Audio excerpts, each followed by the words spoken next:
through grit and grind and years of experience. You can't really deny the greatness. Good shot, gotta get X3D. He gets his third, he gets his fourth. Oh my God! Good shot, gotta get JC. Drill gets 1 and 2. Beautiful timing Pero para Defrax, uubusin na lang lahat. Sa isang bala lamang, matutupad ang lahat ng pangarap.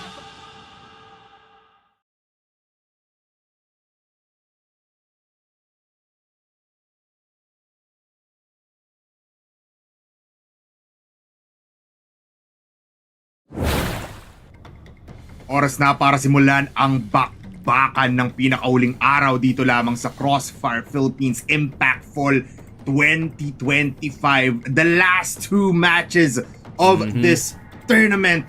It's gonna be Bipolar and Datum starting off the day. Datum, kamusta tayo dyan?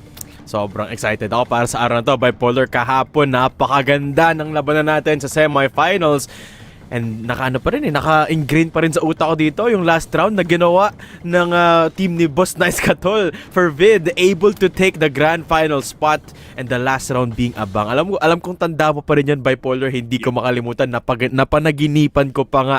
At ngayon, we're back for more Crossfire. Yeah, we're back for more Crossfire, and with that said, nakikita nga rin naman natin dito sa ating sa ating remaining teams na it's been, an up and down situation. Tapos minsan emotions have been running rampantly kahapon. Pero ngayon, let's keep it simple. Let's go to our tournament format muna para makita naman natin and ma-throwback kung ano nga ba ang nangyari for the 6 weeks that we've had. Group stage, 8 teams ang naglaban-laban dyan. Umabot tayo ng single round robin and a best of 3 series. Ngayon, it's the playoffs. 4 teams na lang natitira. You have QUERDAS, you have FERVID, you have KADILIMAN, and you have Sunday SHROOMS. It's a single elimination bracket kung saan best of 5 naman ang nangyayari. And remember, nakapag-semifinals na tayo kahapon. So today, it's the finals!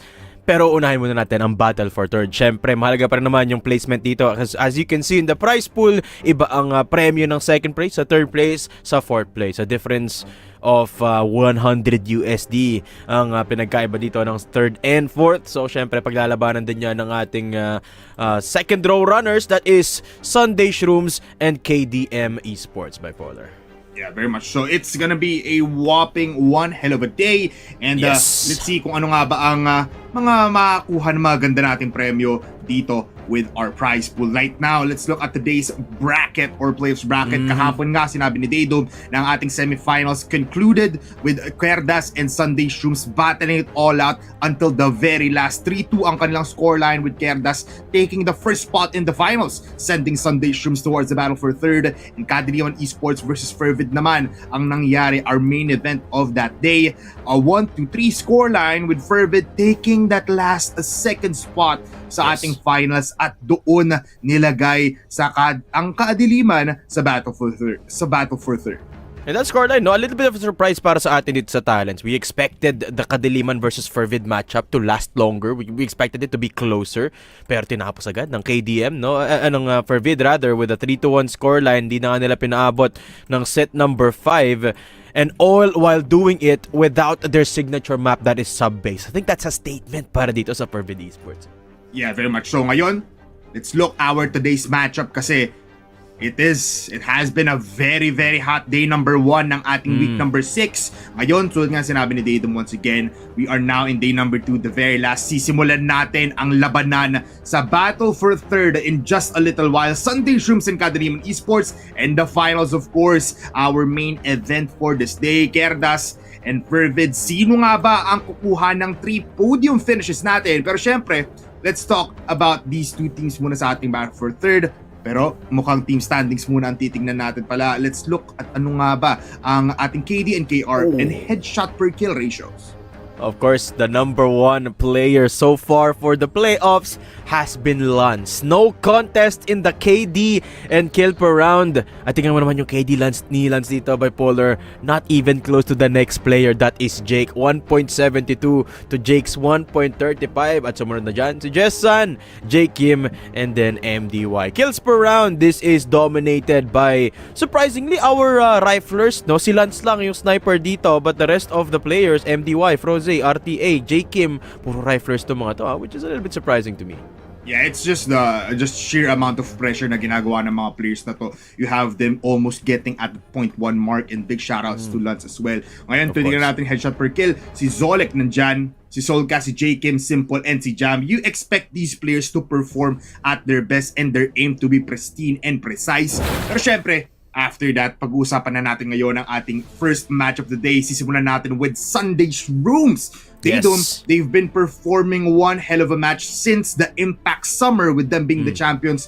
Pero ngayon, iba na ang usapan eh. They have to battle it out for that third spot sa ating Impact Fall. Yeah, QUERDAS with a big upset yesterday. And Sunday Shrooms, this is still the same team that is very firepower heavy. Kung nakita mo, Bipolar, yung headshot per kill na stat, no, 3 out of the 5 players in Impact Fall are from Sunday Shrooms. Ganong katindi ang aim ng mga players from Sunday Shrooms. Ang kaso lang, nautakan sila ng QUERDAS kahapon. No? Tingnan mo naman yung mga numero nila dito, yung headshot per kill.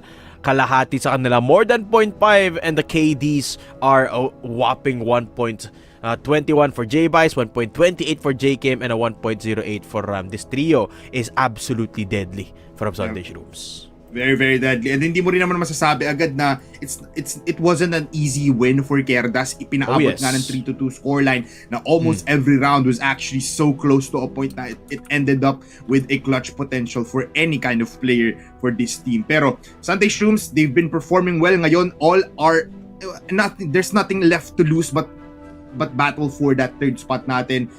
Looking at the eyes muna dito ni J-Kim, he's been one of our top performing players in terms of headshots and as well as the KD. So mamaya titingnan natin kung gaano nga ba ulit kalakas dito si J-Kim and the rest of Sunday Shrooms. Right now, let's look at the team data. Kung ano nga ba ang kanilang journey so far. It was a lose-lose on the first 2 matches. Tapos nag-topsy-turvy na tayo after dyan. Nakakuha nga sila ng 4th spot dito. Pero it was almost taken away by Alliance Gaming, if I'm correct, Dido. Yep, and then the one thing to note dito, Bipolar, no, is that match against KDM. Remember, nagkatapat na itong dalawang teams na ito in the group stage, and it was KDM with a very decisive victory. 2-0 ang score nung huling beses na nagtapat itong dalawang ito, no, and supposed to say, it is the first day na nilaro doon ng Sunday Shrooms against KDM na sabi nila medyo kulang pa sila sa practice. They're still figuring out things with their roster, and the communication has been since patched out. Pero the same thing applies para sa matchang ito. It's still the same people. Sila Jessan pa rin yan with a lot of that firepower. And nakita naman natin kahapon, they still put up a good fight against their opponents for FERVID. Yeah, very much so. You know what? Speaking about more of Sunday Shroom here before we get into our interview with a player here. Yes. It's actually concerning na medyo, you know, it was a hard fight nangyari kahapon. Some emotions to run pretty deeply.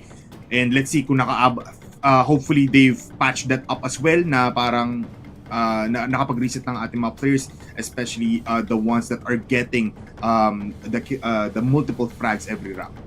Yes. And Sunday Shrooms, pinakita nila, no, yesterday, pareho pa rin naman itong strengths ng mga team, ng mga players nila, no. This is still the same Sunday Shrooms with a very firepower heavy approach. You got the powerhouse riflers na meron dito, but ultimately the objective playstyle, naunahan sila ng QUERDAS dito, no. I mean, particularly in the map pool, nung umabot tayo in the last 2 maps, last 2 sets sa sub-base in particular, kulang ang preparation ng Sunday Shrooms because of how powerful QUERDAS was. Mind you, by the way, Bipolar, first time pinakitaan dito ng sub-base ng QUERDAS, and they were still able to sweep that series. So, very impressive from their opponents. But Sunday Shrooms, I still believe this is a team that is one of the most firepower heavy in the whole of Impact. Yeah, tama ka naman dyan, no, Datum, na there's still a championship team nonetheless. Ngayon, they just have to do it once again, pero for a third spot na lang. But they still have the firepower in them. They just need that, you know, that extra sauce. Yung activation kailangan nilang hanapin from the very start ng ating best of 5 series. Kasi if they don't, baka maulit lang dito yung isang buong sweep ng KADILIMAN, and we don't want that, especially for the side of Sunday Shrooms. Pero ngayon, mukhang papasok na tayo finally on our interview. Makakasama natin ngayon, it's none other than the headshot king himself, J-Kim. Kamusta tayo dyan? Okay lang naman po. All goods lang. Alright. Boss J. Kim. Ito, Boss J. Kim, gusto ko lang sabihin, I think you're one of the best riflers dito sa Impact. No? So, I think that's an achievement in and of itself. Ito, tanong ko lang, Boss. So, kahapon, obviously, medyo tumagal yung best of 5 natin laban sa QUERDAS. No? Gabi na tayo natapos. Meron bang preparation na nagawa ang Sunday Shrooms for today's match? O diretso pahinga na tayo kahapon? Diretso pahinga na po, nalumbay na nung natalo. Understandable naman na, Boss J. Kim. Understandable. I mean like, yun talaga kailangan mo muna magpahinga no, para at least ready ka ngayon sa araw na ito. Any thoughts, any words para sa Kadiliman ngayon on your matchup? Best of 5 tayo dito. Last time na nagkita kayo on the group stage, medyo hindi maganda yung naging resulta for you guys, pero alam naman namin kaya nyo makabawi. Any thoughts or any words para sa Kadiliman right now? Good luck po sa amin. Lari na lang po namin kahit natalo kami dalawa. Yun lang po. Feeling ko naman babawi si J. Kim mamaya dito. Oo, syempre. Boss J. Kim, kung may gusto kayo shoutout, kung may gusto kang pasalamatan o bigyan ng mensahe, now's the chance. Shoutout po sa mga sumusuporta sa amin, sa family ko, kay Jilin po, tsaka kay Kuya Pai. Yun lang po. Thank you po. Alright, big shoutout kay Coach Pai. Yes. Thank you, Boss J. Kim. Good luck sa laban nyo. Good luck, Mr. Headshot Machine. I mean, I've seen these players from the grassroots, from the multiple events na nakikita natin even before on our main stage dito sa ating Impact Fall. So it's just nice to see them battling it all out. Punong-puno pa din ang puso ng ating mga players despite their losses. Ngayon, let's talk about their opponents. Kadiliman Esports naman ang ating pag-usapan. One of the many people na inaabangan ng mga players natin. Nandyan, mga players natin just like Jessan, nandyan si RTA, nandyan naman si Hackshu, nandyan si Jestrail, as well as si Silent. Any thoughts sa team na ito? I mean, this is still KDM we're talking about, no? This is a powerhouse trio na meron nga tayo. Got RTA, Silent, Jestrail kahapon. Nagpakitang gilas tong tatlong to, no? Particularly RTA. And over the course of the group stage, si Hackshu naman yung kumukuha ng spotlight along with Jessan. So this is still a powerhouse team in my opinion, no? Just need to improve their communication a little bit. Nung kahapon sa semifinals, medyo napupuslitan sila every now and then, on the GR side, which is a crucial weakness ng team na to kahapon. They need to have that figured out, and I think ultimately that might boil down to a couple of reasons. Maybe communication, maybe hindi lang talaga nasabi na dito tayo titingin, but it should be fairly straightforward to work that out. But this is still the team with a lot of solid foundations. You've got the combination of a contact player that is Hackshu and then a veteran sniper in Jessan. Kailangan lang talaga nila ng mas magandang mid-rounding eh. Yeah, very much so. Tsaka you have to take into account yung pressure na binibigay kahapon ng not just the players, the environment itself is very, very deadly. Ngayon, let's look at the team data. Just a quick throwback once again ng journey dito ng Kadiliman. It was a flawless almost 2-0 win every time until the match 24 natin.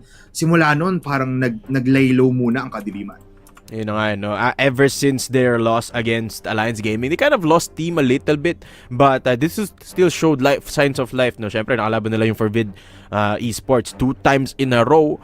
Albeit on the group stage match, sabi ni Jessan kahapon, no, it wasn't necessarily a match that they showed a lot of strategies in, na wala naman kasing bearing yung group stage match nila. So, yes, they did lose the series, but they did show what they prepared for in the playoffs match, unfortunately falling short in the last couple of sets na meron kahapon. So yeah, so we are faced with the best of 5 ngayon in the podium fight against Sunday Shrooms.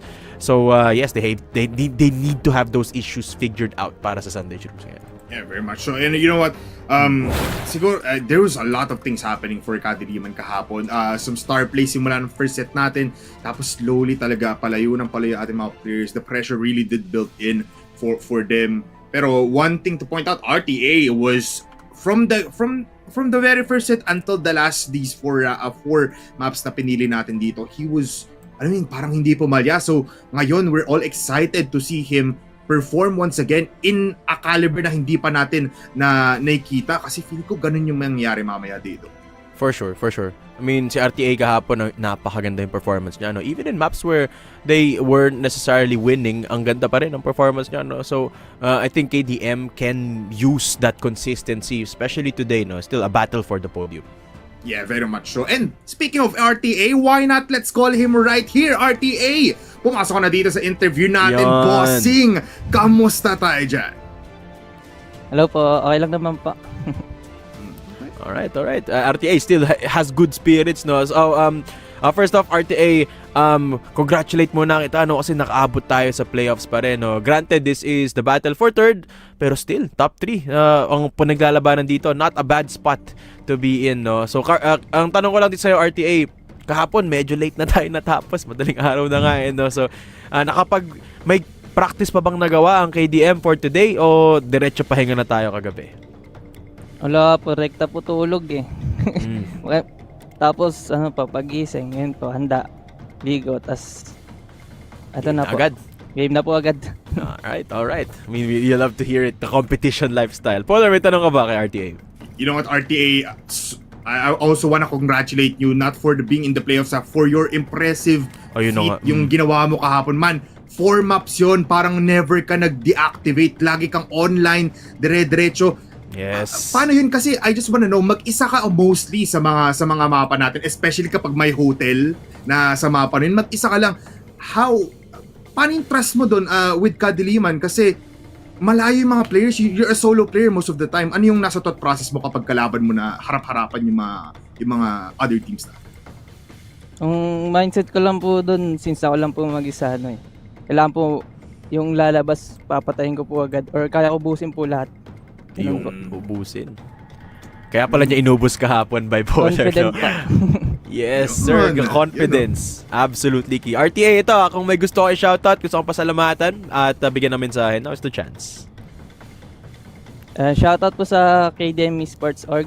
And pati sa mga boss po namin, kay Boss Narpim, Boss Wits, kay Boss Tesserac, pati po sa mga coach po namin. Kay Coach Gar, tsaka kay Coach Drew, tsaka kay Ate Ann po. Shoutout din. Tapos sa Livestrong family po at sa mga supporters po. Patuloy pa din kahit naulats po kami kahapon. Baka ito na yung panalo na inaantay natin para sa KADILIMAN. So RTA, maraming salamat. Congratulations again. Pero oras na para maghanda kayo. Kita-kits mamaya, RTA. Good luck, Boss RTA. Good luck. Thank you po. Ayun. You love to see it.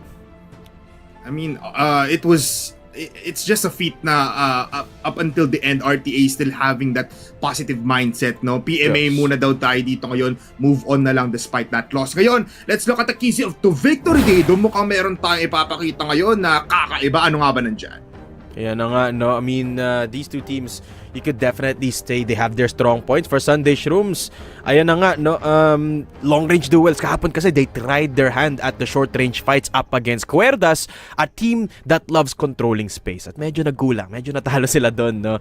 And kailangan nilang i-work around yon or just play around, away from the close quarters combat completely. Gamitin nila yung element of surprise, unpredictable, and a little bit more mid-structure in their mid-rounding. Whereas, para sa KDM naman, of course, you've got RTA. Kahapon, pinakita niya kung gaano siya kalakas, no? But, yun na nga, RTA, as we've talked about earlier, needs a little bit more of the support system. Yes, RTA can be that impact player, but that impact could be triple-fold kung meron lang siyang supportang kasama from time to time. Most of the time, no? Hank Shu, kahapon, medyo na-disable din siya, but the contact player definitely is still one of the most confident dito sa impact fall natin, and they need to find that early group stage form na meron sila dito bipolar, no, nung mga oras na walang nakakatalo sa kanila. Yeah, amazing keys to victory brought to you by TNC. Maraming salamat po. And right now, let's look at the map, Vito. Oras na para simulan natin ang pagsusulat ng storya dito sa ating battle for third sub-base being banned out by Sunday SHROOMS. KADILIMAN taking away Ankara, which actually I think one of their strong suits. Pero ngayon, Mexico 2 sisimulan dito. Eagle Eye 2.0, Black Widow Compound, and then Port Dedum. What a set of maps. Alright, Sunday SHROOMS, banning away sub-base, which is not what I expected. KDM, yes, they're respectable in sub-base, but they're nothing like QUERDAS na ito yung tinatago talaga. Mexico is their first pick, which is even more surprising for Sunday Shrooms. It kind of makes sense as Kadiliman, magaling tong team na to sa mga default heavy maps, no? But we talk about the keys to victory as Polar. And Sunday Shrooms, isa sa keys to victory nila is to improve or go away from CQCs. And Mexico is the map with the most close quarters combat. So, may posibilidad na may pakita silang bagong something dito. Maybe a new strategy, maybe a new weapon choice, or maybe may mga bago silang i-innovate sa mapang ito. Eagle Eye 2.0, doon naman tayo tutungo. And KDM, they want to make use of Jessan. Parang redemption arc to ni Jessan from yesterday's loss, no? In Eagle Eye, of course, it is the powerhouse sniper. And then you've got the standard maps, Black Widow, Compound, Port. But it is going to be an adventure to get to those 3 maps, Bipolar, kasi unang set pa lang Mexico na. Yeah, I mean, I like the map picks for both teams dito. For Sunday Shrooms, they have their default heavy maps. Tapos pagdating mo dito sa compound, and as well as for Port, if I believe that's one of our maps dito. Talagang it's open sightlines for Jessan and RTA to play around. Pero ngayon, siguro oras na para mag-predict tayo dito, Didom. One of the hardest things that we are entitled to do. Sisimulan ko to, Didom. I think I'll go 3-2 on Sunday Shrooms. Ang hirap Ang hirap i-predict nitong seryeng ito, Bipolar, kasi both of these teams have very similar power positions. Maganda yung strengths nila pareho. They both have, of course, they both made it to the playoffs dito kahapon yan. Nag-semifinals sila. But I think if ma-work out ng KDM yung communication issues and yung lapses in their GR side, I think they might have this figured out. And I'm pretty sure they've learned their lesson from yesterday, no, kahapon, kasi yung mga GR side nila not perfect, still very good but not perfect. So I think if KDM have worked that out overnight, sila ang mananalo dito. 3-2 in favor of Kadiliman ako dito, Bipolar. Although I think it's gonna be a very hard-fought series. Yeah, I mean, the map veto speaks itself, no? Parang haabot tayo sa pinakakadulu-duluhan ng ating best of 5 ngayon on our battle for third. Pero that is your predictions brought to you by us, Bipolar and Daydom. Medyo kayo na lang bahala kung sino talaga ang inyong susuportahan, no? Because right now, this is one of the most interesting battles that Crossfire Philippines has seen this year. So kayo, it's also your time to shine, no? Why not give us your predictions sa comment section para mabigay nyo rin naman yung suporta nyo on our teams right now. And to reiterate, Mexico 2, simulan nating laban. Looking at the map, wala masyadong parang place dito for Kadiliman to work with. Yes, they do have some sidelines, pero most of the teams right now, even in regional finals, even in other regions, palaging mid-contest yun, palaging aggression yung nangyayari for both teams, so might go into favor immediately for Sunday Shrooms. There's a lot of options you can take in Mexico, no? Yung FERVID, nakita rin natin naglaro sa mapang ito, and they showed us some interesting strategies in Mexico 2.0. I specifically remember one execute na lahat ng player nila pumunta sa alley, and then nagulat na syempre yung kalaban nila, no? And especially with the addition of the new door dito sa waters that goes to somewhat of a secret passage paakyat ng Ter. It shakes things up a little bit, particularly on the BL side, no? So there's a lot of options you can do, and there's a lot of reason why this map gets a lot of flack, kasi nga a lot of the times it doesn't make sense from a player's point of view, but that's why I personally love watching Mexico 2.0, kasi ang daming pwedeng mangyari. You cannot expect what happens. It's a map where fundamentals can sometimes to an extent go out the window. Tapos pag naglaro ka ng Chris, pag naglaro ka ng SMG, or kahit even mga mga SMG dyan, mga shotgun, pwedeng viable pa rin sa mapang ito, no? So you can definitely innovate and catch your opponents off guard. Yeah, I agree with you on that, Tidum. Siguro unpredictability is what is the smell of Mexico too, no? Yes. So that is possibly something to look forward to. Yung mga different guns natin dito that Sunday Shrooms might take away, or even Kadiliman from their lessons against FERVID. Baka sila din lumabas dito kasi pwede. In Mexico too, it's allowed. Given rule na sige, kahit anong gamitin mo dito, it's viable just because of the versatility of the map. of the unpredictability and how it goes on to these rounds. Baka umabot din tayo dito Daydom ng for every round at the last second pa mag-execute yung mga players natin just because they wanna feel the entire set muna, especially yung first half natin might just be a warm-up muna for these two teams. And especially because it is a small map na bipolar. I like that you pointed out the timer dito. It's crucial kasi even at the last 20 seconds, pwede kang lumipat from A side to B side dito. It doesn't really take that much time to rotate around the map. Especially if you're the BL side who does have access to mid. Kaya sobrang halaga ng mid control sa mapang ito. You know, if you have access to mid, you have a quick rotation on either side and you can also catch your opponent's mid rotation off guard. But in Mexico, it's never that simple. No? So, one thing dito bipolar that I want to point out, actually snipers I think is an underrated thing in Mexico too. Not because of the sniper, but because of the pistols. Kasi sa mapang ito, I think movement while shooting is very heavily rewarded. That's why USPs will take the cake sa mapang ito. No? I can definitely imagine yung mga sniper dito having a field day. J-Vice and Jessa. Naku po, mainit ang labanan dito. It's two very experienced snipers dito. Two very coveted snipers. Yung labanan nila ng pagpipistol, jumping pistol, what have you, is gonna be interesting to witness, bipolar. I mean, speaking of USP, man, yung isang team natin dito, nandito na mismo yung Hitman na gumagamit ng USP. Si Hakshu yun. So possibly, Yup. there's still some upsides pa rin naman despite na ito yung pinili ng Sunday Shrooms. For KADILIMAN, just like the thought that you said out loud na, they do have some other arsenals to play with. Yung pistols natin dito is gonna be deadly, especially na malapitan agad yung mga labanan natin here on mid, even on alley. Sobrang sikip na you can just spray down with the USP, just cover it with a flash. So it's gonna be interesting, no? So hopefully we'll get right into the game in just a little bit, pero we're taking our precious time para makapasok tayo and let the guns rolling for these two teams. We're gonna be providing you in just a little while. So mag-antay lang kayo. Meanwhile, i-share nyo na yung stream, i-like nyo na rin, and i-give our comments kasi bukas meron tayong last preview show of the entire Crossfire Philippines 2025. So abangan nyo din yan kasi hindi lang naman kami yung nagkukook up. Pati na rin si Smilegate mismo may plano tomorrow na not just the default preview show. So you better be on top of that. It hurts me to say na parang the championship team is here on the battle for third, and as well as possible na KADILIMAN kasi they were in the top spot eh. Tapos ngayon parang nung nagkaalaman na nung nagkakitaan na yung top 4 teams natin, bigla silang napunta din on that battle for third. So feeling ko iba na ang galit ng dalawang teams na to just because they didn't get on that last 2 places sa ating finals.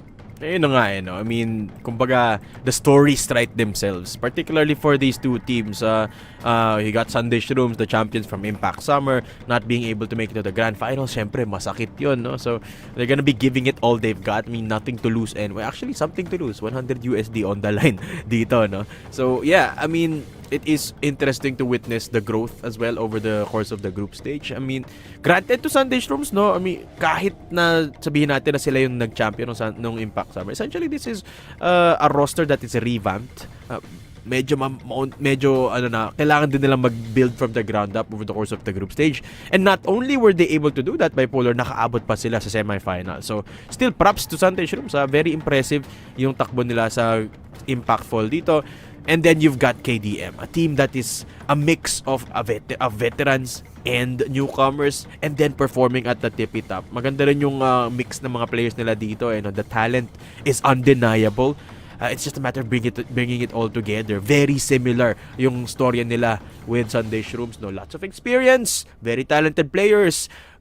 Figuring out how to play as a team is the challenge for them, and ultimately that kind of become an Achilles heel almost para sa kanila. I mean, I don't want to jump to conclusions, but similar stories, and now they meet again dito sa ating battle for third. It's beautiful to witness, bipolar. Yeah, totoo naman. And there's also something that we should look at na parang how do I say this? They held their ground. Na umabot pa din sila sa last day natin dito for our Impact Fall. Na it's one of the toughest impacts na for Crossfire Philippines, I feel like. So despite them, not getting into the places that they want to go or they want to battle, especially yung finals nga natin, I think they're still happy with this exchange. So baka dito talaga, hopefully ilabas din dito nila Jessan yung mga hindi nila naibuga kahapon, and as well as yung Sunday Shrooms, baka maglabas na sila ng something interesting than before. So hopefully makita na natin dito, especially na Mexico kasi uunahin mapa natin dito. First time actually na prioritize ng isang team ang gantong map pool and gantong kind of pacing ng mapa natin. Kasi usually ang nakikita natin dito comfort picks tapos dediretso tayo sa decider kung saan doon naman magiging kakaiba yung labanan natin. Pero ngayon, it's time to just get ready for this matchup of the ages. Ito na ang battle for third. We're on Mexico 2.0. At isa lang sasabihin natin dyan, arriba for Sunday Shrooms and KADILIMAN. Vamos, KTM ang Sunday Shrooms. Let's see what you are made of. Ito sa ating Mexico 2.0 bipolar. Guys, second time only that we're seeing Mexico here in Impact 4. Nakita to, it was FERVID against QUERDAS, and it was QUERDAS that won the fight. Sino bang mananalo dito sa battle for third natin? Tingnan natin, no? And the snipers, in my opinion, are the ones to watch. J-Bice versus Jessan. Interesting guns as well yung nakikita natin dito. This not just the snipers. We have M4s still in the mix, AKs as well. And this is what we've been talking about. Medyo mabagal agad ang approach dito despite them on the being on the BL side ng Sunday Shrooms. Alam nila na ang presensya ni RTA, especially na may cover up na siya with Jezreel, if I'm correct. Yes, it is Jezreel beside him. Mahirap to, flashes coming in. Pero look at this, Zolek jumping! And RTA with the first kill. Okay. Simple, gonna be able to trade it out. Si RTA nakadalawa na agad. J-Bice picks out RTA. So that battle for mid-control, nilalabanan pa nila dito. Pero si Jessan pumasok na sa laban na ito. Ram going down through the TRG. And it is a 2v2. Mga galing sa water si Simple. A big lurk coming through. Jessan holding down water. Yung paglalabasan niya dito, may sniper. Paglabas mo dyan, Simple, tingin ka munang kanan. Si Jessan, mauhuli niya. Headshot from Simple. 2v2, J-Bice finds Jezreel. And suddenly, Hangshu all alone. The man that has been the one to watch sa group stage natin. J-Bice, nakita niya doon. Uy, nakatakas. Nakapuslit pa si J-Bice papalayo. Hawak-hawak niya na nga yung kutsilyo niya. And Hangshu to take him down at the last second. Pero inaliyup niya yung bomba doon kay Simple. Nasa B-side na si Simple eh. He's wrapping around pero may kita niya agad si Simple as Simple pushes out of EB. And that is your first round going into the hands of KADILIMAN and Daedom. I just want to point out, nakita na agad natin dito yung mabilisan na baliktaran kapag nag-start na magbarilan yung ating mga players and nagkakapalitan tayo ng positions out of nowhere just because of the multiple entryways and multiple alleys na makikita natin ngayon. At mukhang papatay muna dito si Zolek. 1K already and that is twice for Zolek. Zolek double kill immediately, playing contact. Ito na nga, Sunday Shrooms loves this kind of playstyle. RTA, nakuha niya yung bomba ni Simple. Nandun sa likod, nasa may alley. And Ram to take down Silent. This round has fallen apart for Sunday Shrooms. They have to recover by taking down KDM. At nagawa naman nila yun. 3 players down for KDM. Jessan playing around window. At si RTA nalaglag na. It's all Jessan now. Maganda dito, hindi nila alam kung nasaan si Jessan. Problema lang, 4 yung kalaban niya. At winantap na nga ni Jakim. The headshot machine is online. He's already getting on the board now. First kill, first headshot agad para sa kanya. But this is still so far from the realities of seeing the Mexico 2 and getting into one of these team's hands. Jessan with a kill onto J-Ba is taking away the crucial sniper for Sunday Shrooms. Nakakalagpas yung mga players natin dito on the alley of A, and that is why RTA is deadly. He finds him at the right spot. Gets 2 as he falls down. At makakalis pa ata siya kasi Simple will need to back off. Oy, the wall bangs from Hangshu actually taking the trade of kill there. At si Simple mag-isa na lang. Tumatakbo-takbo. Hinabol ni Jessan. And the pistols coming to light. Jessan on the board. And KDM as well. 2-1. Score natin dito, Bipolar. And pansin mo ba yung mga rounds natin? Puro puro gunfight. Not a lot of strategies getting thrown out. It's a lot of alley bridge plays as well. Some off positions. But for the most part, it's been all out battles. And that's why I love this map, Bipolar. Yeah, it's all out action. Dire-diretso para tayo nanonood ng Avengers movie. No? Uy. From the get-go pa lang, you can see it is gonna be a massacre every time. Some lineups going towards B, I think. Ang gagawin dito ni Ram, or possibly just a flash going into the hands of KADILIMAN. Pero no action for now. Already, 50 seconds into the round. I like the setup as well from KADILIMAN. Hindi sila muna naglalagay ng maraming tao sa B just because they wanna go for that retake potential kung saan there's still many people there. Kaso, nakabantay dito sa pintuan ngayon si Silent. Uy, binuksan na ni Zolek. Silent, nandiyan sa kabila. Kaso madami yan. Silent going down to the hands of Zolek plus J Kim. At ngayon, papasok na nga ba dito sa Ter mga players ng Sunday Shrooms, so babalik lang sila. Alam mo, this is still risky kasi dahil binuksan nila yung pinto, pwedeng pumasok si Jezreel. Pwede silang malurkan if they don't commit.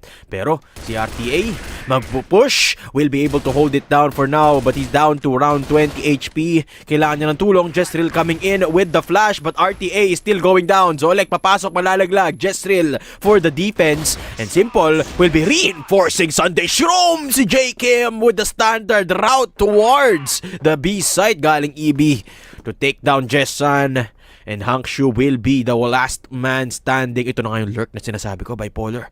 From the door, from water, doon manggagaling si Hangshu, aakyat pataas at walang nakabantay. Naku po, Sunday Shrooms, you need to play for the objective dahil nandito na si Hangshu, and this is Hangshu we're talking about. And J Kim with the headshot again. Sunday Shrooms back on the board. It was actually good positioning mula kay Hangshu. No? Gandang decision to go towards that P position from the top ropes. Just because ang layo pa ng mga players, he could have gotten a one kill every 2 seconds. So, mauubos niya pa sana yun. But it was just easy pickings now as well for Hangshu. Able to get one. Pero J Kim, despite him using the pistol, still headshot para sa kanya. And Hangshu will be down. Zolek will be the trade para dito sa KDM. Ngayon, medyo mabagal yung approach ng Sunday Shrooms. Props to Sunday Shrooms. They actually have some lineups for Mexico 2.0. One of those is J-Bice throwing out a smoke towards that mid. Papasok ng door, so that's a good thing. Meron din ditong sila-set up si Ram. Just holding down yung water position natin. Anticipating an outer play. A water play from KDM. Not sure if they will commit to that for the moment. Pero walang tao dito sa B-side. Kailangan nilang bantayan yung water just to supplement that depensa dito na meron ang KDM. Pero tahimik ang mapa dito, Bipolar. 1 minute 15 on the clock. Or the one of our slowest rounds here. Medyo dugan na kasi in both teams. With Zolek and Hangshu out of the picture, medyo both teams have taken away a crucial point of each other's attacks. J-Ba is medyo hindi pa natin totally nararamdaman. He does have 2 kills as well as si Silent. 0 for now, just 1 assist. Smoke still flying about. Meron pa rin namang utilities dito ang ating KADILIMAN. They're using it quite scarcely, pero Silent pushing out at napapigil niya pa nga dito si J-Ba is on pushing towards A. J-Ba is down to 1 HP pero papasok na ng B-site si J. Kim. Narinig kaya ni RTA na binuksan yung pinto dito sa ilalim? He is hiding. Nasa taas pa si RTA o nasa baba? I'm not particularly sure the position, but nasa baba siya dito. Oh, Jessan with an immaculate hold on to J-Bice at si J. Kim. Ito na, nakayuko, pumapasok, pero kitang-kita siya doon ni Jessan. Si Ram pala yung nalaglag, but J. Kim from down under, kailangan mo tumingin. Si RTA, and dito lang buong round. And RTA and Silent will close out that round. KDM, a very patient defense. Yeah, and it was just great positioning once again. Ganda rin ng rotation doon ng KADILIMAN. They knew nung nakapag-push out dito si Silent sa mid, the damage was enough for them to consider B. Kaso nga lang, moving on to our 6th round, ang daming aggression here on Ali once again. And 4 players for KADILIMAN. Iniipit sila right now. And it's so like to find the first Jessan. Laglag na agad yung sniper dito ng KDM. And the defense Not the same at all kasi binilisan na ng Sunday Shrooms yung pacing nila dito. Throwing a lot of nades, a lot of HEs dito sa mid. Pero hindi nagpaantig si Silence. Still trying to challenge mid entrance. Okay. Dito rin naman si Hank Shu at si RTA on different parts of the map. Just holding down water para kay RTA. And Jezreel dito sa outer. Still very, very solid pa rin naman yung defense dito ng KDM. Remember in Mexico, still so many angles that your attack can come from. Pero pag binuksan na yung pinto, dyan magbabago ang tema. At yun na nga ang ginawa dito ng Sunday Shrooms, opening the door towards that 2F dito sa B. At si J-Bice nakaantabay lang dito sa may alley exit. Hank Shu will be spotted but not taken down as the prayers of Sunday Shrooms make their way towards that B site. Yung C4 kaso nga lang naiwan mag-isa, baka makita doon. Buti na lang nakapuslet and will be making their way towards that B site. Lineups coming through. Bipolar, they are gonna execute towards that B site. So many. Everyone coming through here. Just alert from J-Bice looking for any potential target. Pero susunod na rin siya papunta sa B site. And the bomb about to get planted. Nakatabay lang sila waiting for the lurk coming in, but the bomb is down and it is gonna be a 2-prong, actually 3-prong approach. May lurk pa nga dito si Silent, manggagaling sa EB yung dalawang player ng KDM at yung isa manggagaling naman sa likod. Jezreel, nakita na si J. Kim and Ram will take him down immediately. Simple from up above, taken down by Hank Shu at yung lurk nalaglag na Zolek to close it out. Hank Shu couldn't do anything and it is Sunday Shrooms on the board. I mean, it was a 5-man push towards B kung saan 10 utilities have been thrown by Sunday Shrooms to secure that despite not many Kadiliman players on B. Ngayon, pinadalan tuloy dito ng Kadiliman yung dalawang players nila onto this position para lahat covered na. Pero ang gandang awareness muli ito para Sunday Shrooms. They're moving towards EB at mukhang they're just infiltrating mid for the very first time. Alright. Sunday Shrooms put their attention papunta dito sa mid. And I like what they're doing dito sa Sunday Shrooms. Minamaximize nila yung oras to draw KDM in. They know that KDM sometimes has the tendency to look for kills. But this time, not necessarily. Very patient din ang depensa ng KDM. Kaya tayo dikit sa laban ngayon. No? It all boils down to the execution kung saan dadaan ang Sunday Shrooms.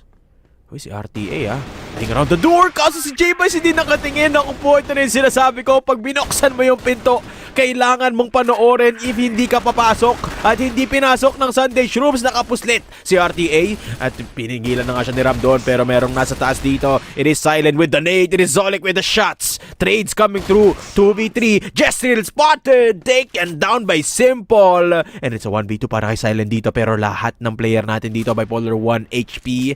Yung bomba hindi pa nitatanim. Ram coming in. Silent, alam yung position dito ni Ram. At tinapos na ni Ram. Even with the wallbang HK, sapat pa rin yung 9 damage na yan. Sunday Shrooms take the lead. I mean, what a play for both sides, no? At the right timing, Kadiliman was there to stop the offense. Kaso nga lang, it was RTA infiltrating papunta sa waters, pero he wasn't able to get the second kill. Ngayon, Hangshu unleashes on Ali Egg, able to get one, pero trade-off mula kay Zolek again. At ito medyo yung nakita nating sakit for Kadiliman. They're going for single-player defense and minsan walang trade-off. And with Mexico 2 being the map, sobrang layo pa ng ating mga players for a possible retake. And now, Simple, may kita niya pa si RTA dito sa likuran. He kills him off in an instant. Ali bridge contact tayo dito at si Zolek, si Ram, si Simple tigiti isang USP kill. Ito na nga yung mga pistol dito, Bipolar. Jezreel all alone playing around the A sites. Ram 1 HP. Okay, Jezreel I think could take Ram down. Kaso may dalawa na rin paparting mula sa likod. Ang sabi dito ni J-Bice, lipat na lang tayo sa B. Hayaan mo na si Jezreel, i-1v1 yan ni Ram. At yun na nga, lumipat na yung bomba. Pivoted towards that B site. And Jezreel has to watch out from behind. Si Ram na E1 sa loob ng A. And Jezreel on a 1v3. Let's see what Jezreel is made of. Okay, tinamaan niya doon si J-Bice. Wallbangs coming in. Simple down to 1. But from behind, Ram will strike. Jezreel is down. Sunday Shrooms pick up the 2-round lead. A good effort for Jezreel, no? Still able to do some damage. Actually, 3 of the players na kinalaban niya doon were all just 1 HP. Pero ngayon si J-Bice missing the shots, crucial. Throws up a flash and he peeks out instantly. Pinatay na naman si Hangshu. And he is now 7 deaths for 7 kills. Hangshu.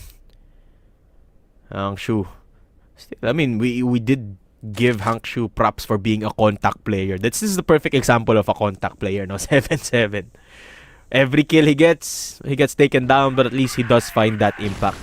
Same goes for RTA dito, no? The HK player. And Zolek will be wall-banging silent doon. Ayun na nga, Sunday Shrooms, the mid-control working out this time around. And again, they took 2 people down mula dito sa KDM. Kaya mag-isa si RTA dito sa may waters. Pwede siya mag-push, no? And this could be what changes things for KDM. At yun ang ginawa ni Jestriel, the push working out. Take risks, KDM. This is what you need to do to win this round, to take it away from Sunday Shrooms. Kaso lang, in-overwhelm na ni Zolek yung A-site. Jestriel is taken down because of it. And RTA have to back off. 1 HP left. Pwede pa to. 1 HP si Zolek. Si J Kim, si J-Bice. Good utility. You need to use your HE. Pero ubus na ang mga granada dito ni RTA. Isang flash na lang for Jessan. At yun na lang natitira para sa kanya dito. Quick scope doesn't connect. Oh! Jessan! Okay! Flexing that TRG playstyle. Pero mukhang hindi na papalagan to ni Jessan. Just playing for time. And Jessan will be taken down by the enemy sniper, J-Bice. Kung hindi lang siguro na overwhelmed dun si RTA on the double doors, it would have been a different story. But right now, Sunday Shrooms are confidently going into the second half with a 3-point advantage. Naku po. Kung ikaw ang Kadiliman, you don't really want to give this much of a breathing space for Sunday Shrooms. Pero sabi ng Sunday Shrooms, sige, pumasok lang kayo. Tulad sabi ni Zolek, he'll be shooting some shots. Not gonna be connecting on the first one, pero tatama kay Jesrael. And now, he finds Silent going through the window. Ganda ng angulo ni Zolek doon. Remember, Sunday Shrooms love playing for the mid-range angles rather. Saktong-sakto. Yung mid-ranging doon ni Zolek. Off-angle pa nga, no? You wouldn't expect someone to be sitting in the open with the HK. Kaya naka-double kill doon si Zolek. So Sunday Shrooms, good start na naman tayo dito sa early round. 1 minute 45 left on the clock. Madami pa namang oras ang KDM. Pero lugi na sila ng dalawa eh. They've been more fast-paced compared to Sunday Shrooms nung sila ay nasa BL side. So parang medyo sila pa yung kumakain ng mga bala na they should have been shooting. RTA sprays down on one. Nakapatay pa nga and he kills off J Kim in that spray down. Okay, this is what they need to do, KDM. Try and be unpredictable kapag lugi na ng isang tao or commit all your forces to one area. Long rotation para kay RTA dito. This is gonna be interesting. Bababa pa siya ng water. Maybe open the door towards B site. Oh, Jessan! Wow. Nice play onto Zolek. Catches. Zolek trying to look for someone, trying to get information just like that. 3v3 na tayo dito, Bipolar. 3v3. But RTA, despite him having just 2 HP, kaya niya pa naman tumutok. It would have been better kung HK gamit niya right now, pero has to do with M14. J-Ba is so close by. Kills off RTA in an instant. And now these 2 players might go towards B. Yung C4 natin nandun na nga. Pero Simple needs to rotate. Yes, mag-isa ngayon si Hangshu dito. Jessan coming in from water as well. J-Bice taken away. Ang ganda ng pag-ikot sa mapa dito ng KDM. Mahuhuli din ata nila si Simple. Kaso, na-flickan ni Simple si Hangshu. And Jessan will be falling out as well. Naku po. Hangshu with the saving grace. Unable to turn it around. Sayang. Na-flickan lang siya eh. Sayang yun. Sunday Shrooms with the round. 7-3, Polar. 7-3. And looking at our kills right now, Daedum, 13 kills already onto Zolek. We've been hearing some stories na medyo mainit ang dugo nila towards Zolek, pero right now, he's proving them otherwise. That is what you want from a team player. And on the other side of Kadiliman, it's only RTA and Jessan popping off. It's normal, pero not with these kinds of numbers. And now Jessan puts one more point into his name. And now they open the doors. They wanna go towards B. Possibly pinaparinig yung pag-open ng pinto para papunta na ata sila ng A. Because right now, si Hangshu malapitan dito towards Zolek. Pinatay ang top fragger ng Mexico 2. Yeah, Zolek is down. Hangshu, good contact. And medyo gumana yung pagbukas ng pinto doon ni Jessan, ha. na-split yung attention dito ng KDM, rather ng Sunday Shrooms. Kailangan na padala si J-Bice dito sa B site, pero it's a ruse, it's a bait. Everyone is running to A site. J-Kim has to find the kills, only finds Jezreel, and Simple trying to save this round will do nothing in that regard. Mag-isa na lang ngayon si J-Bice coming in from the other side of the map. And there's 4 people waiting for him. Sa likod niya doon maanggagaling si Jessan, and J-Bice will not know any better. KDM find the round. KDM looking better now compared to what we've seen before, getting 4 rounds and double digits now for RTA and Jessan in terms of kills. These slow approaches have been the better of them. Hinahayaan nila actually na yung Sunday Shrooms mismo yung lumapit sa mga line of sight nila. And this is some adjustments that we weren't expecting a lot. We were expecting na KADILIMAN would have been pushing much more further here in Waters and even on that position on Ali or towards A, but no, they're going for the slow approach, and now they open the door, no one close by, and this might be the place para pwedeng atakihin ngayon ng KADILIMAN itong B-site na ito. KDM. Nakita na ni Simple doon. Narinig ni Simple. Binuksan yung pinto. Tries to challenge. Silent making his way towards that B site. Pero TOT silang lalayo mula sa B. And KDM. Cutting noise for the moment. 2 granada pa lang. Binabato nila dito. Smoke from Hangshu. So far, medyo mas mabagal talaga yung approach dito ng KDM, and on the attacking side, on the BL side, Silent will be the one to find Simple, but it goes the other way around. Si Simple yung nanalo sa fight na yun. Ako po yung AK dito ni J-Kim, tumama din. Zolek good for a double kill, and because of that, KDM naubos sila dito. Jezreel mag-isa na lang. Hawak-hawak niya yung C4, but it's a 1v2. Jezreel, good shot out to Simple. Inisa-isa niya dito ang Sunday Shrooms. 1v1 for Jezreel up against J-Bice. Mukhang gusto pa nga umikot dito ni Jezreel. May oras pa naman siya mag-A site. He's gonna be planting the bomb though. Will commit on to B. Oh, yun na. Nagpalit na rin dito si J-Bice ng baril. Dado, M14 na ang gamit niya, the EBR. So EBR versus EBR tayo ngayon. Can J-Bice go for the retake? Jezreel is just waiting for him to pick up this bomb, to go for the defuse, to go for the tap. 20 seconds in, Jezreel trying to peek out, trying to go for the timing. Sees J-Bice. J-Bice doesn't see him. Pero ngayon mag-spray down silang dalawa. Grenade will possibly connect, pero hindi yan tatama. Hindi yan totally makakapatay. At ngayon, they're playing with each other. 8 seconds in. Kailangan i-defuse. Kailangan pumatay. He gets the kill. Is their time. Oh, he misses the first tap. Oh, no! J-Bice! A good defense from KDM. Jezreel with the clutch. What a play from Jezreel, just playing around the time, isolating the players ng Sunday Shrooms. And J-Bice just a little bit late. Sayang, J-Bice.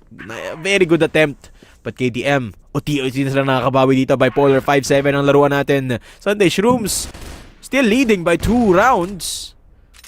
Pero ito na, papalag na dito ang Sunday Shrooms. Nag-push sa mid. May isang player just outside EA. It's J-Kim playing around the smoke. And this is J-Kim we're talking about.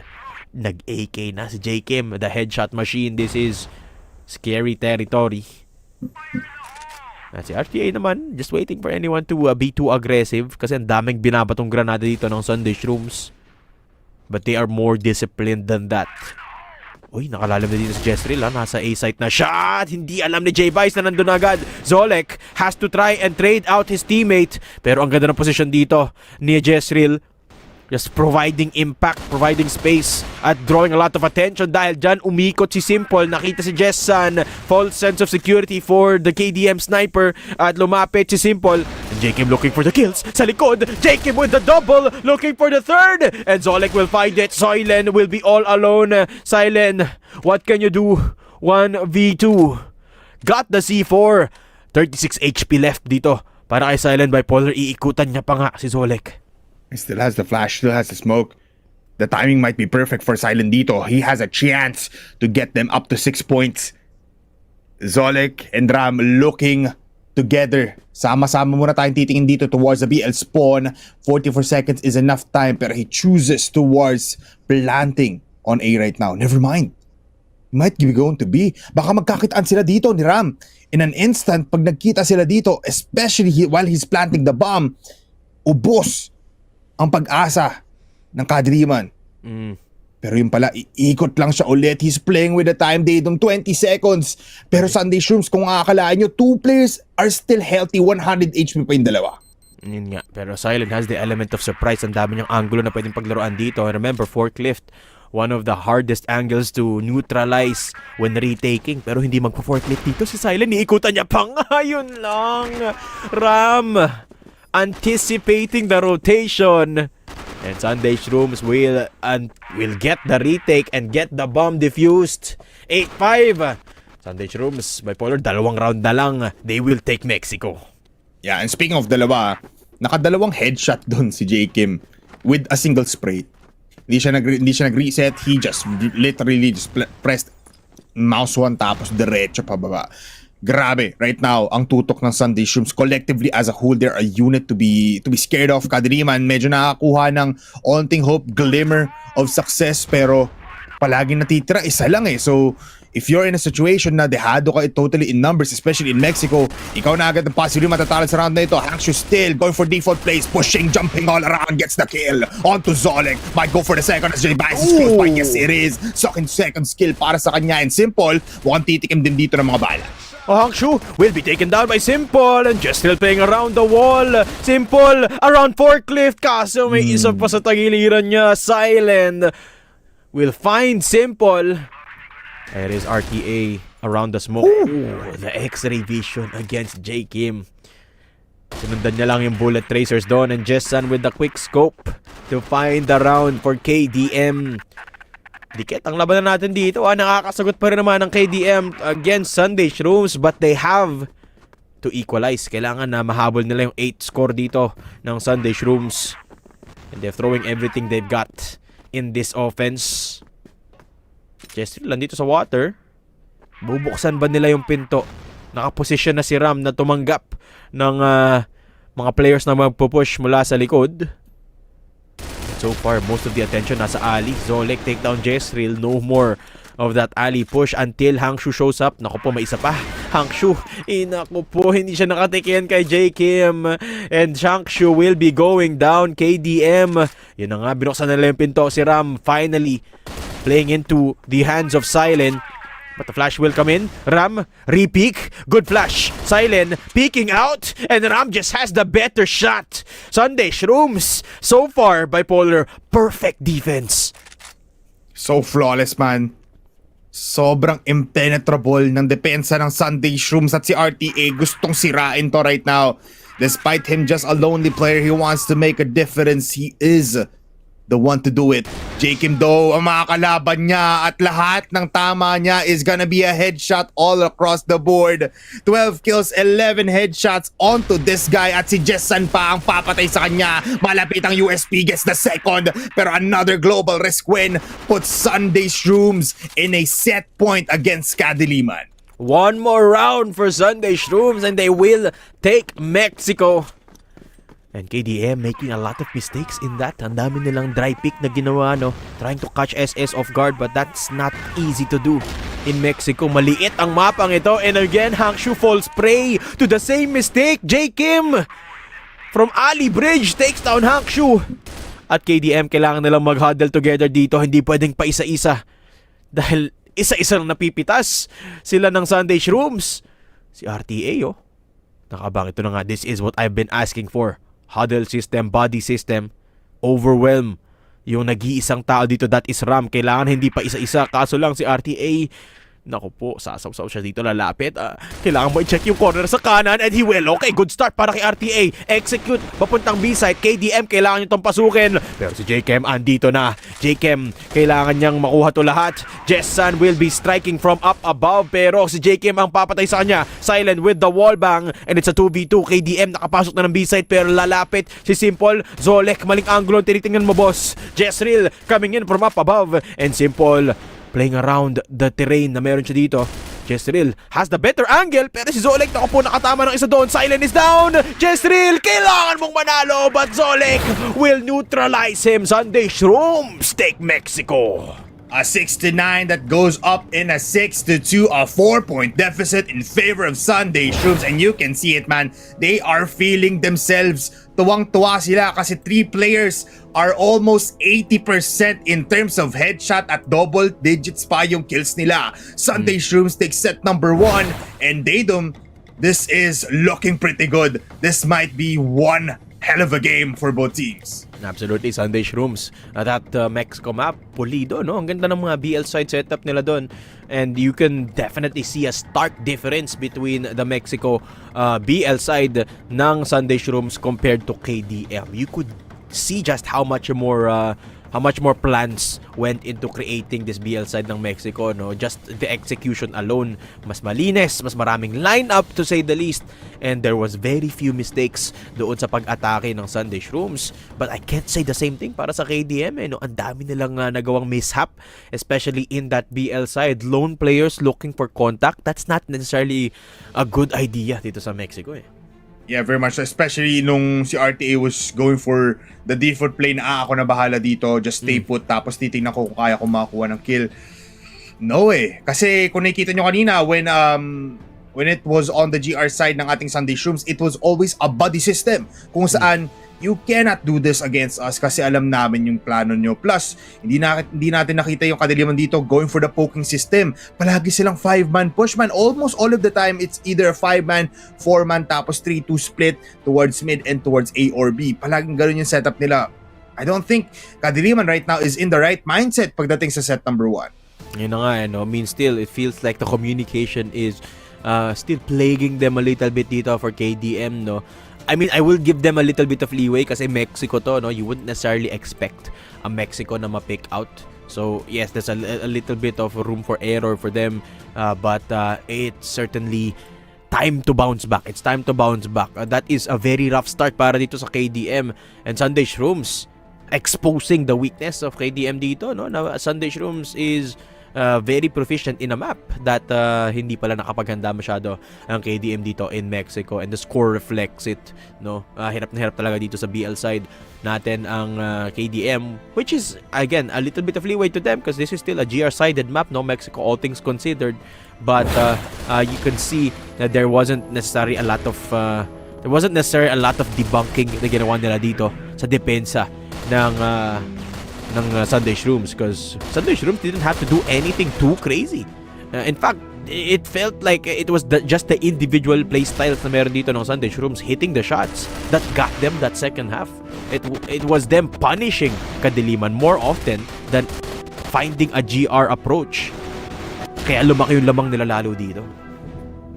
Plus, yung playstyle dito ng Sunday Shrooms really just caters the chaoticness na binibigay dito ng buong Mexico 2. Some light of days mula dito kay Jay Baez and as well as kay Jessan with the snipers, pero I think we have to look at the riflers later on kapag nakita na natin ating mga set MVPs and set summaries. But as we look at these highlights, man, it was an AR domination for both of these teams. From AKs to M4A1s to M14s to even HKs. Everyone was using it para at least makakuha ng onting advantage in these fights. Ngayon, makikita natin ang ating set summary for this set number 1. It has been dominating, pero I really want to focus on the headshot per kill. But before that, a total of 16 rounds have been committed with Sunday Shrooms getting the first dub. Tingnan mo naman si Zolek, 2.11 KD. And this is what we're talking about, no? The M14 in his hands, absolutely deadly. And Zolek actually playing very, very impressively, no? I like the way he finds angles in Mexico. I mean, isa to sa mga keys to victory nila, no? Maximizing that mid-range contact na kung saan sila malakas. And Zolek absolutely did that. With how many kills is that? I'm not even sure. I think that's 18 kills para sa kanya, no? So, very impressive stuff. And of course, you've got J Kim as well with a 0.94 kill per round. 15 kills for J Kim and 1.15 KD for J Kim. 1.38 KD naman para kay Ram dito. So, impressive stuff mula dito sa riflers ng Sunday Shrooms. Albeit the snipers taking a bit of a step back. Jessan, respectable numbers pa rin naman, no? 0.88. I think that's around 15 kills as well para kay Jessan, but it is Zolek that steals the show in Mexico. I mean, a guaranteed 2 kill per, a guaranteed almost like a kill per round here. Tapos headshot niya is almost .60.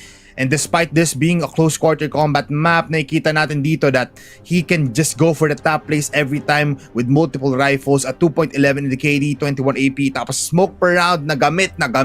This is a top contender, and that is why you can see their utility usage are also gonna be insane. We're gonna be seeing his highlights right now, and M14 domination ang pinapakita dito ni Zolek from multiple pushes from single place. He was the man to just alam mo yun, harapin ang buong Kadiliman face to face. Yun na nga no. And Sunday Shrooms, they're not afraid to take the fight to the enemy. Ito rin sinasabi ko, Zolek, consistently finding these angles. Palagi siyang dito pumaposisyon sa gitna ng site, no? Which is not standard to say the least. It is very scrappy, very head-on, and a very direct approach from Zolek that got them the MVP, Bipolar. And ayun na nga no, with that said, set number 1 finishes with SS taking it by a storm. Magbabalik po ang ating CFS PH Impact Fall 2025 for set number 2. We'll be back after this short break.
through grit and grind and years of experience. You can't really deny the greatness. Good shot, gotta get X3D. He gets his third, he gets his fourth. Oh my God! Down, good shot, gotta get JC. Drill gets one and two. Beautiful timing Pero para Zefrax, uubusin na lang lahat. Sa isang bala lamang, matutupad ang lahat ng pangarap.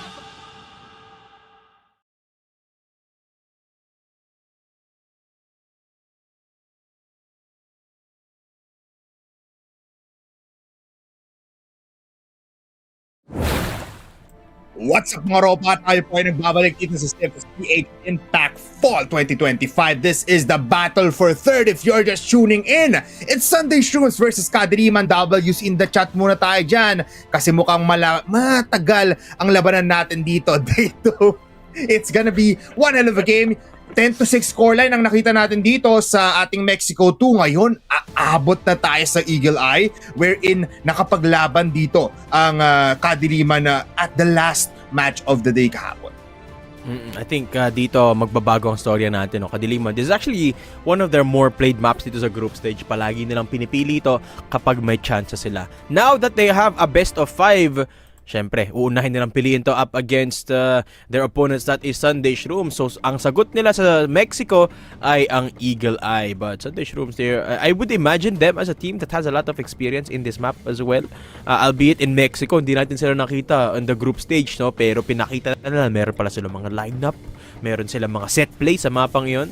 So, I wouldn't discount Sunday Shrooms if meron man sila mga plano sa mapang ito. But for sure, KDM has some angle setup para dito kay Boss Jessan on that sniper. Of course, Eagle Eye, isa to sa mga paborito niya eh. And they also have a lot of things planned para dito sa mapang ito. They took down a lot of teams in the group stage using this particular map. One of the more rememberable performances na dito, Eagle Eye against Rhea 7 Gaon.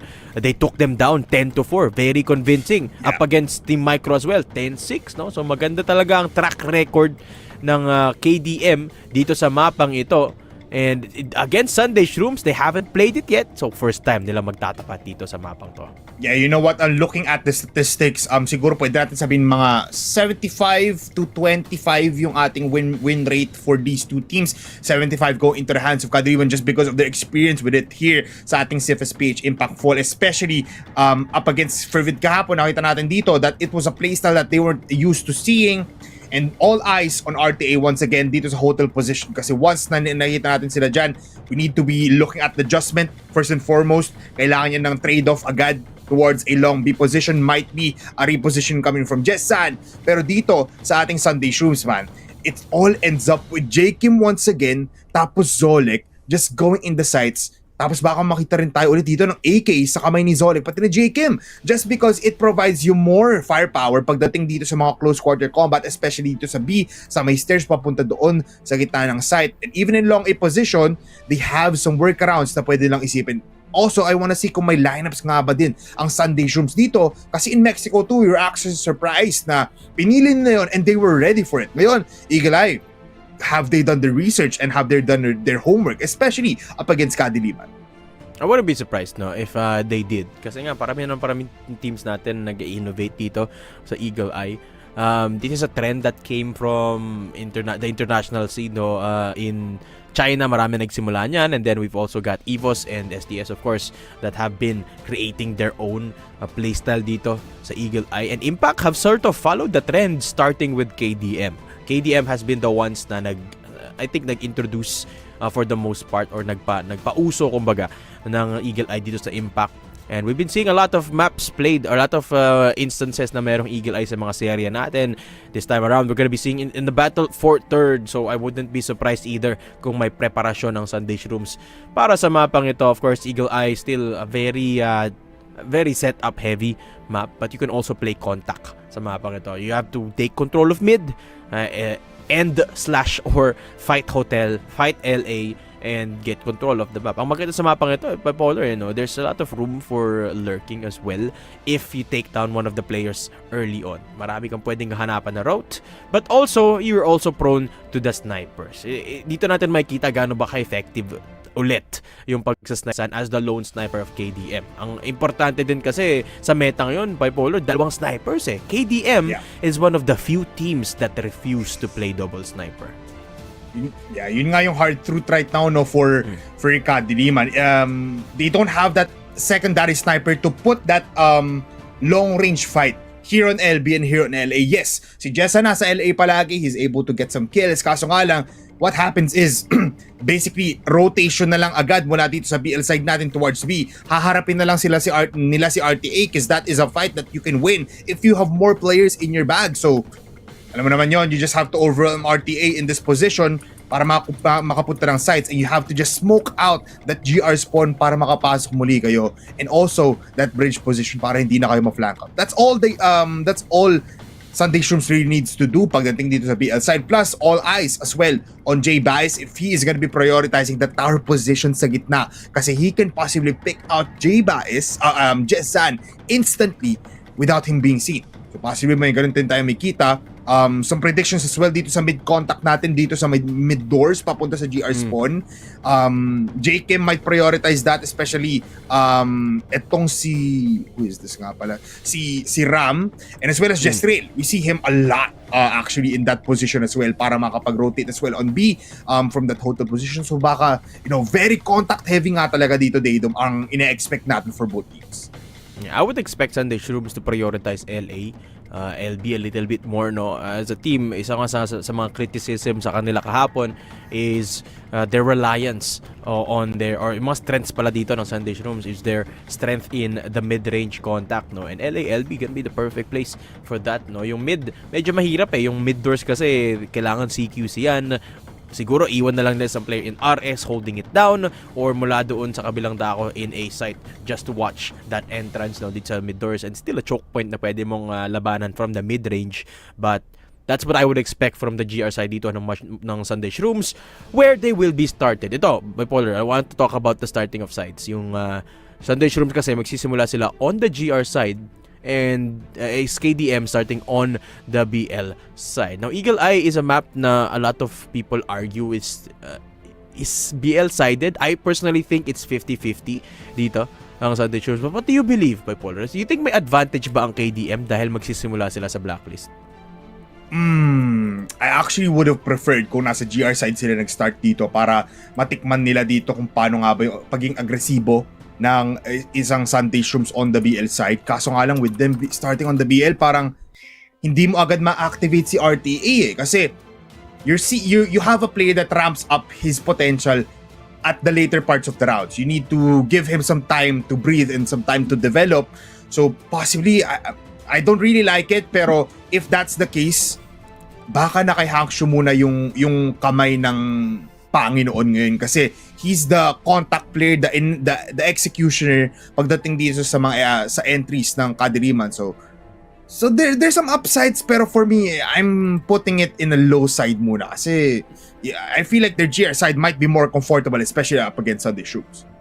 Absolutely. There's very viable arguments to be made on both sides. No? I personally think na kapag doon sa extremities, kunyari sa garahe in LA or dito sa hotel, it's easier to penetrate it as the BL side. However, you're kind of prone to smokes and snipers. Pagka naman sa mid, no, ang hirap pumasok. Ang hirap pumasok sa mid door. So, I think it's really a balance dito for both sides. I think 50-50 to.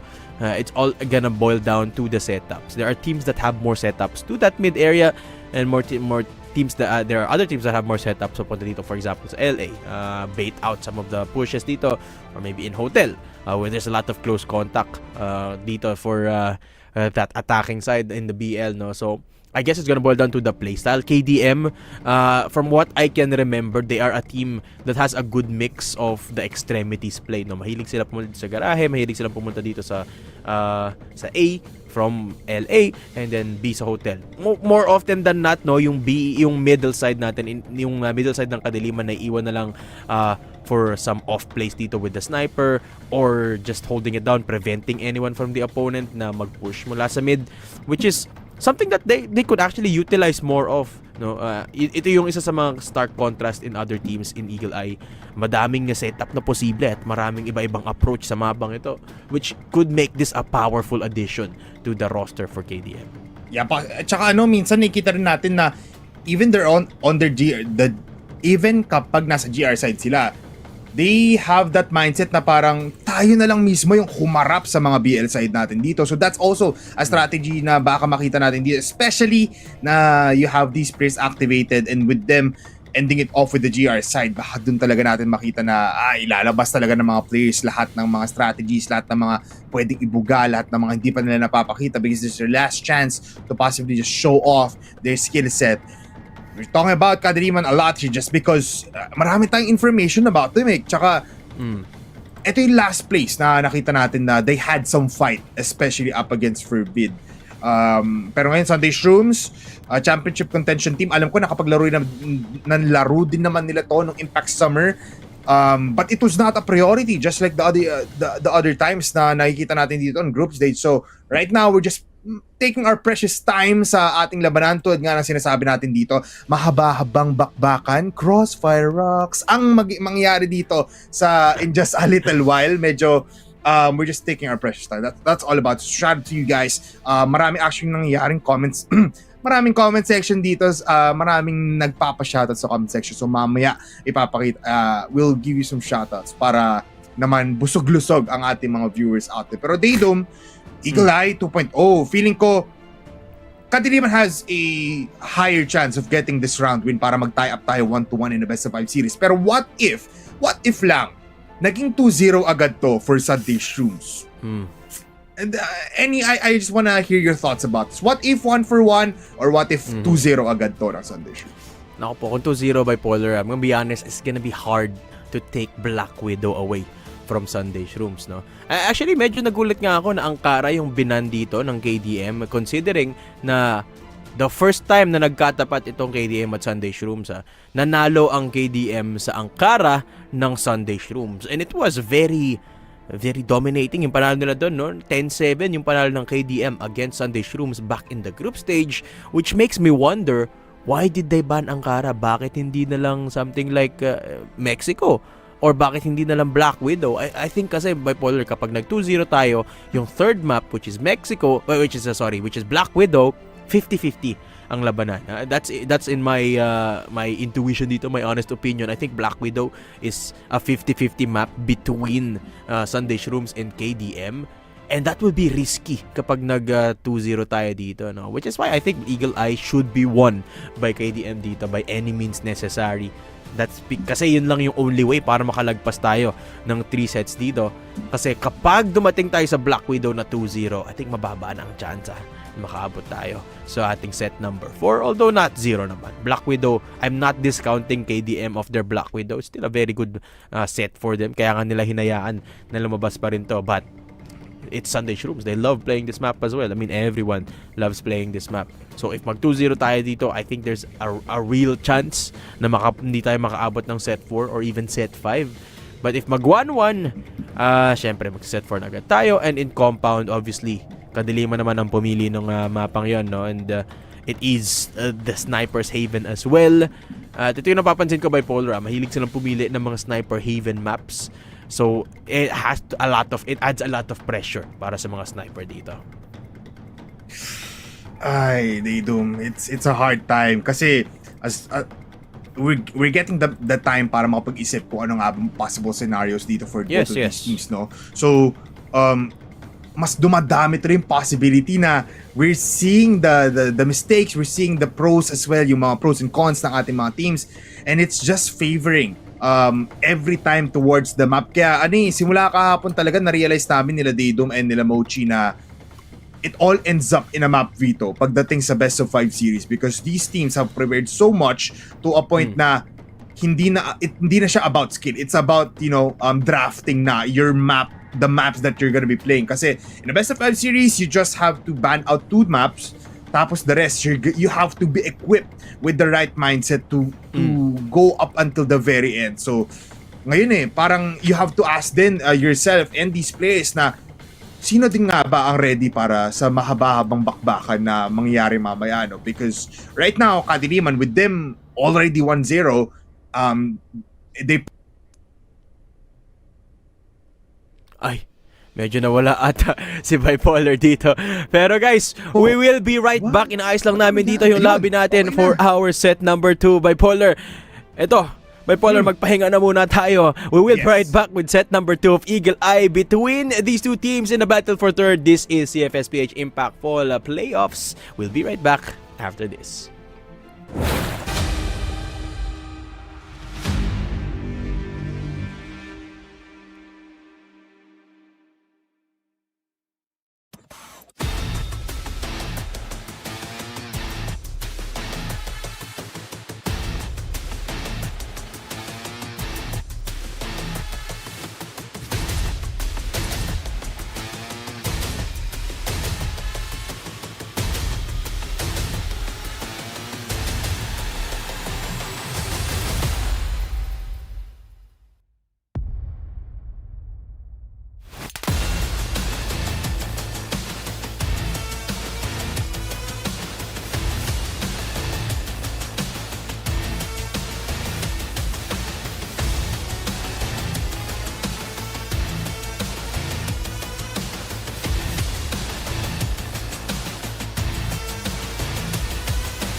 This is a team through grit and grind and years of experience. You can't really deny the greatness. Good shot, gotta get X3D. He gets his third, he gets his fourth. Oh my God! Good shot, gotta get JC. Drill gets 1 and 2. Beautiful timing Pero para sa Zefrax, uubusin na lang lahat. isang bala lamang, matutupad ang lahat ng pangarap.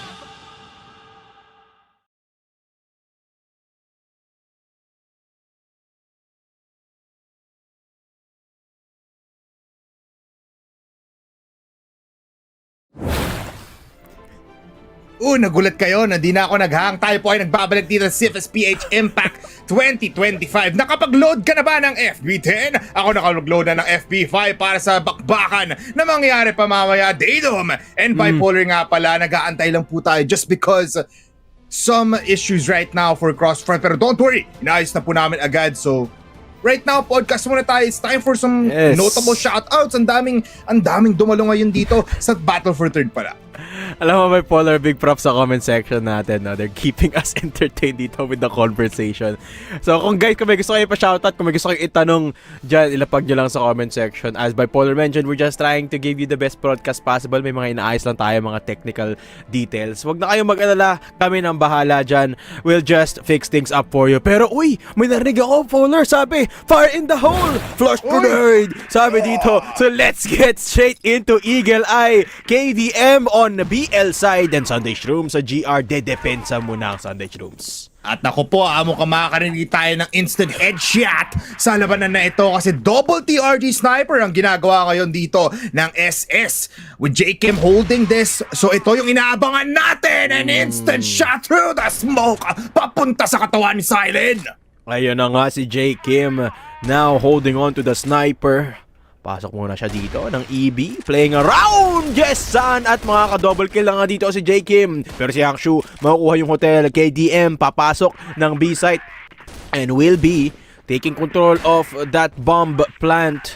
Ayan na nga, tatalim na dito si RTA. It's a 3v3. Si RTA, yung mga snipers natin dito nalaglag na for KDM. Pero si J-Bice, buhay pa naman. At sila manggagaling mula sa likod dito sa hotel exit. At RTA, naku po, maling angulo titignan mo dyan. RTA taken down. Zolek pushing the smoke. Hangshu taken down as well. And Zolek with the retake. Sunday Shrooms defuse the bomb.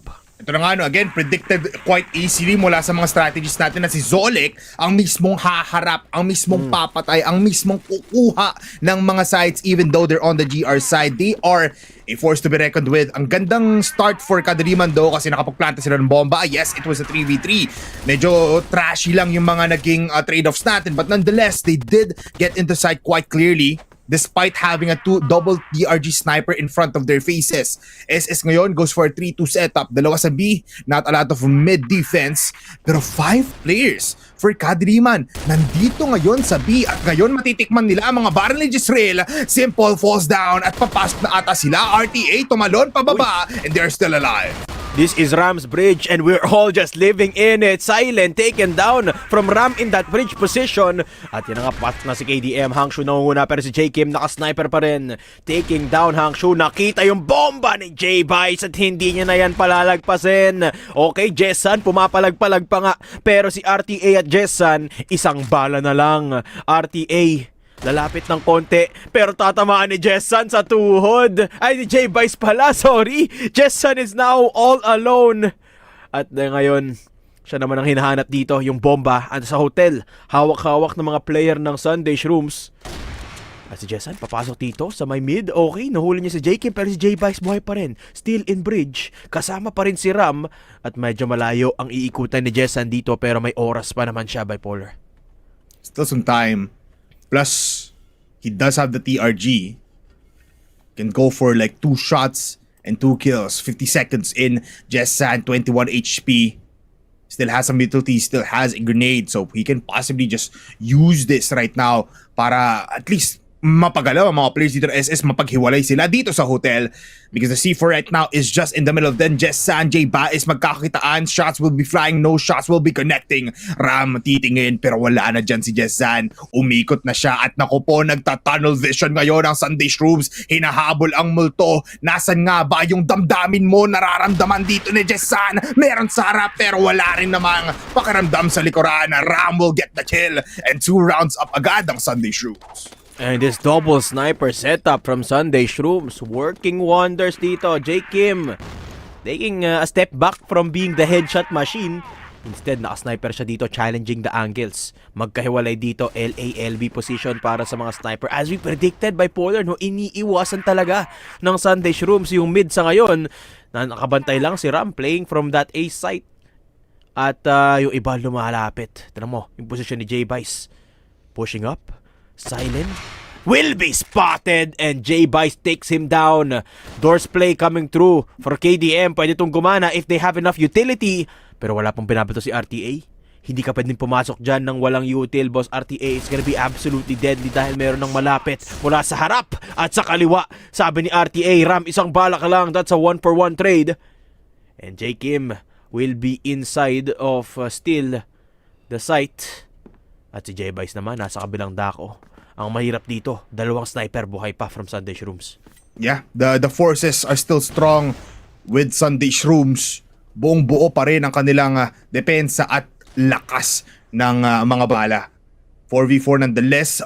Wala pa tayong nakikita actually tower aggression for both of these teams or for specifically for KADILIMAN. J Baez speaks out and still gets that kill out to Jezreel. J Kim may malapitan dito. Hangshu will be seen and through the smoke na naman J Kim gets one. Simple gets another. Mag-isa na lang dito si Jessan. Palaging siya ang natitira at mukhang sinasadya na to ng Sunday Shrooms sa 3v1 palagi pero Jessan with the first contact. Hindi niya alam na malapitan lang dito si J Kim and as well si Zolek and J Kim gets that shot in his body. Tinamaan yung braso. And now 3 points up agad ang Sunday Shrooms. Who would have known? Jessan unable to find anything 2 rounds in a row and to no fault of his own, no? Nauubos kasi dito ng mga sniper ng kalaban ng KDM. Mid-play from J-Vice, an off angle pero nahuli siya ni Jessan dito. Okay, a good decent start para sa KDM. Taking down one of the snipers, taking down 2 of the snipers and J-Kim will be taken out by Jezreel through the smoke, through the box. This is the best start KDM has had all game long. At pwede silang pumwersa ngayon ng LA. Wala na kasi yung sniper dito. Ang natitirang buhay lang si Ram sa mid. Around door si Hangshu. Naku po, kailangan mong i-take down yan. Ang problema lang, Ram has got the better angle, the better read. Papasok na si Jezreel towards EA. At nandito naman si Zolek na malalaglag din. Jezreel, a good entry. Double kill para kay Jezreel. At si Simple na lang ang mag-isang natitirang buhay para dito sa Sunday Shrooms. We'll be finding out where Jessan is. Kaso lang yung bala ni Jessan mas mabilis. KDM on the board. Almost an ace by the way for Jezreel Don. A 4K for him and Jezan will clean up house. They get the round now in their names pero this has been very slow for Sunday for KADILIMAN compared to how they do it. Actually, hindi pa natin nakikita dito yung poking system na ginagawa ng KADILIMAN. So, what happened? Is this the adjustment that they've learned after one day in the playoffs na wag na natin muna gawin yun. Let's go for like full contact play. 5-man palagi. Wag tayo nga alis. Let's hold our ground. Right now, they did get a point. Pero up pa rin naman by 2 points ang Sunday Shrooms. At si Jezreel ang nagiging hero ngayon for KADILIMAN. Yup. Ganda ng entry kanina ni Jezreel no? Just taking down 2 players immediately. Jezreel, the most kills on the board para sa KDM. Tabi niya doon si Jessan. Uy, different approach from Silent. Hindi pumasok ng hotel at dahil dyan, na-cut off si J Kim. Nalaglag ngayon si Simple din. At si Jessan playing around the punishment of Zolek. At ngayon full control para dito sa LB. Diretso ng B-site. The bomb has been planted. Ram. Nakita si Jessan doon. Nice little rotation play. Alam nyo kasi na isolated pa rin si Jessan mula sa malayo. J-Vice switching still to the TRG. And flashes will come in. Hindi nila ina-expect tong si J-Vice na medyo malapit. Coming in from RS, 18 seconds left on the bomb timer. Paubos na ang oras ni Ram. Kailangan niyang pumasok. At si J-Vice din ay wala nang matatakbuhan dito. 10 seconds. And Sunday Shrooms waving the white flag for now. KDM, 2 rounds on the board. At kailangan mag-adjust ng Sunday Shrooms sa atake ng Kadiliman. Yun ang ibibigay muna na to. So hard to go for retake when it's a 2v4 situation, especially na galit na nga dito ang Kadiliman. I've been noticing the player cams as well. Focus na si Jessan dito. That is why he is going for a 6 kills in mere 5 rounds. Grenades connecting onto him though. Half HP agad, pero he still wants to fight this and he hits the shot of a lifetime. Kills of Zolek, pero JK may sagot agad. Wala akong pake sa'yo kahit patay mo yung kakampi ko. I will still hit the shots with the TRG. Yep, 4v4. Zolek is down, so is Jessan. Good trade mala dito kay J-Kim para mahuli si Jessan doon. Reading the angle of the enemy sniper. Not easy to do. Props to J-Kim, parang nagawa niya yun, no? Hangshu, good shot onto Ram. Pupwersa niya na yung sarili niya dito sa may LB. At si Silent, nako po, nahuli ni Simple. It's very hard to penetrate that mid-doors angle. As Silent just proved. CDM, down to the last 3 players. Hangshu, dilipat muna away from B at lilipat ng A. Andito naman si J-Kim with the sniper still. Nakita niya na yung mga 3 tao papunta sa kanya. Lalayo muna, papasok ng site. Aakyat sa taas at huhulihin si Hangshu. J-Kim repositioning at manggagaling naman sa mid yung 2 kasapi ni J-Kim, pero si J-Kim pa rin ang kakuha ng isa pang kill. The shot from J-Vice will ring true and the snipers will get the round for Sunday Shrooms. Sunday Shrooms able to still hold itong 2-point advantage nila. These snipers have been the crucial part of their defense. Hindi makapasok ng maluwag right now ang Kadiliman into these sites. And even sa flank ups positions, hindi na kinoconsider ngayon ang Kadiliman just because sobrang spread out ng depensa ngayon ng Sunday Shrooms. A 1-for-1 for each point of entry na pwedeng pasukan ngayon ng Kadiliman. And they're trying to adjust as well to these double snipers ng Sunday Shrooms, no? But so far, have been using a lot of utility. A part of the reason bakit nakaka-pick off dito ang Sunday Shrooms with their snipers is because there aren't a lot of smokes covering the angles, the potential angles ng mga snipers. Simple, playing close, okay! Entering double doors into mid, kaso lang si RTA. Makakasagot ka agad doon. So that's a good trade of kills. Again, KDM struggling to push down that door's position as Zolek picks up a double kill and that is the bomb as well. Inside of A site, naku po, kailangan kunin to ng KDM. Actually, the bomb will be pivoted away from that site. At nandoon na pala sa mid ang bomba. Jesril, hawak-hawak lang ang posisyon niya dito sa may middle area. Pero 35 HP para kay J-Vice. Even less HP para kay Jesril at RTA na 2 na lang natitirang buhay para sa KDM. Both low, spotted agad, pero J-Vice ang mamamatay dito. Jesril hitting the shots every time. 50% headshot rate on him as well. Still out of time despite nagtitik ng ating timer below 50 seconds. Aakyat si Jesril for the first time dito ngayon on tower, trying to spot out kung saan nga ba madali pumasok. RTA spotted here towards LB. For 35 seconds, saan nga ba sila pupunta? They're going towards LA. At saktong-sakto, dito nakatingin ngayon si J-Kim. A 2v2 situation kung saan one shot is all it takes to stop this. For both sides, Jesril enters. Here comes a smoke. Matipigilan sila dito to go for a retake. On the other side of the map, Zolek pushing. Zolek spots out RTA. Tatama nga ba yung shots? No, it cannot. 36 seconds. J-Kim pushing with a USP. Makakamatay nga ba siya? 1 kill onto Zolek. RTA still alive. Pero Zolek with the double kill onto the last remaining players of KADILIMAN.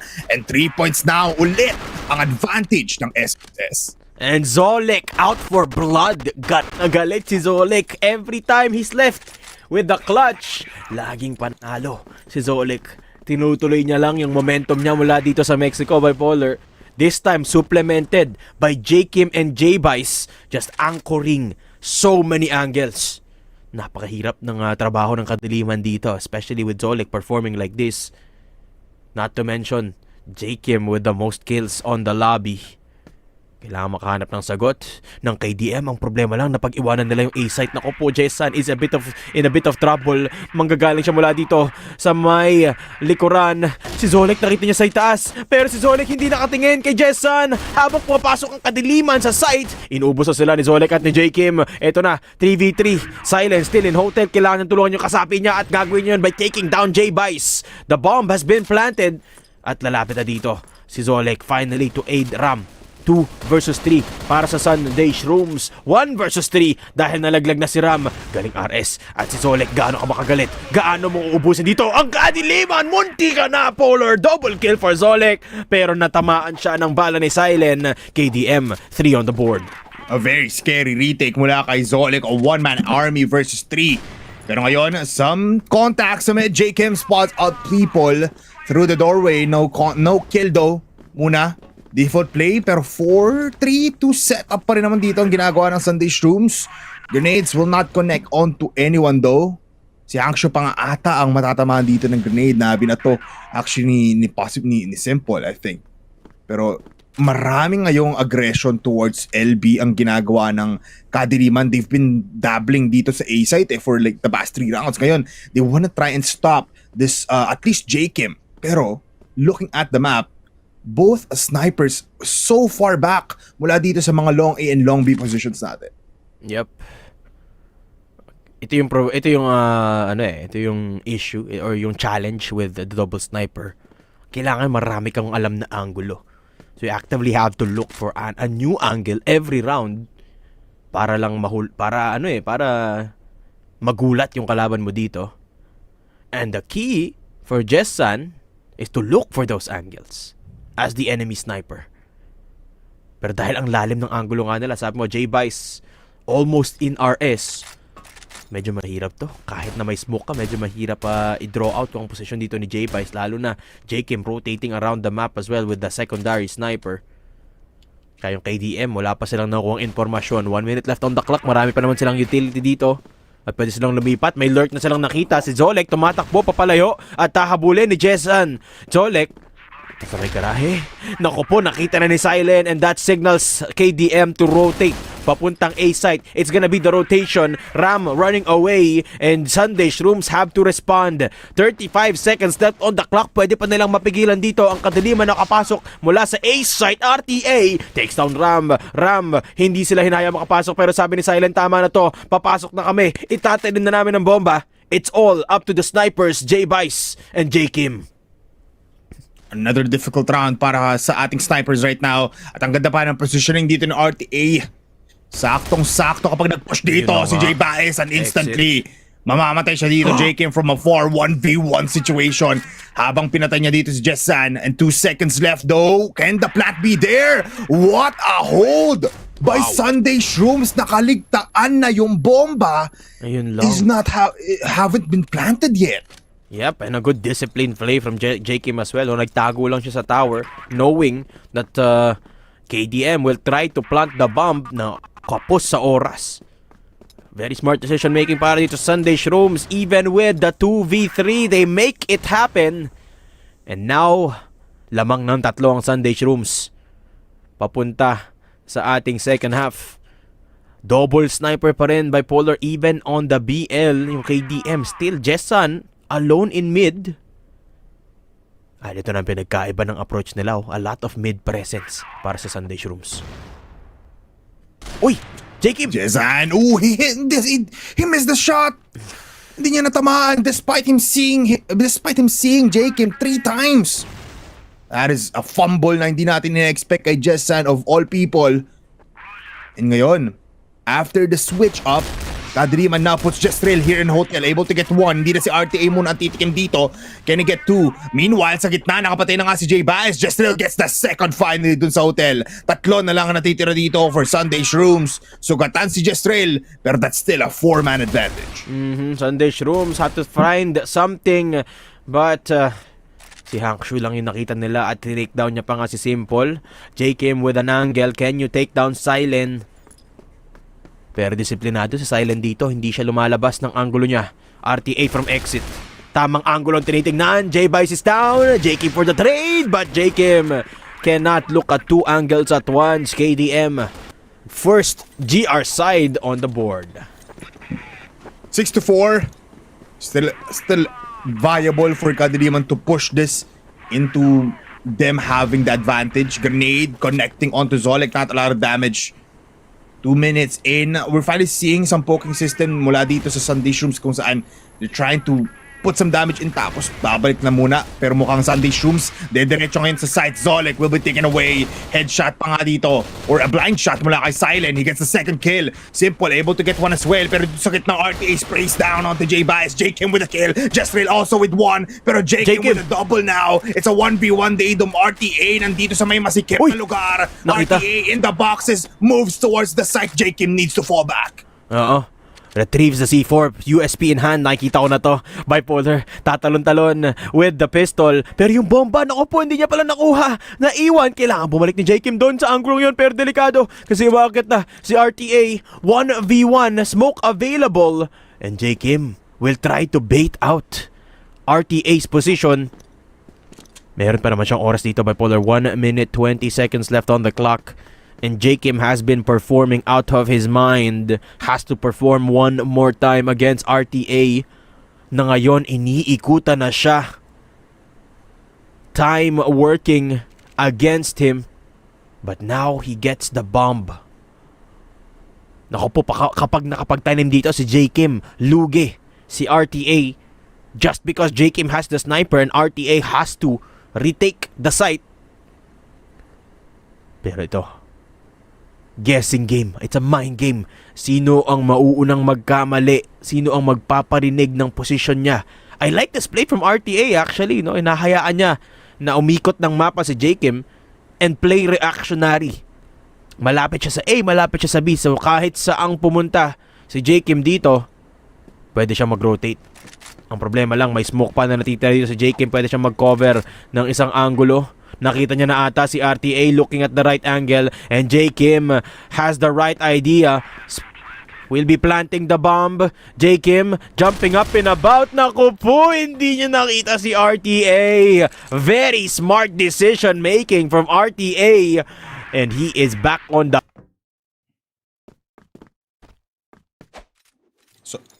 Sobrang disiplinado actually dito ni RTA, no, kung saan he was just waiting for the time, pero for Sunday Shrooms, they were just wasting the time. Parang di nila naisip na they could have just planted like 20 seconds ago.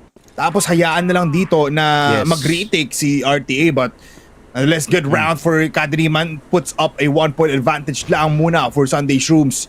Going confident that finally we're seeing some hope for KADILIMAN. They're finally unleashing the darkness. Papasok ang 4 na players here towards hotel. LB position has been secured. The smokes dividing the fight. Jestrail hindi makita. Sobrang bulag. Needs to reconsider his fights.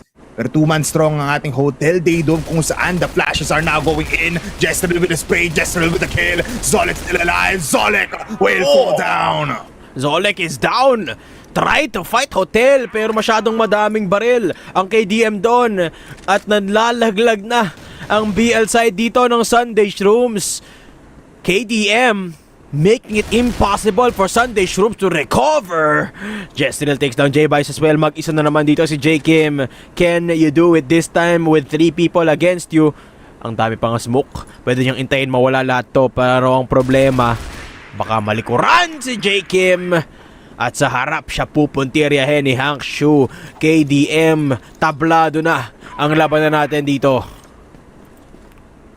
Tie game, 6-6. Ito yung expect natin for KADILIMAN and Sunday Shrooms from the very first start. Pero SSJ Ba is able to get one out of nowhere. Through the window pa nga ata yun, if I'm correct. At ngayon, they're gonna be comfortable going into his sights. Tatlong players moving towards the stairs here on B. Makakapatay din naman si Zolek. At ngayon, the flashes might not make a miracle play dito ngayon kasi they're flashing towards this area. Pero Silent sprays on 2. That's 2 kills for him. Silent off to a good start once more para sa KADILIMAN. J-Kim, okay, quick scope into Silent. At si Jessan nalalapit na rin. Pero si J-Kim wala siyang idea kung nasaan magagaling si Jessan. 1v3 para kay Jessan. Takes down 1. But the next is J-Kim, and J-Kim is just too sharp. 7-6 Sunday Shrooms will keep the lead. 1 point lead for Sunday Shrooms. And JKim has been performing like a beast. Hindi mo na siya actually headshot king ngayon, no? He is just a fragger with 18 kills and 0 headshots. Siya ang... Look at this Hangshu close by. Uy, ang lapit! Hangshu picks up the kill, pero good trade coming through from Ram. Zolek nakapasok na rin inside of A site. RTA, good trade. And J-Vice falling down. Ibig sabihin nito, mayroong onting oras na nabili ang KDM, pero makapapagtanim na rin ang Sunday Shrooms. Sa itaas ng site dito, RTA from tower.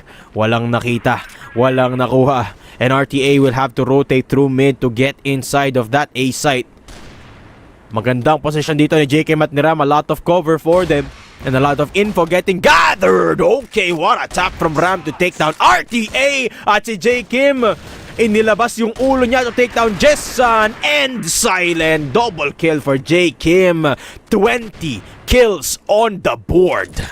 And that is just his first headshot, by the way, in what, 14 rounds already. He's been on fire. And most of the players right now for Sunday Shrooms, sobrang ganda ng ginagawa. Tumatanong si JKim, nakakuha pa rin ng kill. And I think he finds someone close here in LA. So they just need to back off, need to stabilize kasi eto na yung advantage nila going into this round, Daydum. They have taken away Jessan, the only sniper dito ng Kadiliman. KDM, wala namang pupulot sa kanila to, no? So this is undeniably an advantage for Sunday Shrooms. Diretso na nga sila sa A-site. Si Silent, nakita na rin yung takiliran niya ni JKim. And that is another 2 kills for JKim. Zolek will be entering the site. Si Hangshu from mid na upo na huli din ni J-Vice, who is now playing the M4. And Ram to close it off. Sunday Shrooms set point in Eagle Eye. And this is dire situation now for Kadiliman. I think they just need to lock on now. Wag nilang hayaan ditong Sunday Shrooms to go out with a 2-0 bang agad. Best of 5 series po ito. At kung hahayaan nila na mamamatay lang si Jessan, this is gonna be a crucial problem for Kadiliman. Wala na ang firepower ng malayuan dito ng KDM. At unti-unti nang natitikman ng Sunday Shrooms ang pagkapanalo dito sa Eagle Eye. Yun na nga. One man down, one crucial man down for KDM. Si Jessan yun. At lalapit sa bridge si J-Vice. Naku po, nahuli ni RTA. 4v4. Simple, making it simple. Pero si Jessan sasagot ng isa. Double kill for Simple. Ram to open up the site. Pero mag-isa na lang si RTA. At wala na siyang maibubuga. It's Sunday Shrooms to take Eagle Eye. Holy mother of God! Anong kinain dito nila JKim ng SS? Sabi nila mag-e-enjoy lang daw sila, but now they are 2-0 in a best of 5 series, just 1 point away or 1 set away from claiming the battle for third. Man, ito yung Sunday Shrooms na inaabangan ng lahat mula nung first day pa lang ng group stage. This is the peak Sunday Shrooms na nakakuha ng championship ng Summer Impact. Yep, Sunday Shrooms firing on all cylinders and living up to their full potential. You have to remember, we talked about this bipolar. Anong mangyayari kapag nag 2-0 itong set natin?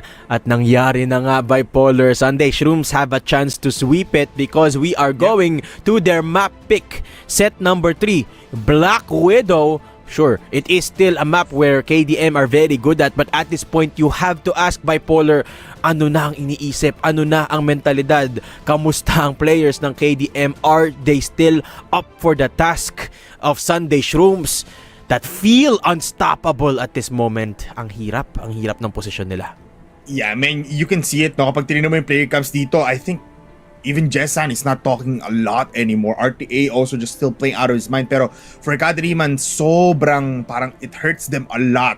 And it hurts us a lot kasi we're not biased for Kadiliman. Pero to go out in the last match of your of Impactful dito sa Battle for Third with no wins so far, that is gonna hurt. And that is gonna be hitting you in the wrong places. Pero speaking of Sunday Shrooms muna tayo ngayon, they comfortably take out Eagle Eye 2.0, which is the map pick of KADILIMAN. And that is a Exactly. statement of itself. Ngayon, pupunta sa Black Widow kung saan it's a 50-50 coin flip.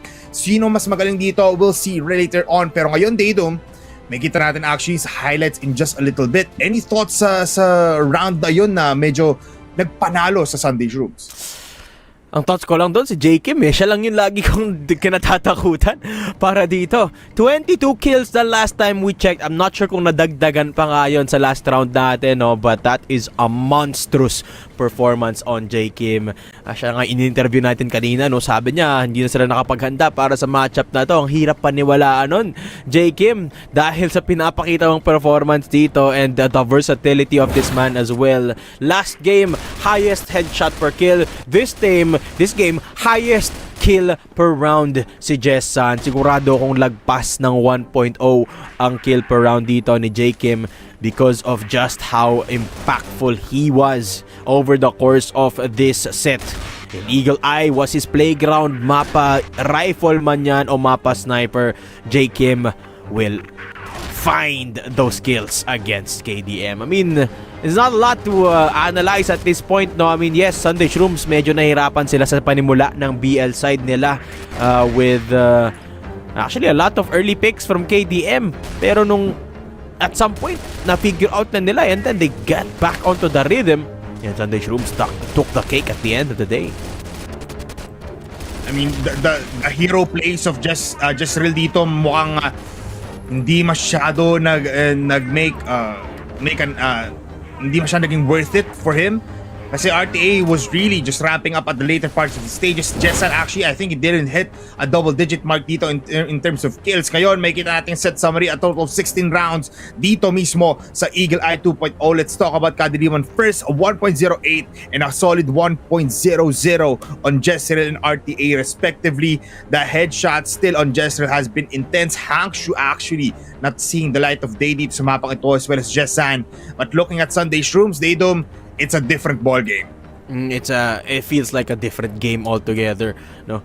It is J. Kim with a monstrous 2.75 KD, 1.38 kills per round. Ayun na nga, 22 kills on the board for this man. And you've got Zolek as well, that looked like he's on fire, no? Yung pinakaunang BL side dito ng ni Sunday Shrooms at ni Zolek, mukha siyang dire-diretso lang, no? Peeking everyone, and Ram is right there with them. Every one of these riflers making a big showing dito for Sunday Shrooms. At ang set MVP natin, I wouldn't be surprised if it's anyone other than J. Kim. Ayun na nga, smokes per round of 50 as well. A godlike performance for J. Kim. Yeah, definitely godlike, definitely beyond godlike ang ginawa dito ni J. Kim in this matchup ngayon. I mean, in just a little while, makita rin naman natin ang kanyang highlights. So I just wanna look back later on kung paano nga niya ba pinesto yung sarili niya to get like multiple frags. I think he ended up with 20 plus kills. Tama ba, Daydom? In like round number 15 pa lang naman yun. Ngayon, looking at the highlights, TRG from the start until the finish, from solo plays to through the smoke plays na sinimulan niya, yun pa lang naman tapos quick peeks here and there. This guy, kahit ano atang baril ibigay mo kay J. Kim, he is a very scary beast. Yes, an impeccable defense as well from Sunday Shrooms. 6-3 yung second half start natin dito. Big lead already on the GR side, and then when we switch to the BL, medyo nakabawi ang KADILIMAN with Jessan hitting a couple of crucial shots, pero nung nakalamang na dito ang Sunday Shrooms, hindi na nila pinakawalan, napako sa 6 dito ang KADILIMAN, and it was just the show for J. Kim Bipolar. Yeah, I mean, the J. Kim show keeps on going, and let's see kung tutuloy pa nga ba yung reign dito ng buong Sunday Shrooms against KADILIMAN, or will KADILIMAN finally give us a round here in the best of 5 series. Magbabalik po ang ating CFS PH Impact Fall 2025 set number 3 after this short break.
This is a team through grit and grind and years of experience. You can't really deny the greatness.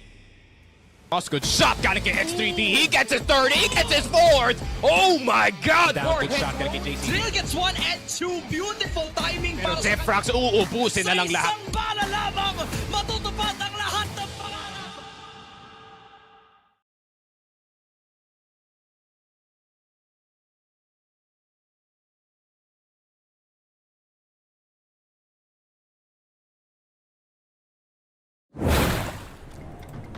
It's time to get right back into the action. Tayo po ay nagbabalik dito lamang sa Impact Fall Battle for Third right now for Sunday Shrooms and KADILIMAN and Flash News 2-0 for the past champions ng ating Impact Summer against KADILIMAN, ang matagal nang nag-hold ng number 1 spot sa ating standings.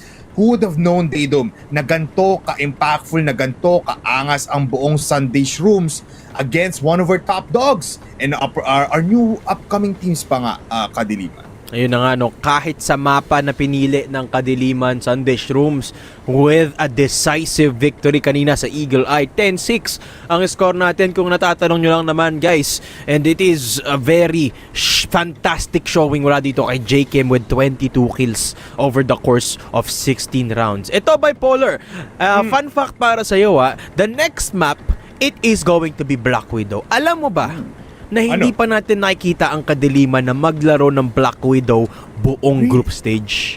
Not a single time have we seen KADILIMAN on Black Widow. Maybe it's because laging binaban ito ng kalaban nila sa kanila, or maybe it's because they don't want to play this map. Dahil best of 5 na tayo, they will be forced to play that Black Widow, and I can't help but be scared dahil napakaganda ng pinapakita ng Sunday Shrooms. To a point na ito, magbibigay ako ng malaking challenge for myself, Daydum. Kapag nanalo dito sa best of 5 series ang KADILIMAN, magpapakalbo ko, Daydum. Uy! I will say that right here on stream. Clip just it. because it has been a dominating series so far. Pero hindi po sa ulo, dito lang. May bok kasi dito, Daydum. So, Hoy, sabi mo sa ulo. Hoy, guys, lagay nyo yun sa comments, i-clip nyo na. Magpapakalbo si Bipolar kapag nanalo ang KADILIMAN. Okay. It's crazy right now, Daydum. Okay. Ang iniisip natin, man, that KADILIMAN would have put up a fight, an even better fight. And we know na KADILIMAN can provide us this kind of like offense, this kind of defense. Pero for now, parang nabasa na ngayon ng Sunday Shrooms. Parang inaral nila lahat ng kailangan puntahan, kailangan gawin, kasi Eagle Eye was one of their strong suits for KADILIMAN. Despite them losing against FERVID, iba ang galawan ng KADILIMAN. And ngayon, hindi natin nararamdaman for some reason. But let's see, baka they'll prove us wrong dito sa ating labanan na to. Marami rin naman nagsasabi na 3-2 na daw to in favor of KADILIMAN. So we do hope na makambak to. Please do prove us wrong. Pero man, Black Widow, looking at the statistics, sabi mo nga dito, Daydum, hindi pa natin nakikita dito ang ating KADILIMAN. So not sure on how we'll be seeing that. Pero alam naman natin, Jessan, matagal na yun nagba-Black Widow, man. Nakikita mo nga sa TikTok niya. Shoutout nga pala, Jessan C. Yes, sir. If I'm correct, yun yung kanyang TikTok handle, no? So, you know that they know these maps, possibly. Actually, nakapag na sila, Black Widow dito. Ang KADILIMAN? Yeah. Diba, I'll check. Pero, tingnan natin later on. Later on, no? Pero siguro onti pa lang. Let's just say onti pa lang, not really a lot of experience here from the group stage, but they know it too hard. Alam naman natin, palaging 50-50 pagdating sa Black Widow. But with the momentum, with the confidence boost na ginagawa ng 2-0 ngayon for Sunday Shrooms, they have the upper advantage. Not a lot, pero they have a little bit. Ayun na, I stand corrected, no? Nakita ko pala, QUERDAS kinalaban ng KADILIMAN dito sa Black Widow. At yun na nga, no, one of the reasons why this hasn't been showing up a lot is because they are impactful in that one game. 10-3 ang score nila laban sa ating Grand Finals winner. At hindi mo natatanong, nakakatakot din naman ang Black Widow dito ng KADILIMAN. I stand corrected as we go into Black Widow. At si Silent, inilabas na ang sniper niya dito, Bipolar. Game na para sa KADILIMAN. Let's get right into the battlefield daw. Sabi dito ni Silent, I will get that easy shot towards House B. Pero ngayon, J-Bias, gusto rin labanan dito. Wants for a revenge shot. And for now, nakikita natin, once again, yung mga patusok-tusok plays ngayon ng Kadiliman. Tikim dito, tapos stabilize, tapos balik ulit doon. Some grenades flying by J-Bias, nasa waters. They might not expect this, pero nakita siya doon ng smoke and silent. Easy headshot para sa kanya, double kill already. Ito na nga, no, Sunday Shrooms making a lot of mistakes dito sa unang set natin, unang round natin rather. J-Bice, J-Kim parehong nalaglag na agad. The sniper is out and the snipers are in for KDM. Uy, S-play pa simple. Mukhang magpupush na naman siya dito. At dito na nga yung sinasabi ko, Sunday Shrooms have to stop challenging these angles. Ito yung nagpatalo sa kanila sa QUERDAS. And they're doing the same things again, Bipolar. At dito na nga si Ram. Okay, this time it will work for Ram. Pero si Zolek manggagaling sa S. A-site. Andoon ang bomba. RTA going down. Is this doable? The 2v3 para sa Sunday Shrooms. Ram with the rotate towards Ter. Kaso nahuli siya ni Hangshu doon. At si Zolek manggagaling pa rin sa mid. S-play, BS into ES, and it is going to be just Sun to take down Zolek. KDM will take round 1. What a confident, what a first starter for Kadiliman right now. 2 kills already on Silent and Hangshu. Just Sun and Silent pops off at the right time. Kills off J-Bias and as well as Zolek in an instant. Dalawa, burado agad. 2 players out. Naku po, Sunday Shrooms, medyo nakakatakot itong gantong ginagawa nyo. A lot of mistakes that KDM capitalize on. And J-Bice 2 for 2. Second time in a row, walang nakuha sa early peak si J-Bice. At si Zolek ginawa din yung parehong yon. It will be Sunday Shrooms, 2 players towards that A site. Yung sniper kinuha dito ni J-Kim. At mag-isa lang si Ram dito sa B, using everything he's got para mapigilan ng Kadiliman sa pagpasok sa House B. Pero kapag pumunta ang Kadiliman sa B, parang hindi sila mapipigilan ni Ram dito. Mid is wide open. And this is an opportunity for Ram to push and find Silent on the other side. But that is a TRG player, Silent, walking up just at the exit of entrance of B site. Lalapit na nga Silent, getting chipped down by Ram, pero papasok na sa S dito si Hangshu, taking down J-Kim. Simple, nahuling umaakyat ng stairs, and Hangshu good for the double kill. And Sunday Shrooms, this round is good as done para sa kanila dito. Ayun na nga, Jessan with the kill, and KDM 2 rounds on the board. It's actually nice to see na nakikita natin yung adaptation ngayon ng Kadiliman. Nilabas na nila finally yung double TRG setup nila, and nakikita mo yung lakas ng opensa ngayon on the BL side. Jessan will spot out one, simple through the smoke, taken away, and these shots from these snipers have been totally insane. Silent have been an important factor. Jessan din. This is the Jessan we've been looking for. Black Widow, he's very comfortable dito sa mapang ito. And Sunday Shrooms, I think they have to stop peeking dito by Bipolar. Matter of fact, just all hold the corners. Naku po, Jessan! How do you know where to look? J-Bice currently being outclassed by Jessan. And where has this been? This is what we need. KDM are taking control of Black Widow. I just want to say again, dalawa pa lang ang napapatay ng Sunday Shrooms on the whole roster of Kadiliman in these 3 rounds. Si Silent pa lang, and as well as si RTA, hindi pa nagagalaw. Si Jasril, si Hangshu with 4 kills, and Jessan with 5. And you can definitely feel na ito na yung Kadiliman that we know and love. That they are doing what we have been expecting them to do. J-Kim close by here on short. Might go for the initial pick-off, especially with Hangshu leading the fray. Flash will be there. Silent blinded. Ram sprays down onto water. Walang matatamaan. Still alive. Silent. And he gets killed. J-Kim with the first contact now. And papasok sila dito. Makakaalis pa nga si J-Kim. And J-Kim will stay alive to look for more kills. Pero nakasagot ng Kadiliman dito. 3v3. Naitanim na nga yung bomba ni Hangshu. Jessan, naku po, kailangan mo i-pick dito si Zolek. Coming in from mid and S. At si RTA naman ang magagaling mula sa kabila from window. Papasok si J-Kim. Pero si Ram ang tatapos dito with Zolek to get the bomb defused. Sunday Shrooms finally adjusting and getting a score. on the board finally for Sunday Shrooms, finally getting some kills into their name. Hindi lang is 2 for the entirety of these 3 rounds. One nakabawi na nga dito ang ating Sunday Shrooms, adapting as well to these gunfights. Double TRG na rin ang ginagawa nila. Together with JKM and J-Bass, they want to fight off against Silent and Jessan. Long aggression once again. Ito ang priority right now for KADILIMAN because this gives them a lot of space to work with. Pwede lang i-hold down yung long A. Pitas-pitas lang dito si Jessan. And for the past 3 rounds, ito lang naman yung ginagawa niya and it's so impactful dito. Okay, nag-adjust na dito ang Sunday Shrooms. Wala na silang pinipick na long angle. It's just the S-play from Zolek habang si Ram nagbabato ng utility dito sa House B. Now, Sunday Shrooms, they bring the game, the mind game to KDM's hands. Kayo naman ang mag-adjust dito. Anong gagawin nyo pag hindi kami nag-peak? It seems like ang sagot nila dito, bipolar, papasok dito sa B into water. Pero wala pa ring tao doon.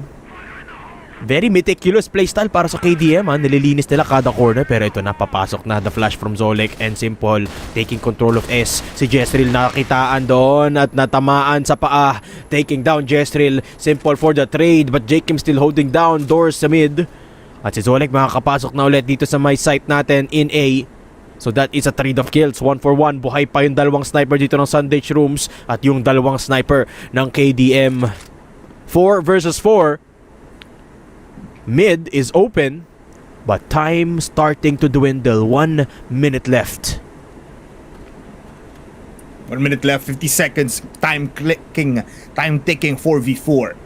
3-man now with a C4. Mukhang dito na ang kanilang point of entry. Hangshu wants to lead it, but he has the C4. Needs to wait for the flash as well if they want to go for an even cleaner take. Kaso nga lang si JK, malapitan na nga dito. The shot will not connect. It's gonna miss. At makakapasok sila dito sa Storby. They get the kill onto RTA. On House B to correct myself. And Hangshu stabilizes, wants to kill dito sa may kabaong. JKM still alive. Ram nasa metal box pa natin. 20 seconds, hindi sila makapasok, Daydom. Hindi talaga. Si JKM nahuli na rin ni Hangshu pero si Ram nandun pa rin sa likod ng kahon. Naku po, Zolek, kailangan ka namin dito for Sunday Shrooms. Pero si Hangshu, will take him down. And it is up to J-Bice. Has been having a quiet game so far. At nakapistol siya ngayon. Na-timingan pa nga ni Hangshu, the hero of this round, Hangshu, with 7 kills.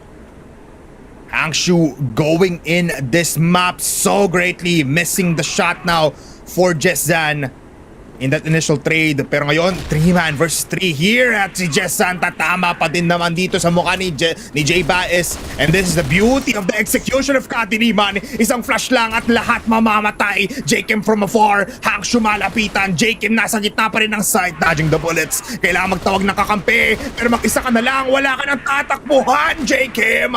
KDM is on fire once again. And again, the battle of the snipers. Walang naibubuga si J-Bice. Jessan consistently finding the angle and the kill onto J-Bice. And it has been a landslide between these two snipers. And you have to remember, Bipolar, nasa BL side pa rin ng KDM. At walang nakukuhang kill yung sniper dito ng Sunday Shrooms. This is detrimental for Sunday Shrooms.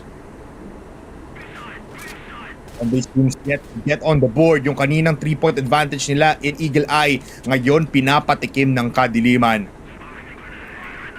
We've seen KADILIMAN in this map, especially kapag BL side sila, they are dominating. They are a force to be reckoned with. Sobrang ganda ng BL side nila. At ngayon nararamdaman niya ng buong SS. Isa lang ang dedepensa dito sa B. It's just Ram with the flashbang in his hands. He does have an HK to possibly spray down onto people. Pero they need to put up some people here. They go in towards short. Wala silang may kita right now. Pero a big battle here towards mid. Huge. Kung nalapit na dito ang KADILIMAN at mukhang makakita sila ng target doon, will take down Zolek this time around. Si J-Bice nagtatago pa rin sa likod ng smoke inside of that A site. Pero si Jessan alam kung saan titingin. He is alive and he is taking over. Jessan, the sniper, is back. 4-1 the score 5 versus 3. The manpower. At si J-Vice papalag na naman. Jessan tumatalon-talon pa nga sa ter. At finally, nakatisa si J-Vice kay Jessan. But is it too late? 4 versus 2. J-Vice playing around under. At si J-Vice maglalabas na nga ng pistol dito. Lilipat muna ng mid. Going towards S. Si Silent nakaantabay with the sniper shot of his own. Wow. J-Vice takes him down. At si J-Kim naka-sniper din. Pinigilan yung bomba na may tanim dito. Jezreel is down. Oh my God, the snipers are making it happen. J-Kim and J-Vice are back in the lobby. At mag-isa na lang ngayon si RTA. This is RTA we're talking about. The heaviest rifler in the ranks of KDM when it comes to the clutch situation. But RTA will be spotted by J-Vice. 5 seconds left. Hindi na makakapagtanim dito si RTA na itanim pa nga with 1 second left on the timer. RTA have to hold through. Pero nakita niya si J-Vice coming in from house. Hindi na naman tumama dito si J-Vice pero okay lang. Still a 2v1. Kailangan makapag-defuse dito. J-Kim is taking and the shots are connecting. 2 versus 4. J-Vice and J-Kim, they make it happen. The duo sniper makes it happen, Daydom, and everybody, despite 4 missed shots mula kay J-Vice, he was still able to get the kill in the end. And grabe yon, Daydom. Who would have expected na 2 snipers were gonna make a difference in that round? A 2v4 scenario, papitas-pitas lang, pero nakakuha pa ng round win. And we've been expecting na si Jessan ay palaging mag-hold down dito sa Ter, and hindi masyado nire-respeto to ng Sunday Shrooms, ha? So this is just free real estate for KDM. Absolutely.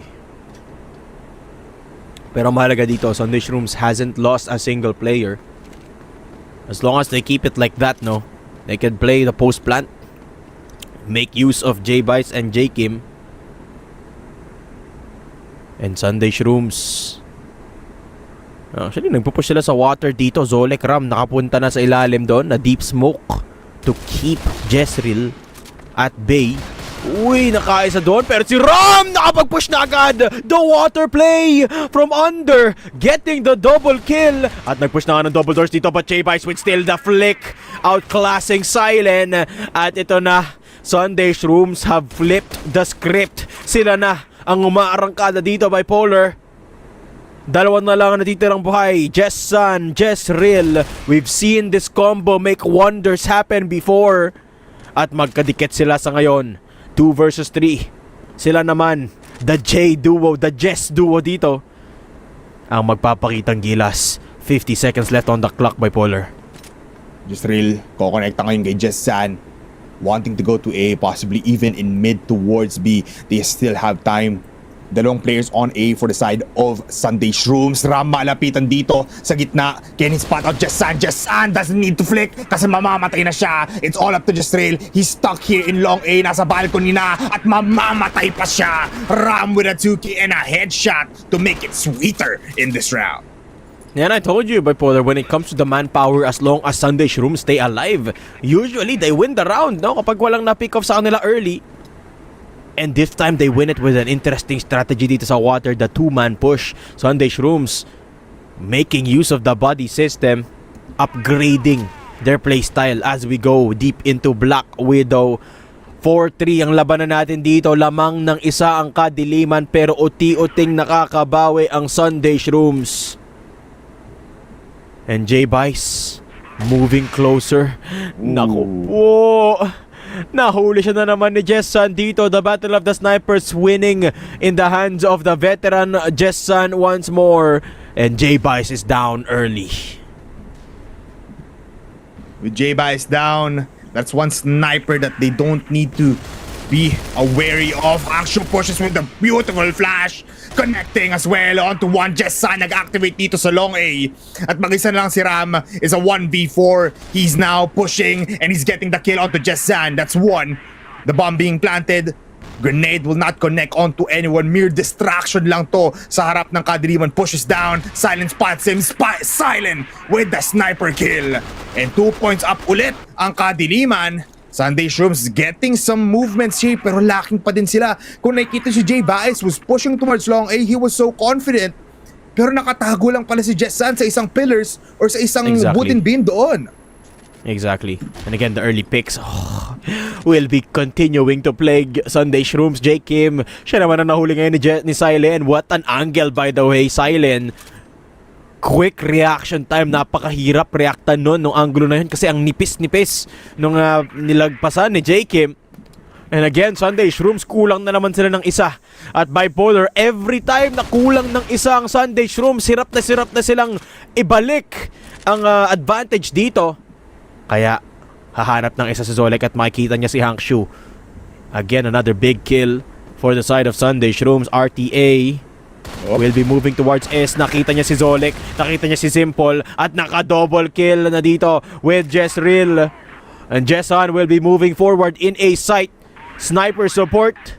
What can J-Bice do with Ram in this 2v3? Naku po, nagkaslituhan na yung dalawang sniper at tinamaan pa nga sa ulo si J-Bice at tinamaan din si Ram. KDM 6-3 half. Nakalagpas nga dun si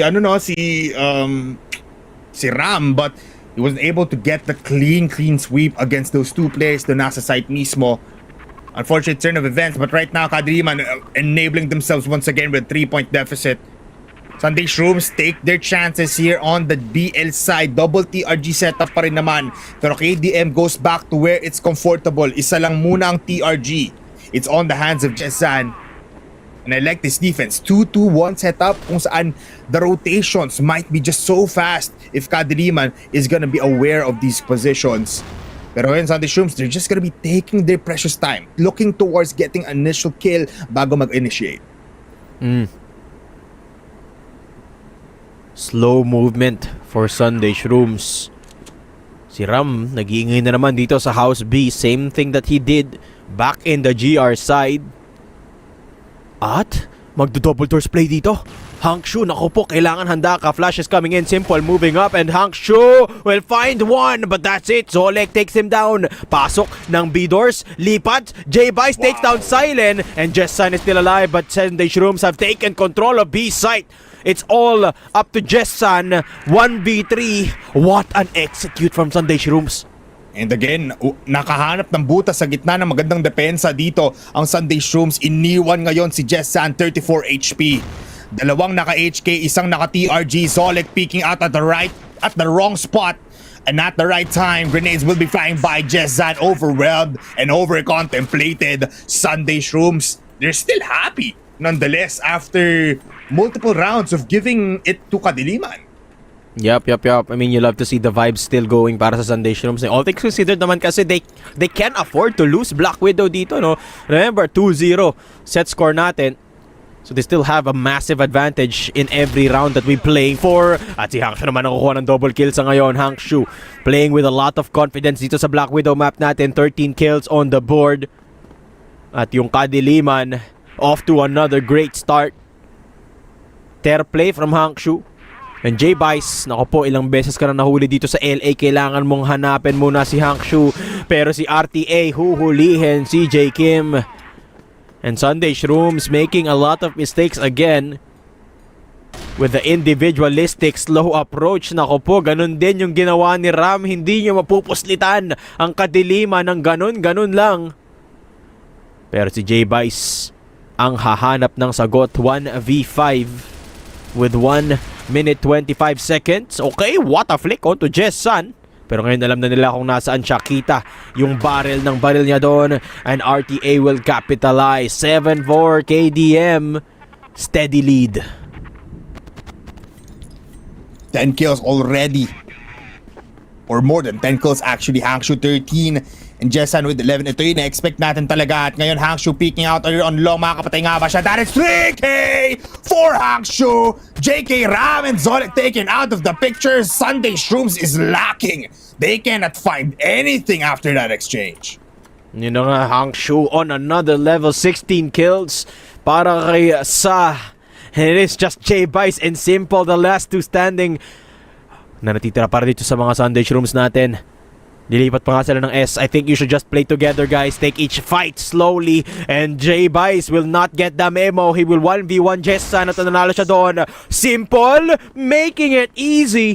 At si RTA malalaglag din. Silent, pushing up. Naghahanap na sila dito. Simple has to find the kill. And Simple will find Silent. 1v2. This is doable for J-Bice. Dahil hawak niya yung C4, hawak niya yung TRG. At magkahiwalay si Jestrel at si Hangshu Bipolar. It's much easier though for KADILIMAN. You have to give it to Hangshu. Wants to go for 16 kills right now. J-Bice nandito sa stage. Nagkapalitan tayo ng mga pwesto. He goes for the place wherein there's no people. Good read for him. 1 minute. Now puts them up to a 40-second timer with the bomb planted. Hangshu, kailangan kumonekta muna dito kay Jestrel. Taking away all of the disadvantages that they might see. J-Bice speaking out. No one being seen. They're both gonna be coming out of this door. Out the window. 21 seconds. J-Bice. All he needs is one shot and pray for time. He goes in. First shot doesn't connect. USP gets the kill. And Hangshu overwhelms him. The 2-for-1 setup goes in the hands of KDM. And I like the flash there as well, no, making it possible just to take down J-Bice. Still respecting the prowess na meron dito si J-Bice, no. KDM take up a more steady lead for rounds ahead. 8-4 ang labanan natin dito, Bipolar.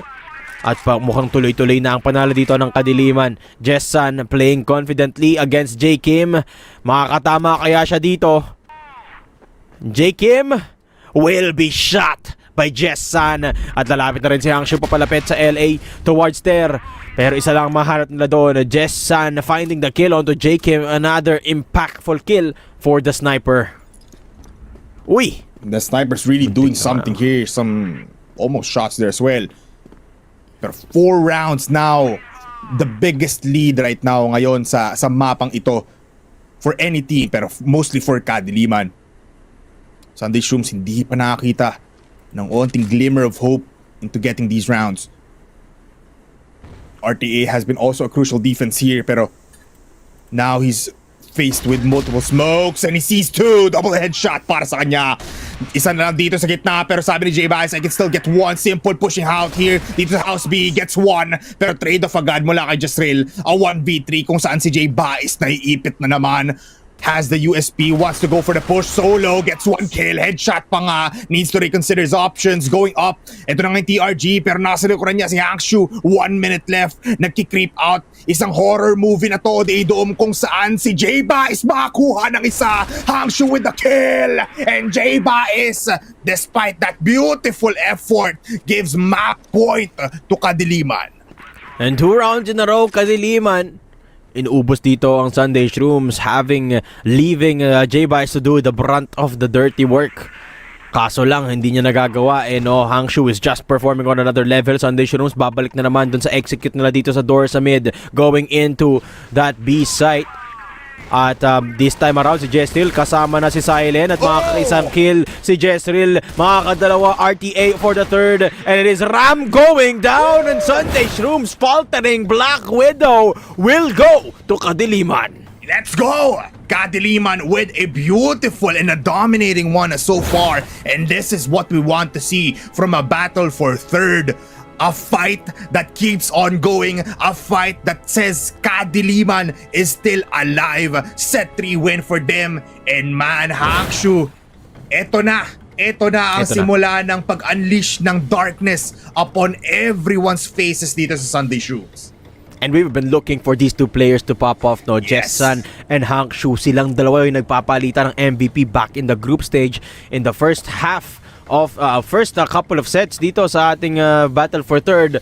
Hindi sila makita, hindi sila maramdaman. This is where they make the comeback happen. Yeah. This is where Hangshu and Jessan redeem themselves. Hangshu, a mountain of kills dito, and an impactful Jessan to neutralize J-Bice dito sa unang parts of the game natin, immediately making it impossible for J-Bice to recover. And because of that, napakalaki ng advantage na nakuha dito ng KADILIMAN sa Black Widow, and they will take the set immediately. And it's just crazy, Daydom. Ito na nga, nag-lock in na talaga yung mga players na inaabangan natin, no? Nakapagpahinga pa nga si RTA, not even needing to go for a double-digit mark. Nag-hold lang siya ng mid for most of these rounds when they were on the GR side, tapos easy pickings na lang for them. But yeah, it's a great scene to see Jessan finally on form. Nakuha niya yung gusto niyang objective on the BL side, take care of Ter, tapos own it like it's his own house. Hangshu, not even afraid, man. Minsan wala pang flash ang pagpasok dito ni Hangshu and he still gets the headshot every time. For Sunday Shrooms, it was nothing. Absent sila, man. They weren't able to see some beautiful shots. J-Bias though, able to get some sniper kills. Nilabanan niya rin naman si Jessan dito, but sometimes nare-respeto niya, iniiwan niya na lang yung Ter minsan natin dito. But yeah, it's now a 2-1. Still in favor of Sunday Shrooms though, so malayo pa ang lakbay dito ng KADILIMAN if they really want this. And I think they do. Yes, exactly. No, they have to pull the reverse sweep. 3 more sets in a row. So medyo maliit ang room for error dito ng KADILIMAN, but if anyone can do it, I believe it's KADILIMAN dito, no. Picking up their first set, albeit a little bit late in the day, but not too late. Sabi ko sa'yo, Bipolar, Black Widow is a 50-50, which makes me wonder why this is the choice of a map para dito sa ating Sunday Shrooms. But the fact is, we still have a couple of maps to go potentially, no? And the next one is gonna be Compound 2.0. Nako po, malakas din ang KADILIMAN sa Compound. Yeah, it's gonna be crazy, no? Compound 2 actually provides the playstyle na kinikater dito ng KADILIMAN. Nakita natin sila last time na napaabot pa ng pinaka-total rounds natin dito na titikim lang kami sa Storby, tapos aalis kami, babalik kami dito sa LA, and as well as going towards mid position, maybe towards EA and on curve. Pero mamaya natin pag-uusapan yan, maraming pa tayong pag-uusapan before it, just because meron pa tayong statistics in just a little while. Everybody, this is the Crossfire that we have been promising you, a best of 5 series kung saan malapit na natin makita ang katotohanan. Medyo delikado lang, tulad nga sinabi dito ni Datum, just because just 1 point away ating team dito of making their lives into better form. Sunday Shrooms still in a best of in series point, while KADILIMAN needs to go for a reverse sweep. Datum, any thoughts after that match? Feeling ko nasabi naman na natin lahat, pero anything more actually? I just wanna remember kasi medyo naging blur actually, kasi dire-diretso yung pag-arangkada dito ng KADILIMAN. Absolutely. Especially with the round differential dito, no? Ang laki ng lamang ng KADILIMAN, which goes to show you that they're still definitely in this game. Let's take a look at some of the highlights to review what actually happened dito sa ating set number 3, no, with Jessan consistently finding the shots. Ito na, dito natin nakikita yung Jessan na in-expect natin dito sa Battle for Third natin, no? Always finding the angle, at yung nakakatakot sa kanya dito, predicting where J-Bice is going to be. That's the sole reason why he's able to always take him down early in these rounds, is alam niya kung saan po position dito yung mga sniper ng Sunday Shrooms. Tsaka hindi sila nagpanaig, no? Double TRG setup na rin dito ang Sunday Shrooms kanina. Yes, pero finally. hindi nila napagana yon kasi may sariling sagot din naman ng KADILIMAN dito. Silent with the versatility of this guy. Uses the TRG, even the M14, even the HK. Whatever you put in this guy's hands, you know he can provide. Maganda rin naman yung isang round dito for Sunday Shrooms kung saan double sniper was able to go for a 2v4 situation. Pero at the end of the day, si Hangshu ang nagbigay ng isang magandang propesya dito na buhay pa rin naman daw sila.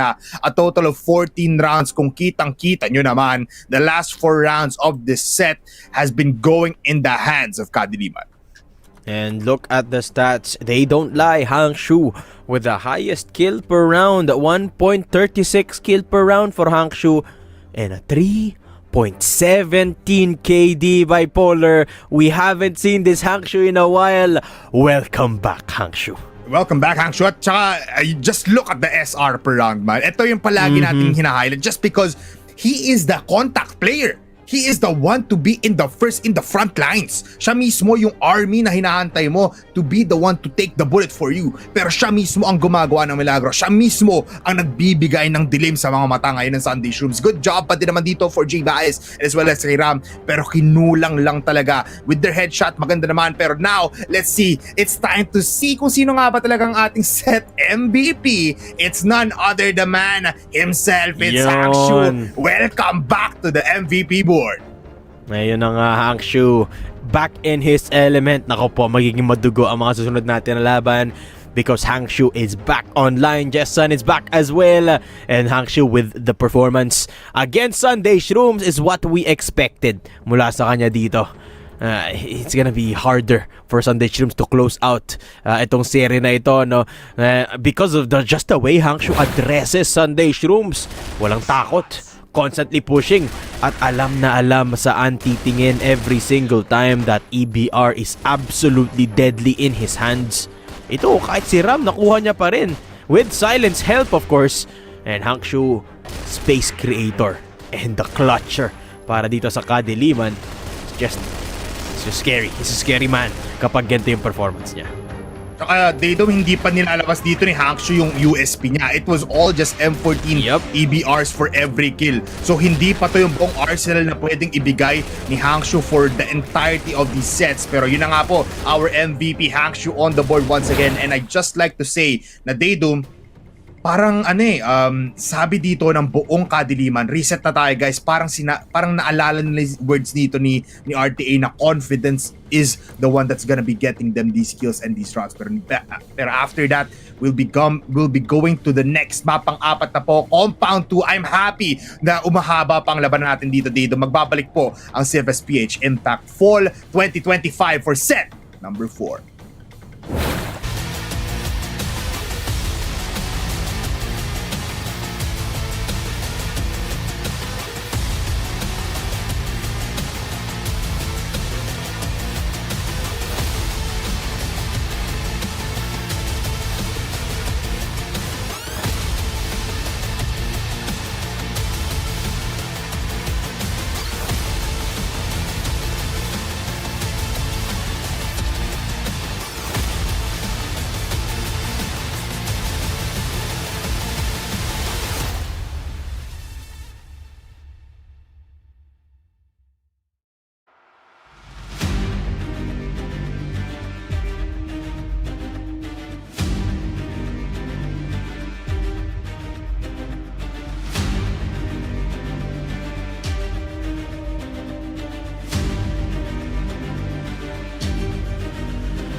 This is a team through grit and grind and years of experience. You can't really deny the greatness. Good shot, gotta get X3D. He gets his third, he gets his fourth. Oh my God! Good shot, gotta get JC. Drill gets 1 and 2. Beautiful timing Pero para Jeff Frax, uubusin na lang lahat. Sa isang bala lamang, matutupad ang lahat ng pangarap.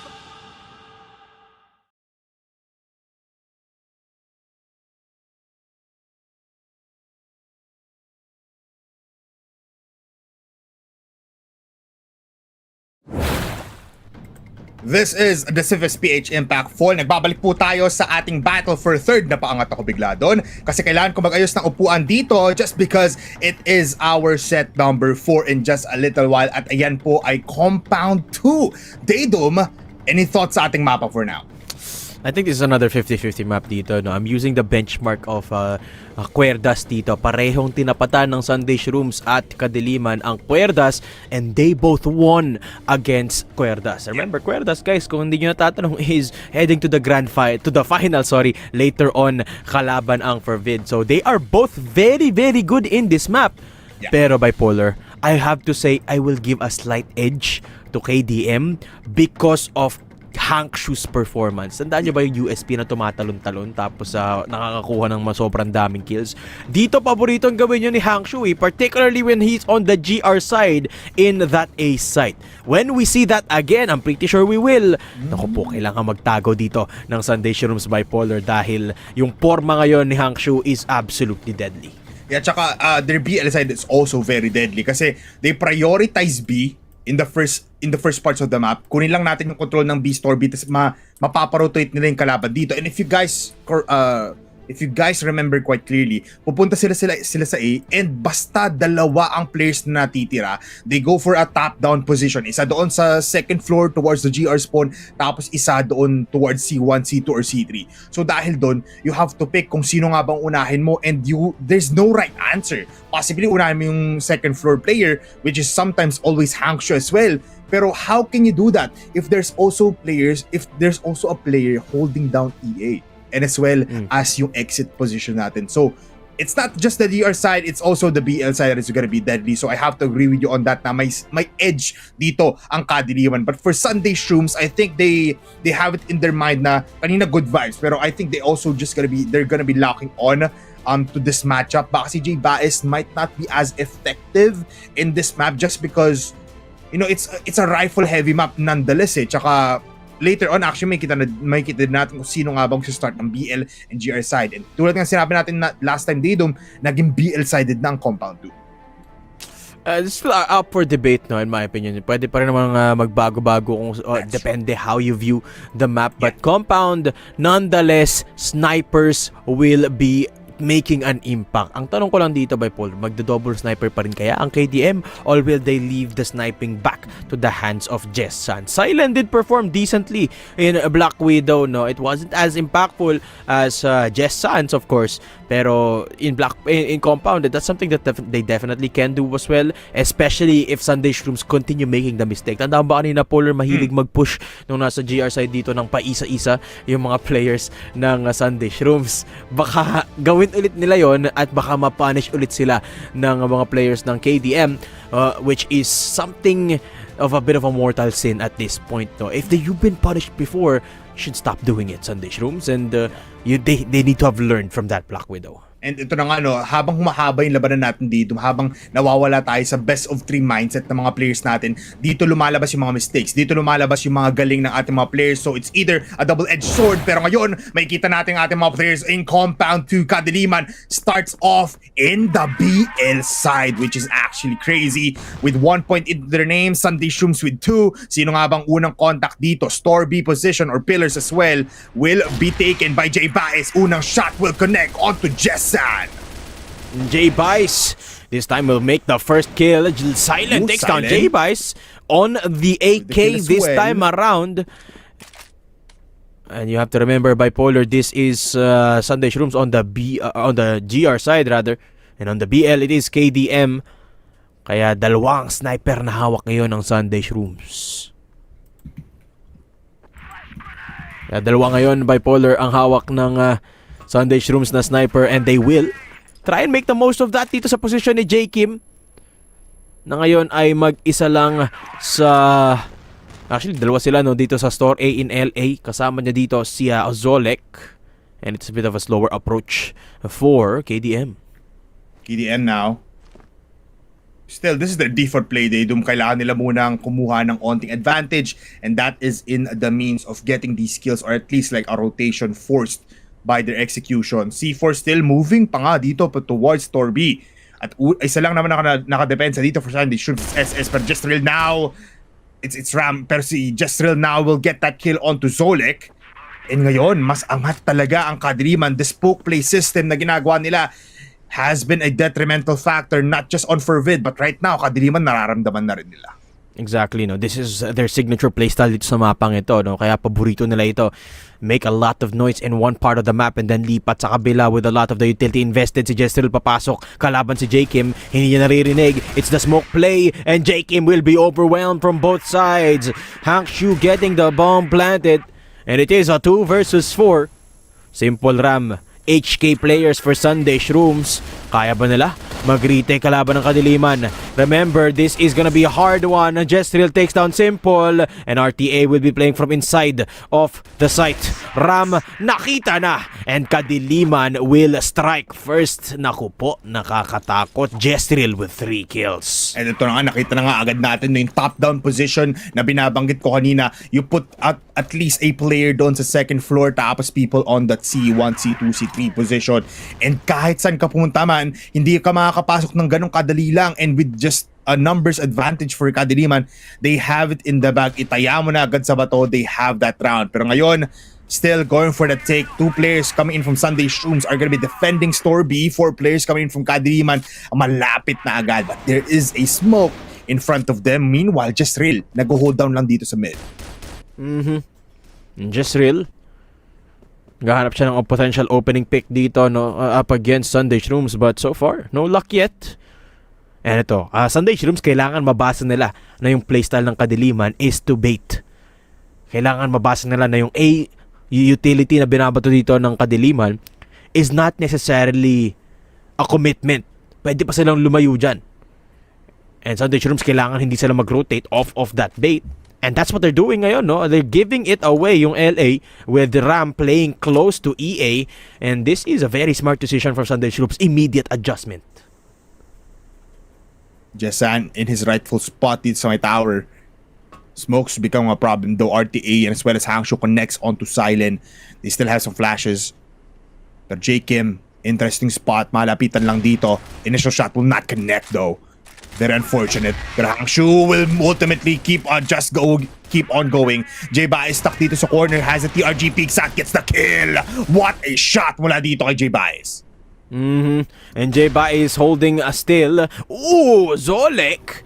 Found out by Jessa na si Silent nakahanap din ng isa. J-Ba is going down. Simple peeking mid. That is not a good idea. Pero napagano niya yun. Laban kay Jezreel. J-Kim finding a corner dito sa B-side kung saan papasok si Silent. The pistol is up and out. And Simple to find cover for his teammate J-Kim. 3 versus 1 Sunday Shrooms. The quick adjustment immediately working out. And Jessan going down from behind. Ayun na.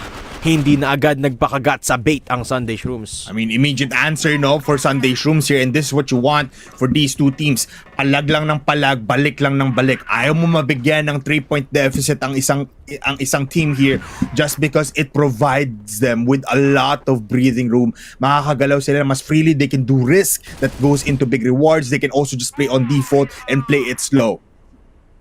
They do it different now. J-Ba is close by with his TRG connecting on CA. Gets 1 kill. Aalis agad Hangshu. He hits the parkour as well. So hindi siya mapapunish dito. Flashes RTA. Pumapasok ang arangkada. Diretso sa mukha ni J-Ba. And RTA to take him down. The sniper's down. Pero si Hangshu nawala na din. The star player from the last set of Black Widow. Taken away in this round from the hands of Kadiliman. Uy, yung position ni Zolek medyo risky around store A.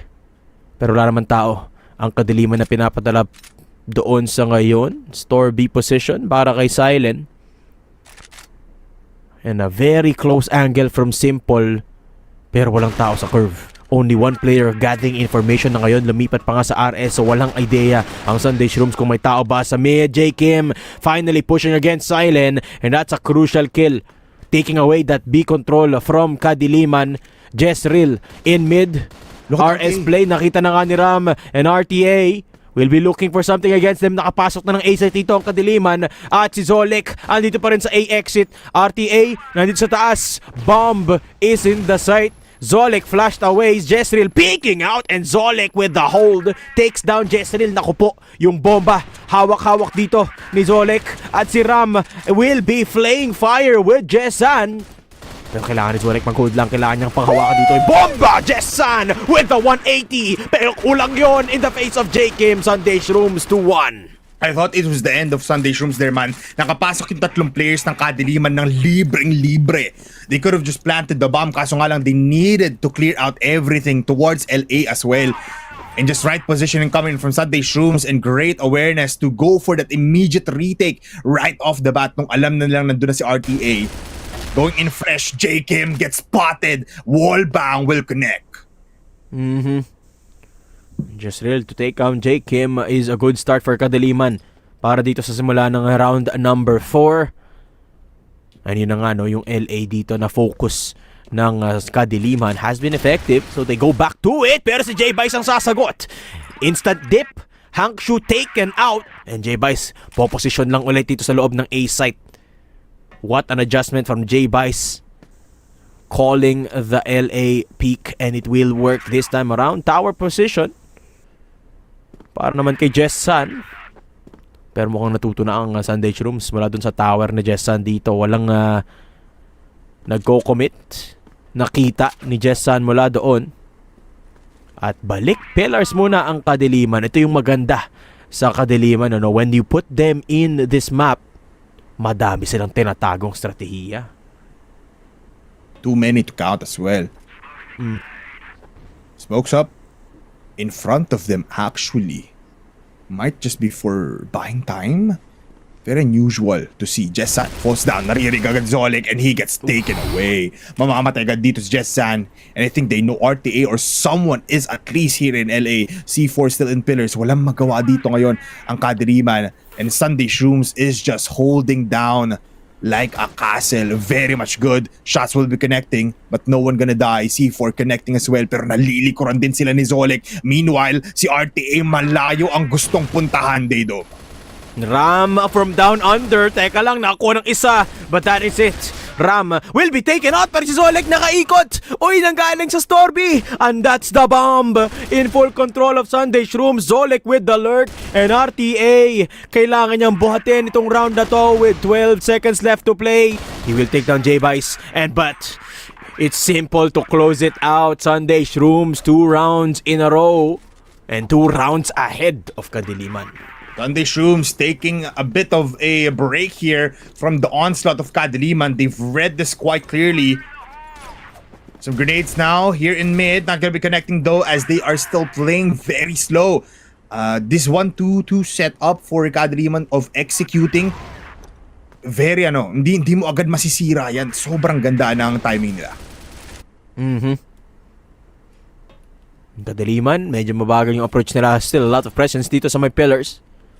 Ram sumisilip-silip lang sa bintana doon pero hindi pa siya nagko-commit. Just throws an HE flash as well. At lalayo muna si Ram dito. Okay, Ram is a very, very good player when it comes to getting information. Pero kala ko magkalaban yun si Ram at saka si J. Kim. Nagbabarilan kasi sila eh. But Ram will stay alive for now in that B site. At medyo nag-iingay lang ang Kadiliman dito pero alam mo, panigurado, bipolar hindi sila papasok ng B kasi yung bomba sobrang layo, nasa kabilang dako ng mapa. Yung bomba? Yung bomba nasa LA. Bomba. Pero this is what they want kasi they want to go for the slow approach. Pakabahin muna ang Sunday Shrooms para they have that mindset advantage. They know that they can play it out. They just need the executions. At dahil buhay pa si Hangshu, may tatangke ng mga bala na uulan sa mga mukha nila. 1 minute left.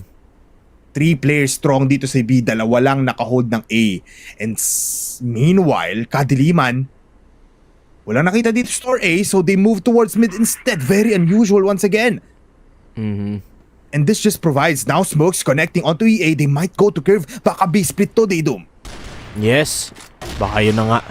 Lipat na ng corporate si J-Vice. Start ka lang. How do you hit that shot?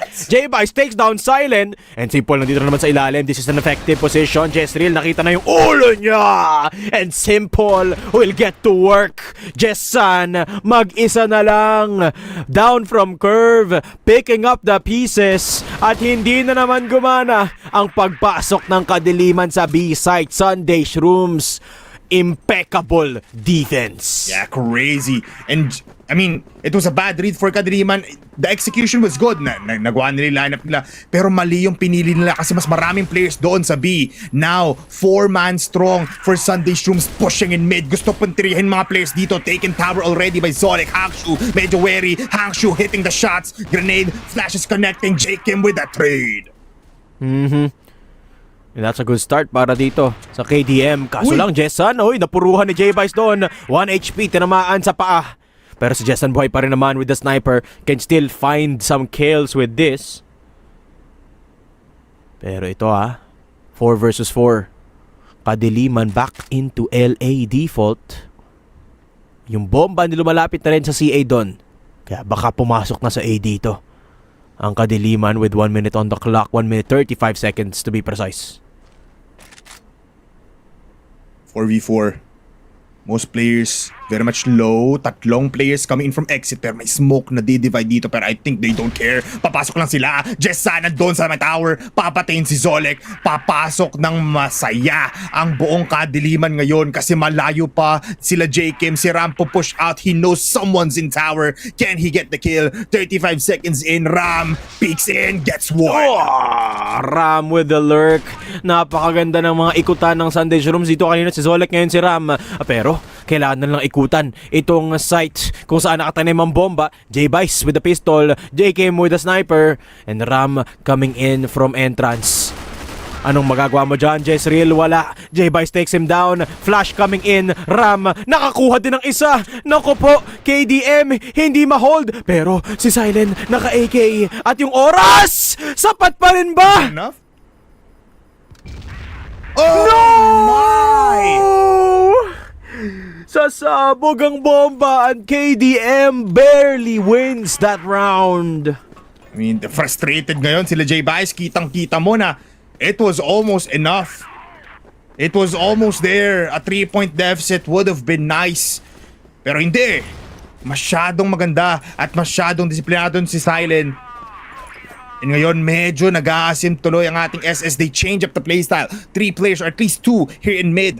At malalim na naman ang pwesto ni J-Vice. Hangshu though, unang titikim, jumps, dodges the bullets. J-Vice still alive. J-Vice calling for backup pero wala nang iba. Siya na lang mag-isa dito sa Store B. J-Vice going down early is a bad sign for Sunday Shrooms. Whenever this happens, bihira na mapagana ng Sunday Shrooms ang kanilang depensa. Lipat muna ng mid. Si Simple nasa ilalim ng tower. Ang daming HE binabato doon. At tutulungan naman sila ni Simple. Good peek out. Si Jessa nasa taas pa rin. Pero iniiwasan to ni Simple. J. Kim nadala na doon sa LA. Hawak-hawak niya lang yung exit. At yun na nga, doon pupunta dito ang Kadiliman. J. Kim, you need to hold exit. 4v5. Daydome si J. Kim ngayon ang unang pipitas dito. Malapit na sila. Malapit na talaga. Si RTA lalapit. Hangshu setting it up. It's a triple peak. Naku po, this could be deadly for J. Kim pagka nag-line up sila dito. It is going to be the triple one. And the second one will not connect. Pero si Silent papasok na rin mula sa entrance. Jessan takes down Simple. And there is no lurk. It's just Ram and J. Kim coming in from different angles. J. Kim takes down one. The USP making some work happen dito sa may Z. And the bomb has been planted. Ram spotted. Hangshu looking for the kill. J. Kim with the pistol. Good for one more. Smoke comes out. Pero wala nang flash dito si Hangshu. Si Ram nakita. And the nade will force him out. 1v1 for J. Kim. Pero si J. Kim down to 1 HP. Kailangan nang may tama yung headshot na ito with the pistol. Silent has just to play from inside. And that is precisely what Silent does. Hold and get the kill. Kadiliman get their third. Silent man, pinapabagal niya yung oras. He's just playing with time. And Kadiliman looking better than before. Able to spot out people dahil doon. It's just a 1-point advantage now for Sunday Shrooms. And sa first half na ito, they wanna go for at least 5 now. Absolutely. That is the goal anyway. But Sunday Shrooms, kailangan nila mag-ipon ng mga round. From what I remember, mas maganda ang BL side ng Kadiliman kesa sa Sunday Shrooms. Kaya mahihirapan dito ang Sunday Shrooms kapag nag-BL na sila. Kailangan makaipon sila ng siguro at least 2 round na advantage going into the second half. Sa ngayon, isa pa lang. At mukhang patuloy na sa pagpanalo dito ang Kadiliman. So baka maging 4-4 ang labanan natin dito. Zolek naghahanap ng potential lurk angle. At maganda to para sa Sunday Shrooms. Na-control na nila yung pillar, Polar. Yeah. They have the information. Kaso nga lang, are they ready for the push? 3-man push towards pillars. Zolek picking out, nakakarinig ng onting collusion. Zolek sprays down. Not gonna get to one. Makakuha siyang isa, pero Jacob with the triple. No, he cannot. Jessan pinatay agad. And Jessan down to 1 HP, pero yung Sunday Shrooms still has 3 people alive. Pero si Jessan mag-isa na lang kasama si Jessil. Dalawa pa naman sila, but 1 HP left on to Jessan. Making this very hard to recover from. Mid-push, wala pang nakukuhang espasyo si Jessan at si Jezreel. The Jess combo again. Papasok ng EA. At nandito si J-Vice. Nakita niya na agad. HE, tumatalon-talon. Eto na naman tayo parang palaka. J-Vice, looking for the kill. Jezreel, sabi ni Jezreel, tama na yan. Pero si Ram mangigaling sa EA. At si Jezreel naubos na ng oras dito. 24 seconds left on the clock to get the C4 planted. Oh, Jezreel with the throw of the nade. Naitama niya doon kay Ram. At ngayon, si Simple kailangan niyang bagalan. Time is running out. And the bomb has to be planted. Jezreel with the plant. Jezreel with the rotate. Hindi nakita ni Simple, but the flick is good. Sunday Shrooms pick up round number 5 on the board. What a mess around, pero tumatalon lang si J-Vice doon. He was just buying time, man. It put the pressure in the hands of KADILIMAN, kung saan si Jezreel naging Jezral ng mabilisan lang. At dahil dyan, we're back into 2-point advantage of Sunday Shrooms. Pero KADILIMAN, nakakapasok sila sa site, which means there's some mistakes, there's still some holes in the defense of Sunday Shrooms. Kaya confident pa rin ng KADILIMAN dito. All they need now is to get this round. Whoever gets this will be comfortable, kahit na 1-point deficit ang ating Sunday Shrooms later on. But if they do get 2, that's gonna be even better. Jessan, mabilisan yun, gets the position here in tower, pero the smokes becoming a problem every time. Tsaka hindi na sila nagpipick out here in EB, or at least in this curve position. Ang ganda rin ang posisyon nila, yo. Disabling Jessan. Yan, nasa hagdan na lang tuloy si Jessan, hindi na siya pumasok ng tower. Kasi alam niya, nasa ilalim niya lang din naman si Simple, wala siyang magagawa.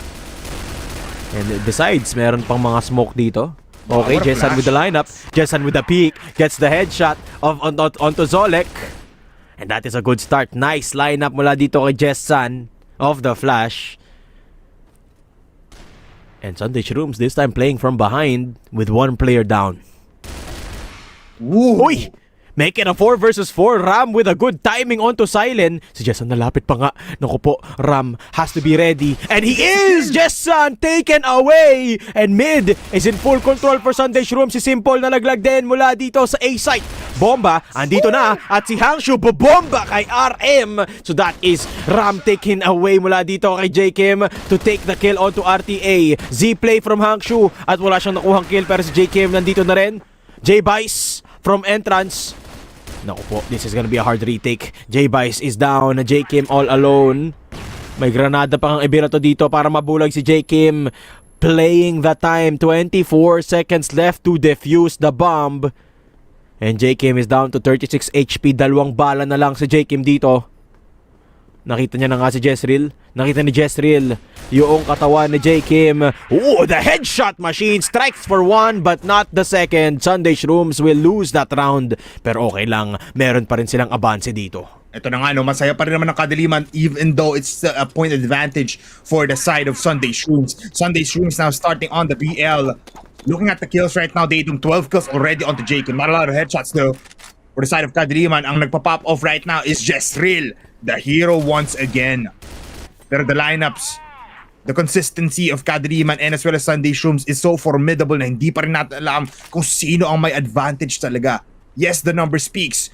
But in terms of just how they play, we cannot necessarily see this. At si Jessan, multiple crouches, multiple peeks, gets that kill onto J-Vice. Yes. Good start para dito kay Jessan. This is the GR side of Sunday Shrooms. So ito Sunday Shrooms. Kasi BL side pala, sorry, of Sunday Shrooms. And they're making their way towards LA. Will they do the same thing na ginagawa dito ng Kadiliman? Could be. I mean, marami pa naman silang utility dito. Pero si Ram lumalapit na dito sa ating B store.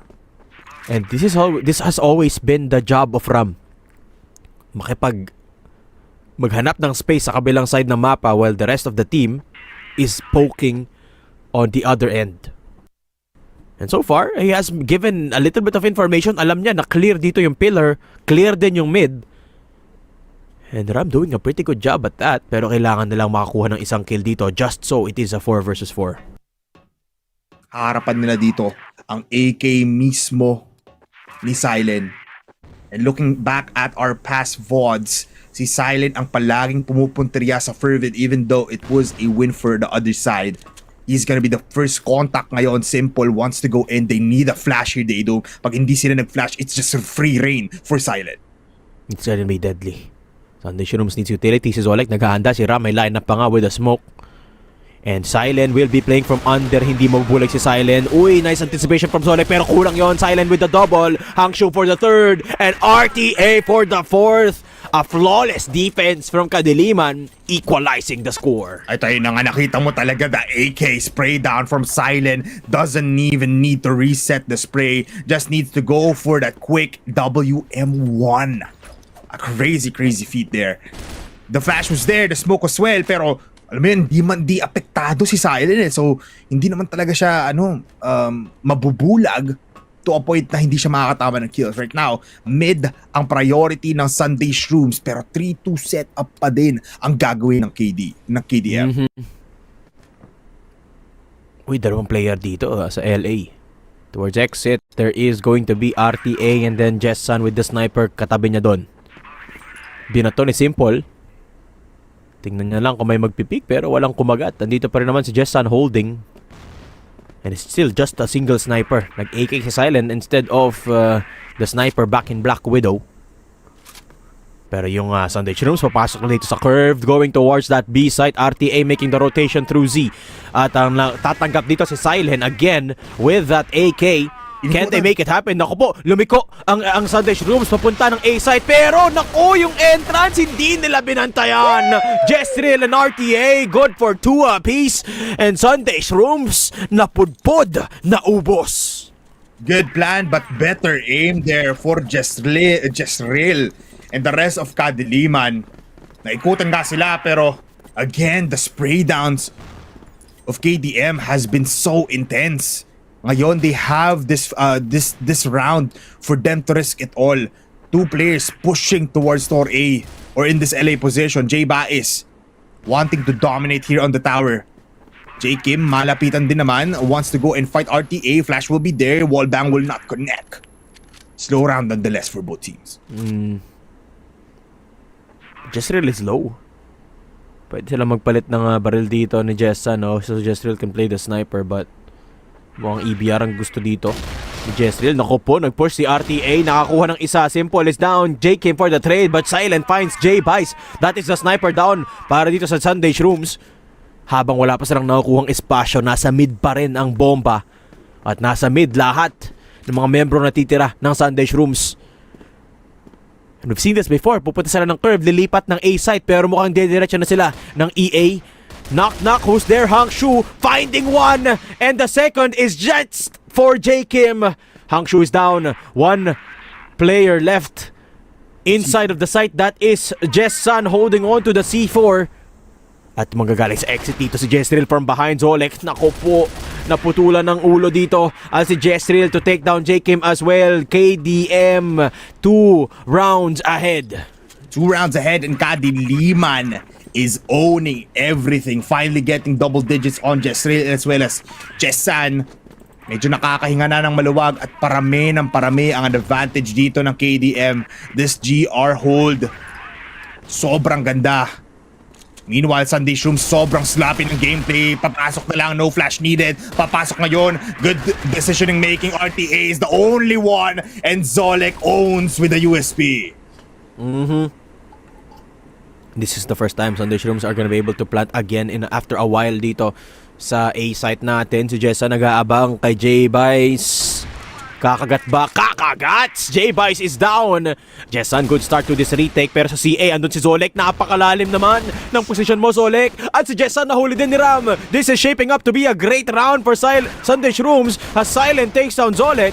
Pero mag-isa na lang si Silent dito. 1 HP to his name. AK-47 is his game.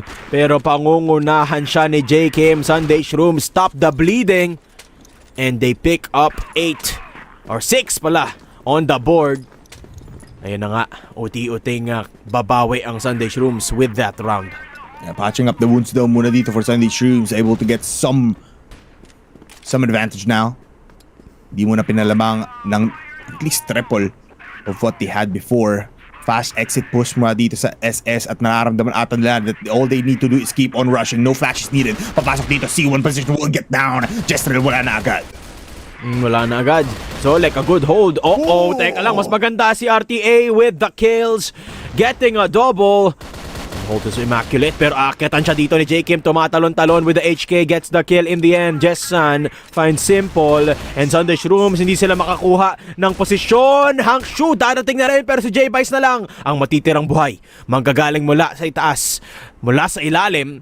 At si Hangshu, kailangan mo tumingin sa likod mo, boss. Pero yung USP andyan na, naku po, na timingan pa nga si J-Bice. KDM keep the 2-round advantage. It's actually crazy, man. Naging sloppy na dito ang Sunday Shrooms. They're going in dry, they're going in fast. Pero they cannot get the kills. The better aim right now is for the entireties of Kadiliman.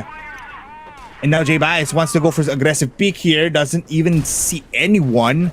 Or doesn't even hit anyone. And siya pa nga, nakalahati pa ang kanyang buhay. And they should know. Kadiliman is just going for a default play of 3-2 setup, 3 on A, 2 on B, pero kumakagat pa rin sila man sa mga line of sight dito ng KDM. Exactly. And this is what we're talking about. No? Mas madali talaga mag-setup sa GR side ng mapang ito. And KDM maximizing that. Different approach from Sunday Shrooms. Hindi pa naman sila tapos maglabas ng mga strategiya dito. Playing towards that B store position. Naglalakad, cutting noise. They have to use utility. Kailangan mag-flash, kailangan mag-smoke, at kailangan i-clear yung batteries. Yun yung nagiging problema ng Sunday Shrooms dito. Clearing the under position kung saan nandun lagi si Silent with the AK. At nandoon na naman sa parehong posisyon si Silent. Kaya lalayo muna dito ang Kadiliman. Sunday Shrooms forced to rotate.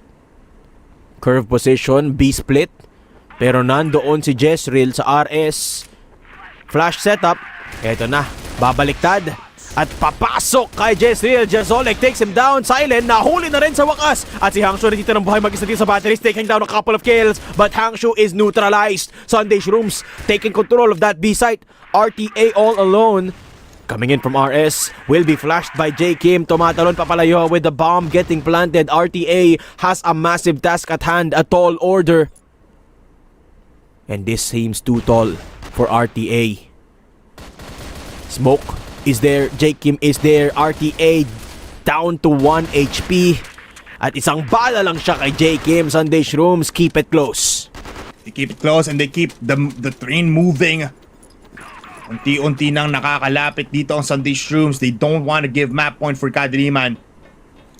20 kills by the way, Didum, on J. Kim. Again, providing us a show as well as Zolek 13 kills onto that guy. Pero ngayon Jessan waiting for the prime opportunity dito if someone does wanna bite. Ooh, nakita ata dun sa may C position. But no, they don't wanna go in yet. Smokes will be there. Oras muna para mag-default play daw ang ating SS here. Yes. Now they're gonna be dispersing. Yeah, very slow mid-push mula dito sa Sunday Shrooms, no? Nag-aabang si J-Bice na may aangat ulit doon sa A pero wala eh. So they will look for something else. And that B execute kanina, maganda yun ha? Taking control of mid and B store para mapigilan si Silent. They could potentially do the same thing. Smoke na lang nila yung RS dito para hindi makakuha ng angulo si Jessan. Pero ipoposisyon ng Sunday Shrooms ang buong team nila dito sa Store B. Galing sa pillar. Delikado to ha. Hangshu nasa ilalim na naman, and Hangshu will be dealt with by Solek. Andito pa rin naman si Silent, pero si Jessan ang unang kukuha ng kill. Silent dismissed, and Sunday Shrooms taking control of this B site. Hindi pa sila makapagtinim ng bomba. Ang daming mga HE na binabato ng Kadiliman, at si Zolek naman ang maghahanap ng anggulo dito na matataguan. Jessan coming in from the other side, and it is going to be again another B site hold from Sunday Shrooms. Si Jessan back with the sniper. RTA coming in from the same angle, pero mag-iingay na mula sa likod. Dito si Jezreel. Ram, kailangan mo ipanalo yan kalaban si Jezreel, at yun na nga, he will do so. Blacklist win for Sunday Shrooms, 8-8. 8-8, and what a close round. This is what happens in new compound, guys. Palaging pantay ang laban, palaging magandang barilan ang nakikita natin dito. It all ends up kung sino ang matitira sa mga site na ito. It was just fortunate na 4 pa ang natitira dun sa Sunday Shrooms. J-Bice gusto na naman tumikim dito sa tower position, wanting to look kung may tao nga ba dito sa A, and if mayroon nag-overaggress. Both snipers in their comfortable spot. Jessan actually nandito sa store B, pero 4-man, 5 actually for Sunday Shrooms. Here in mid, Flash will be there. Papasok dito. May kita nga ba si Hangshu dito sa may Z? Hangshu pushing out. Hangshu will go down. And Hangshu will be the first to enter the fray. Jezreel taken out as well, pero sasagot si RTA si Jezreel. Okay, it is Sunday Shrooms brute forcing their way dito sa A site. Jakim with the double, and KDM down to 2. Silent, Jessan on the EBR, and Jessan is down. Silent, papipigilan mo ba to? Ang sagot, hindi. Sunday Shrooms will take set point. Nakita mo yung gigil, Tatum. Hindi na nakikipaglaro si Jakim kasi he is now in Kobe potential, man. The GOAT himself, 24 kills 24. and 10 headshots. Oh my goodness. Tapos na maglaro si Jakim. Tatapusin niya na to. Seryoso na ang labanan. Sunday Shrooms making it do or die for Kadiliman. 9-8. This is it. KDM playing for tournament life, playing for that third spot dito sa Impact Fall. At sino ang unang lalapit? Sino ang unang magkakamali? Nasaan ang sniper ni Jessa? Nandito sa curve. Tingnan mo, 3 yung nakabantay sa mid. Ayaw na ibigay ng Kadiliman ang curve. Man, sinanay na ng Sunday Shrooms na sa mid sila pupunta. And look at this. 4 people are close by. Pero kino-consider ngayon ng Sunday Shrooms itong store B. 2 pinapadala doon. Both J-Bice and as well as Simple. Some grenades. Default play to. They put up the smoke in EA. Might be a distraction, pero titikim pa din sila RTA. First contact will get the kill out to Zolek. Simple, titikim din naman mamamatay. RTA with triple kill. Triple headshot. RTA! Tigisang bala lang yung 3 doon. Jakim, Simple, Zolek down, and RTA is back online. Ram sasagot ng isa. Okay, hindi pa naman tapos ang labanan natin dito. Jessan, pwede pang makasagot ang Sunday Shrooms. Si Jessan nasa likod. J-Bice, you have to find a kill. At magagaling sa taas. What a flash coming through! And Sunday Shrooms, buhay pa sila dito. Ram with a setup, but it is Silent with a dunk onto J-Bice. Yung bomba nakuha ni Ram. 1 versus 3 for Ram Bipolar. Hindi nagkasirisihan sila. Sa dulo ng LA pumunta si Jessan.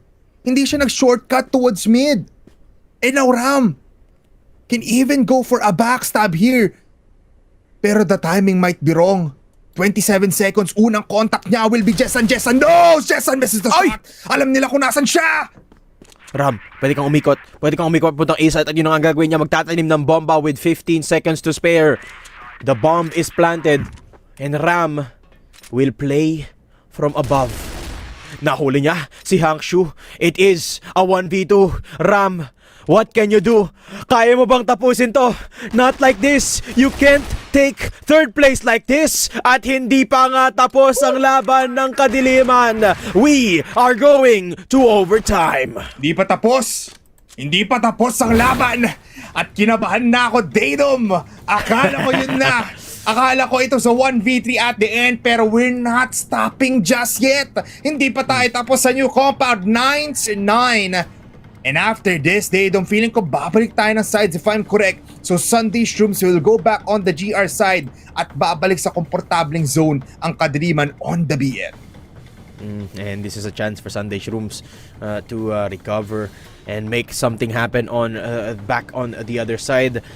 But the GR is really where things happen. Pero buti na lang meron tayong konting pahinga dito, Bipolar, kasi nakaka-stress, nakaka-high blood itong larong to. Napakadikit. It's so tense. And Sunday Shrooms feel like they're in control. Pero hindi pa nila natapos agad ang labanan dito. Kadiliman, pumapalag pa naman sila dito. Palag kung palag, man. I mean, nakita rin natin gigil na yung mga ating mga players. For Kadiliman, they played slow, they played methodical now, they played strategic into even the last retake na nakita natin. Sabi nila, let's not gamble, let's not rush in towards him. Mag-antay lang tayo ng plant, tapos gawin natin 3v1. And ultimately, that was the winning factor for them to push it into overtime. Meanwhile, Sunday Shrooms, hindi pa rin naman nawawala yung first round to the third round offense nila na dire-diretso lang. Yung mindset dito ng mga players is to just win it all right here in new compound or try to extend it for Kadiliman.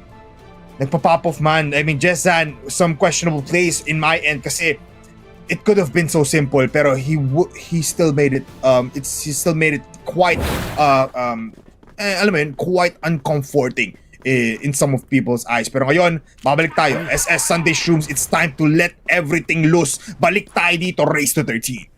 And Sunday Shrooms on the GR side, this is very hard to penetrate for KDM. Nung nakita natin kanina doon sa unang half, laban ng mga sniper, J-Vice versus Jessan, kasama pa nga si Silent dito to supplement Jessan, at kailangan ng tulong ni J-Vice para lang makalayo. Babalik sa store into B. At magtatago muna dito ang mga players ng Sunday Shrooms. J-Vice not risking it. Ayaw na muna mag-pick. They know that the presence in pillars is the first priority in every round of BL side para sa Kadiliman. Jessan moving towards mid. May kita natin yun. Smokes will be there. They played slow, they don't, pero papasok na sila dito sa Storby. Uy, Silent looking for someone. Si J. Kim? May smoke sa tabi niya, ha? So this is something that KDM might not expect. Nag-iingay pa nga si J-Vice doon. Uy, yun lang na flash. But J. Kim still good for one. RTA, just still good for one each. At yung Sunday Shrooms down to the last two players dito. Zolek and Ram will be the only two left standing para sa depensa ng Sunday Shrooms. We've seen some magic being made by Sunday Shrooms. Is this one of those rounds? Napakahirap nito. Flash available. Hangshu taken out. Zolek, tig-isa pa nga silang kill doon. At magpa-flash papunta sa ilalim, pero napakahirap linisin itong ilalim na ito. Zolek good for one. And this is just Jezreel with the double kill.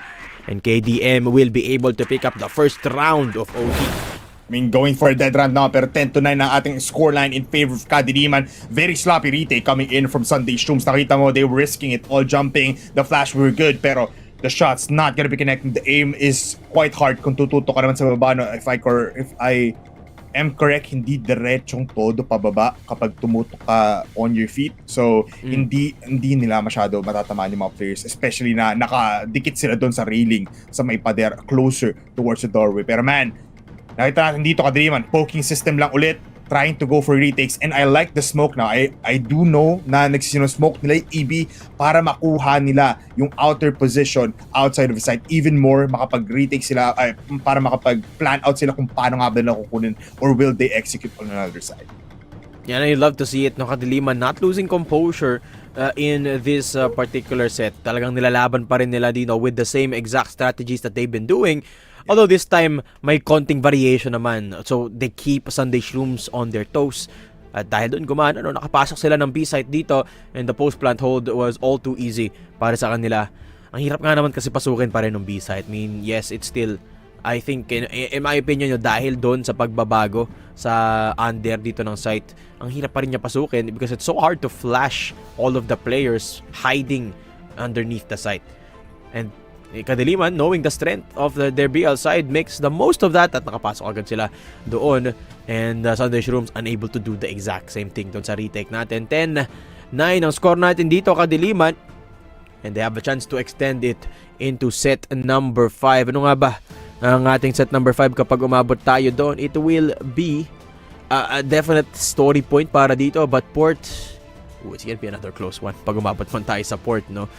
So, yeah, if Sunday Shrooms wants that third prize point, they have to end it right now. Yeah, I mean, it's getting spicier every time na nakikita natin dito. Yes, the rounds are slow. Yes, compound.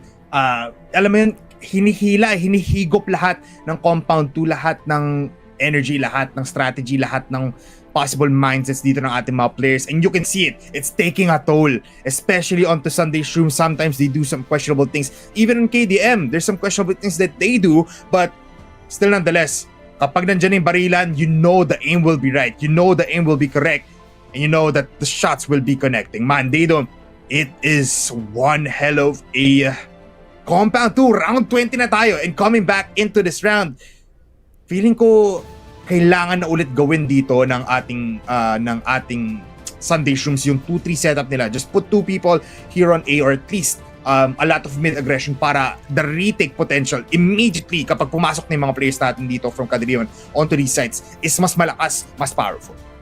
Exactly. The standard defense, it's what worked para sa Sunday Shrooms dito, no? When they were not reacting to the bait of Kadiliman. Yun yung gumagana ng madaming beses nung nasa GR side sila kanina. I think they should just stick to that, no? And just don't make it too flashy. Just don't make it too complicated para dito sa Sunday Shrooms. Play toward the standard defense. Maybe look for an opening sa mid with J-Bice on the sniper. But also while being careful of that tower position. Remember, Bipolar, napakahiling ni Jason umakyat dun sa tower dahil may lineup din siya ng flash din dun. So you have to be careful of that while also looking for a potential pick down in curve. And we'll see, no, kung paano nga ba i-approach ng Sunday Shrooms itong GR side nila dito. Remember, you need to get to 13 to win this set. At mas malapit na ang Kadiliman sa score na yon. Going back into compound, Sunday Shrooms, ilalaban nila yung pillar dito, Bipolar. Gusto lang labanan to, head-on na lang daw muna, and this is the adjustment that they want to do. 4 1 set up. Jessan finds J-Bice immediately. Ang ganda ng basa doon ni Jessan, no? J-Bice, every time he positions himself in pillar, nakahuli siya ni J-Bice doon, ni Jessan doon. And again, Sunday Shrooms down 1 member. Ito na naman yung problema nila, Bipolar. Losing 1 player at the start has been plaguing them. Sunday Shrooms, napakahilig kasi nila mag-pick alam ni Jessan yun. Jessan, he knows so much, man. Every time we see him in pillars, you know he's gonna be hitting the shots. Zulik pushing out here in long A. Makakuha ng kill, just real 4-4 naman na ngayon. Pero 2-2 setup ang gagawin mo ng depensa dito ng Sunday Shrooms, which I do not like kasi 3 ang nakaabang sa labas ng B-site for Kadiliman. For the most part, wala sila masyadong choice, no? Kasi nalaglag na si J-Bice. But this is still a decent enough hold in B dahil nga nasa ilalim si Ram tsaka si J-Kim. What they need to be careful of is mid. Walang nakabantay sa curve dito. Pwedeng pumasok ng EA, pwedeng mag-RS ang mga players dito ng Kadiliman. With 54 seconds, pretty soon magko-commit na sila. Mukhang nakatingin sa A ang mga member dito ng Kadiliman. Zolek at the ready with the flash. Babalik yung C4. Naku po, mag-BB. Oh, ito na yung mind games kapag BL side ang Kadiliman. Mismong ikaw, minsan mismong viewers natin naninilim yung paningin kung saan nga ba talaga pupunta mga players natin dito dahil dyan sabi ni Zoe, ano naman magpupush ako dahil sa 3v4 now. Daydom, it's gonna be crazy as Akshu enters. Ram with a kill, the C4 is there, silent, also falls down, 1 more, and that's RTA, 10-10, what a defense. And Ram with 3 kills, holding it down. Ito yung sinasabi natin, B-site is very hard to take because of batteries, because of under. Dagdag mo pa yung lurk dito ni Zolek getting the 2 kills. That is absolutely crucial for Sunday Shrooms. Naku po, kailangan bantayan ng Kadiliman si Zolek. Kasi siya yung pinakamalaking sakit na ulo dito ng Sunday Shrooms. Even more so than Ram, even more so than J-Bice. Zolek has been the X factor. And maybe if mahuli siya dito ni Jessan, Kadiliman could take another round off away from Sunday Shrooms. And Zolek, LA naman yung gusto niyang lapitan dito sa ngayon. Dito niya rin nakakuha yung kill kanina Uy, Ram! Nahuli! RTA with the wall bang. Naku po, Ram. That is not a good start for Sunday SHROOMS with Ram going down. J-Bice making a quick adjustment. At nasaan na ngayon si Zolek? Will be the one holding down EA from Z. Naku po, J-Bice! Nahuli din siya! Ni Jessan dito. At si Zolek naghahanap ng potential na sa goal. Pero si Jessan tatakbo lang papalayo. 3 versus 5. Sunday SHROOMS. Yung risk-reward dito, hindi na worth it. Bipolar, yung pag-pick nila, hindi na naman gumana. Yeah. And KADILIMAN taking full advantage now. Map control has been dominated. Kitang-kita mo, Hangshu is gonna be very much activated in this site. Pero Zolek wanting to make a difference once again. Ayan na. Jessan, ito na. Pero titignan mo dito ngayon, it's gonna be the execution here in B. They're now forced. Here comes the flashes. Here comes the push. Possibly Hangshu nag-aantay pa ng isa. But looking at this, J-Kim overwhelmed. Hangshu papasok. Hangshu gets the headshot. J-Kim Zolek mamamatay. And KADILIMAN gets that round. 11 now to 10.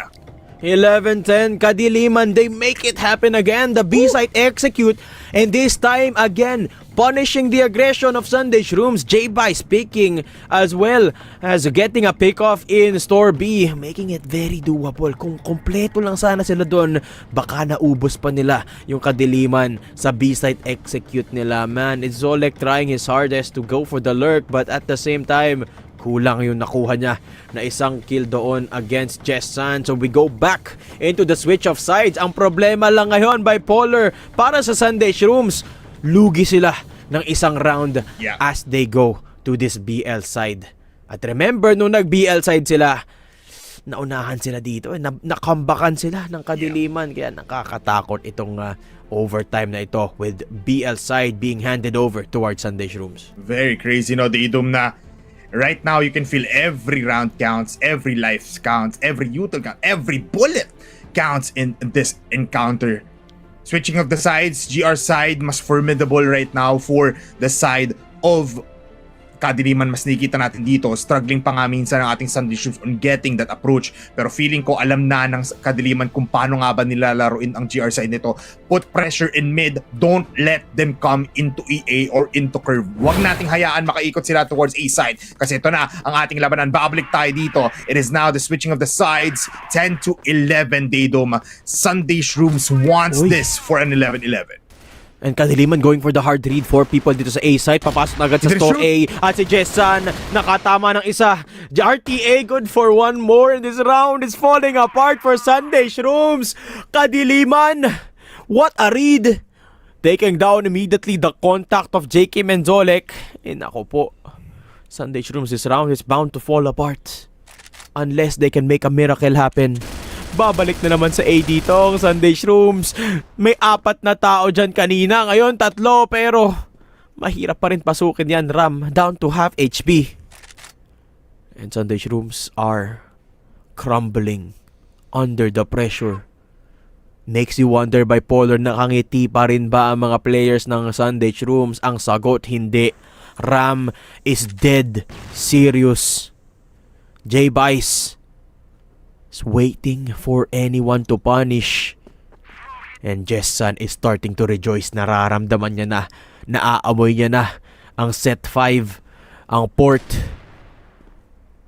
3 versus 5. Tumatalon-talon si J-Bice at nahuli na naman siya. Headshot na naman. Jessan consistently winning the fight against J-Bice. There's no question now, Daydom, na mas maayos ang laruan dito ni Jessan compared to J-Bice. The shots, the quick decisions, Ram now pushing in mid, flashes well to help him out, pero di na kailangan. Now, it is a 4v2, 35 seconds though, so kailangan na nilang pumili, at ang gusto nilang kunin is the A side. Ram and Simple, you have to play together.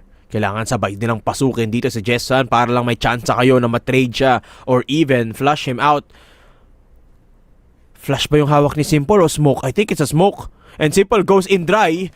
Uy, si Jessan hindi tumama yung bala niya doon. And Simple going in for the plant. Naku po, magandang posisyon dito ni Ram. Kailangan na makahanap din ng posisyon na maganda si Simple. At manggagaling sa B-site yung dalawa. 2 versus 4. Ram aakyat. Matatimingan pa nga ba si Silent? Ang sagot, hindi. Jessan up close and personal. And Ram will be holding up that EA position. Ram good for 1, good for 2, good double kill. And Simple making it a wonder play with a 2 versus 4. Sunday Shrooms equalize. Daydom! Kadiliman! What happened? You had the read! You were 2 players up! And you just gave it for free! Oh no! Ay, Kadiliman. A fumble for the ages. Dahil dyan, confident na ulit ang Sunday Shrooms. Si Ram, minamadali yung mid dito. At si Simple, naghahanap ng makakalaban. Kinailangan na ng Kadiliman na mag-smoke. Not risking any peek. At si JK mang unang lalapit. Jessan's position is of absolute importance for this defense. They're gonna go in. No flashes needed. Ngayon, Ram enables the flash. One more here. Coming intersite. Guns are blazing. Papasok sila. Ako po. The guns, the duels. Everybody is falling down. Oh! Kadiliman is eating bullets after bullets. 3 kills for Ram. And for Sunday Shrooms, only Silent left standing, and he will be taken down easily by Simple. Sunday Shrooms, 1 round away from taking 3rd place in Impact Fall. Oh no. Kadiliman, oh no. Don't go like this. Don't get out like this. Pumuso na. You're 1 point away from another tie game, tapos golden round tayo. Pero another default play, mid tayo dito, pupusta sila sa EA. Papasok na ulit dito ang Sunday Shrooms. Lalapag ng flash si Zolek. Papasok. And Jestril down to 1 HP. Down to 0. Zolek finds 1. May isa pa naman nasa exit. Jessan with the sniper. You have to make this work. Eto na. Nakapagtanim si Zolek. Jessan buhay pa naman. Silent coming in from RS. Magkaiba ng panggagalingan dito ang Sunday Shrooms. Pero si Jessan buhay pa rin. Simple. Papasok kay Jessan. And Jessan will be taken out. Forced away. Sunday Shrooms at the cusp of that 3rd place. And they will take it! Sunday Shrooms is on the podium of Impact Fall! Holy! Another moment of disaster for Kadiliman! Your set 4 winners, Sunday Shrooms, your 3rd placer for the Impact Fall 2025! Daydom! 2 back-to-back sweeps in an A execute was all they needed. Yes, and nobody expected it, Bipolar, because when they were on the BL side, Sunday Shrooms struggled so much. Jessan playing with them. Pero nung nag-overtime, nag-ibang anyo dito ng Sunday Shrooms, especially when they switched sides onto that BL side. They rushed that A site, not giving a care in the world, at binuksan nila ng paulit-ulit yung posisyon na yon, getting the bomb planted and taking down the members of Sunday Shrooms. What a performance. And Ram in that overtime, Bipolar, I think Ram got 8 kills in that OT. And it's just ridiculous. Ram providing that space. Man, everybody popped off. Everybody went online. Everybody was hitting the shots. It was all up to trades. Kaso nga lang, the timing for Kadiliman wasn't at the right time. Kulang ng 0.5 with the connection of the players. At sinimplihan ng Sunday Shrooms, they were able to get another podium finish, given that it's not a championship, but still, a back-to-back podium finish is gonna be great for the players of Sunday Shrooms. Kadiliman, nice try once again. Pinakita nila that they are something to be scared of, na at the end of the day, kaya nilang pahabain ng mga laban, kaya nilang pahabain ang bakbakan. Daydom, Jessan played his life out there. Even Hangshu. Yep, there's everything given away na para dito. I mean, ramdam mo na binigay talaga dito ng ang Kadiliman ang kanilang mga puso at isipan Silent performing at the tippy top with the AK hold dito sa B-site nung nasa GR sila. Siya yung naging dahilan kung bakit sila nakaka-comeback, kung bakit tayo nag-OT. Si Silent yung dahilan nun. RTA playing his life out, and Hank Shu with the MVP performance the last set. Kulang yon lahat dahil sa Sunday Shrooms. Ram on that OT performance. J-Vice on the sniper, simple. The kills on the board. And J-Kim, the headshot machine, again strikes dito. And Compound was a story in and of itself, but Sunday Shrooms, tutuldukan na nila ang istorya ng Kadiliman dito sa Impact Fall. Sila ang tutungtong sa third place. Tama ka dyan. Tinigil na, tinapos na ang biography dito ng buong Kadiliman. Every player checked out of the box, clean sweep. After those 2 rounds. RTA though providing us a show, triple headshot to put it into overtime if I'm correct. So it was a crazy battle nonetheless. Kaso nga lang Sunday Shrooms was the better team at the end of the day. Nice try but good game, well played for Sunday Shrooms. Let's look at the set summary. Ilang rounds nga ba ito? 24 rounds. Wherein Kadiliman took 11.79, KD 86 on Just Real, Hakshu 92, RTA with 94, and Jessan with a solid 1. Everybody again played out of their minds, pero Sunday Shrooms, they played like a beast. Wait lang ah. I'm making some calculations in my mind. J-Kim with a 1.33 kill per round. Kung 24 yung rounds natin, ibig sabihin bipolar 8, 16, 24 plus 24, nakaroon ng 32 kills. What? Si J-Kim dito sa game na to. Bipolar, ridiculous performance from J-Kim. Absolutely playing out of his mind against Kadiliman dito sa set na ito. Oh my God, we haven't seen anything like this in Impact Fall, at nilabas talaga ng Sunday Shrooms ang buong arsenal nila para lang matapos na ang kwento dito. Yeah, crazy play. And I also want to highlight muna dito before we move on. Kadiliman, 0.80 headshot on RTA, pero ang unang mananaig dito sa MVP, it's J-Kim, the better man. Kung wala siyang masyadong maraming headshot, mas marami naman siyang pinuntriya. Mas marami na siyang pinata. 1.33, 2.18, 23 on the AP, and a headshot per kill. Now 0.42 is nothing against Kadiliman. 39 din as well as on the SR. Ginamit lahat at binuga ni J-Kim against Kadiliman, taking our third placer spot. Now the MVP's highlights come in. J-Kim from the get-go, from the TRG to the HK to the M14. He is a man that you need to look forward to the next events of Crossfire Philippines. J-Kim is a beast. He's a beast in his own regard. Tingnan mo naman yung mga pinaggagawa niya dito sa Kadiliman. Sakit sa ulo. Quite literally, dahil sa dami ng headshot na binigay niya laban sa kanila dito. And J-Kim, man, pwede, kung ako yun, sulat ko na sa resume ko, naka 32 kills ako sa Impact Fall in one game, in one set. Absolutely ridiculous. And ito side note, siya yung may pinakamadaming smokes na binato sa buong serye natin. Wow. Even up against Kadiliman, J-Kim, man, deserves para sa performance niya na ito. Ito na nga ating match result, bipolar. Umabot tayo sa overtime, pero tinuldukan na ng Sunday Shrooms ang kwento ng Kadiliman dito with a 13-11 score in Compound 2.0. I mean, it's 37 to 33 if I'm correct. Yun yung total rounds natin. So around 70 rounds ang nilaro natin for 2 maps. 1 overtime pa nga. Mexico 2, 10-6. 10-6 ulit sa Eagle Eye 2.0. Tapos binastos ng Kadiliman dito, wanting to go for the comeback of a 2-3 sweep. Black Widow to 4-10 and Compound 2. Kitang-kita nyo naman. 13 to 11. Everybody, this has been set in stone. An amazing fight for both of these teams. Hindi mo matatanggal sa pangalan ng dalawang teams na to and to these players that they played their heart out.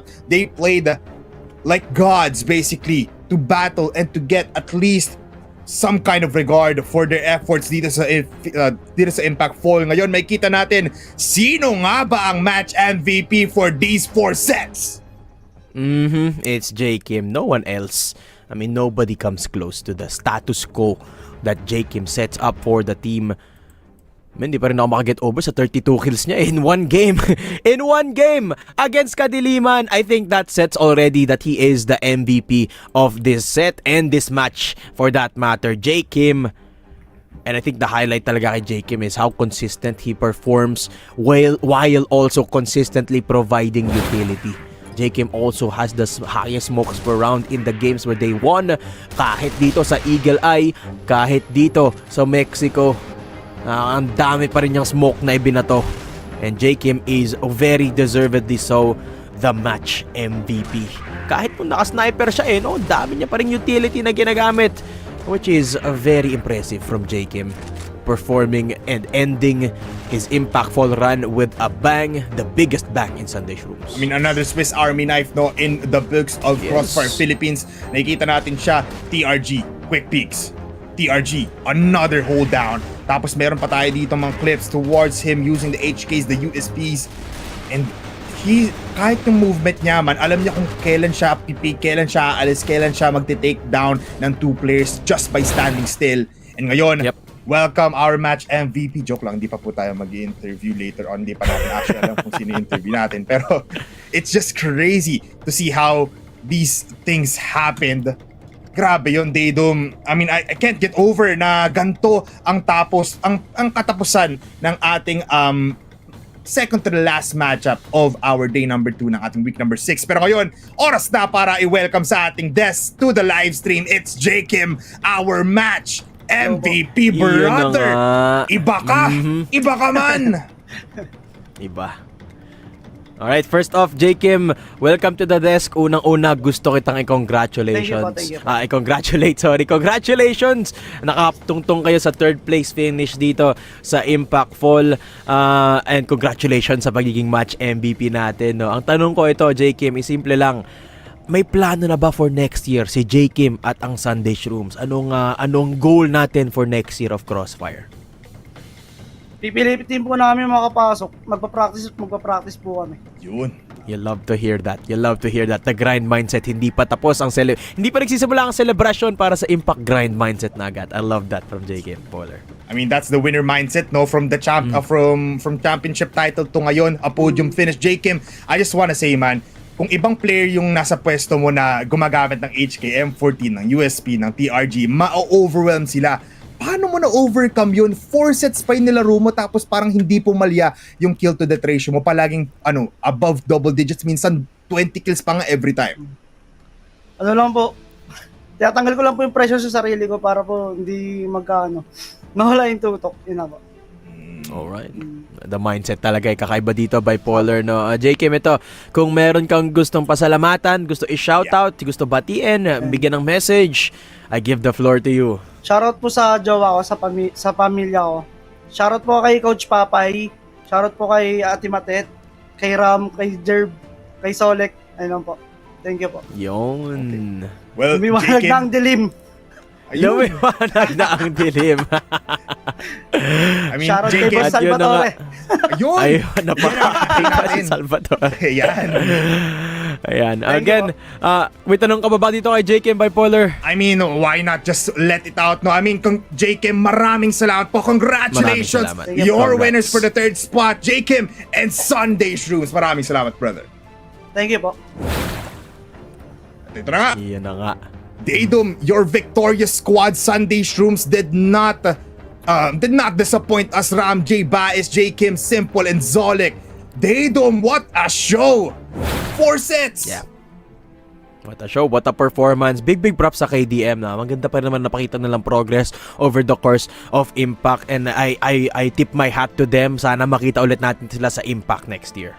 Yeah, tama ka naman dyan. I mean, for KADILIMAN, nice try. Good game pa din naman sa inyo. Pero for Sunday Shrooms, once again, congratulations. And again, everybody, ito na. Tapos na po ang ating battle for 3rd. Are you ready for the finals? Pero wait lang. Hindi pa yan magsisimula kasi we need to go for a little bit of a break. Let's see you after this short break. Magbabalik po tayo for the finals. QUERDAS versus FERVID.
just a revenge story. Sa mga nagduda sa isang taong purong dismayado.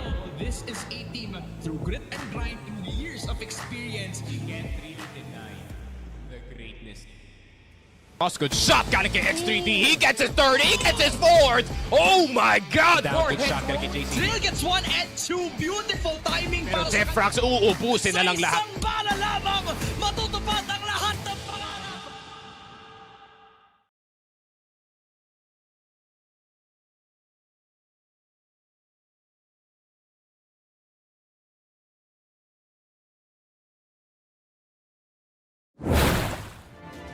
Di na mabilang ang mga laban at tayo ay naririto sa pinakahuling chapter na meron sa istoryang ito. Impactful finals kung saan magtatapat ang QUERDAS at ang FERVID. Kung kanina ang nanalo ay ang Sunday SHROOMS na na-preserve nila kahit papaano ang kanilang prestige, no? With the history of being champions from our past, Impol, Bipolar. Ngayon, ito naman ang magtotoos. Ito na nga, no, finals time na. Let's keep it slow and steady for now. Mamaya natin lalabas lahat ng mga energy natin pag nasa game ng ating mga players, because I can feel that these two teams are having the nervous route right now, no? Pero dapat pa nagtatagalo ko, kasama ko si Ma'am Shimoka right now eh. So, depende na lang sa labanan natin mamaya kung ano nga ba ang resulta, just because sa map veto pa lang, Mochi, dito na magkakalaman kung sino nga ba may comfortable state in these maps. It's a best of 5 series. Aabot tayo ng possible 5 rounds dito. Compared to what we had dun sa Battle for Third natin, umabot ng 4 rounds dito, mas dikit kasi yung laban, Mochi. Yes, exactly, no. Lalong-lalo na kahapon na pag-usapan naman natin kung ano ang maaring maging strengths dito ni FERVID and as well as ni QUERDAS, with also granted na rin siguro with yung mga players na talagang nag-shine to the fullest din from yesterday. But let us talk about QUERDAS first, no. Yesterday, it's a 3-1. Karoon tayo ng napakaangas na performance for our players. It's a 3-2 specifically pala, no, rather. We're in lahat ng mga players natin. Umpisa pa lang, kahit dito sa mga pobcam natin, alam mo na agad, atmosphere, check. Nakangiti, check. And seems like everyone's definitely feeling themselves, and even just by basing dito sa ating mga numero natin ngayon, mukhang tiyak na nasa laro ang mga bata natin dito. Yeah, very much sure. You know what? I keep on remembering yung MVP highlights kahapon ni Jake, no? Kasi may kita mo ngayon, they are performing very much well. A lot of these players, every one of them, lahat sila above a KD of 1. Yung kill per round nila is just too intense. Alam mong palaging may mapapatay sila in these rounds, and walang nagda-die down na player here. Headshot not that good, pero ito kasi maganda sa QUERDAS. They're the only team na kayang pumalag sa mga top teams natin ng puro AR or rifles lang ang gamit dito. They can battle it all out. Long range fights, di kailangan ng TRG yan. Yes, they do it. They do use the TRG sometimes, pero mas comfortable sila in fights that take up a spray na mas kaya nilang pumatay na mas maraming players. So multi-kills is inbound every time kapag nandiyan ang QUERDAS.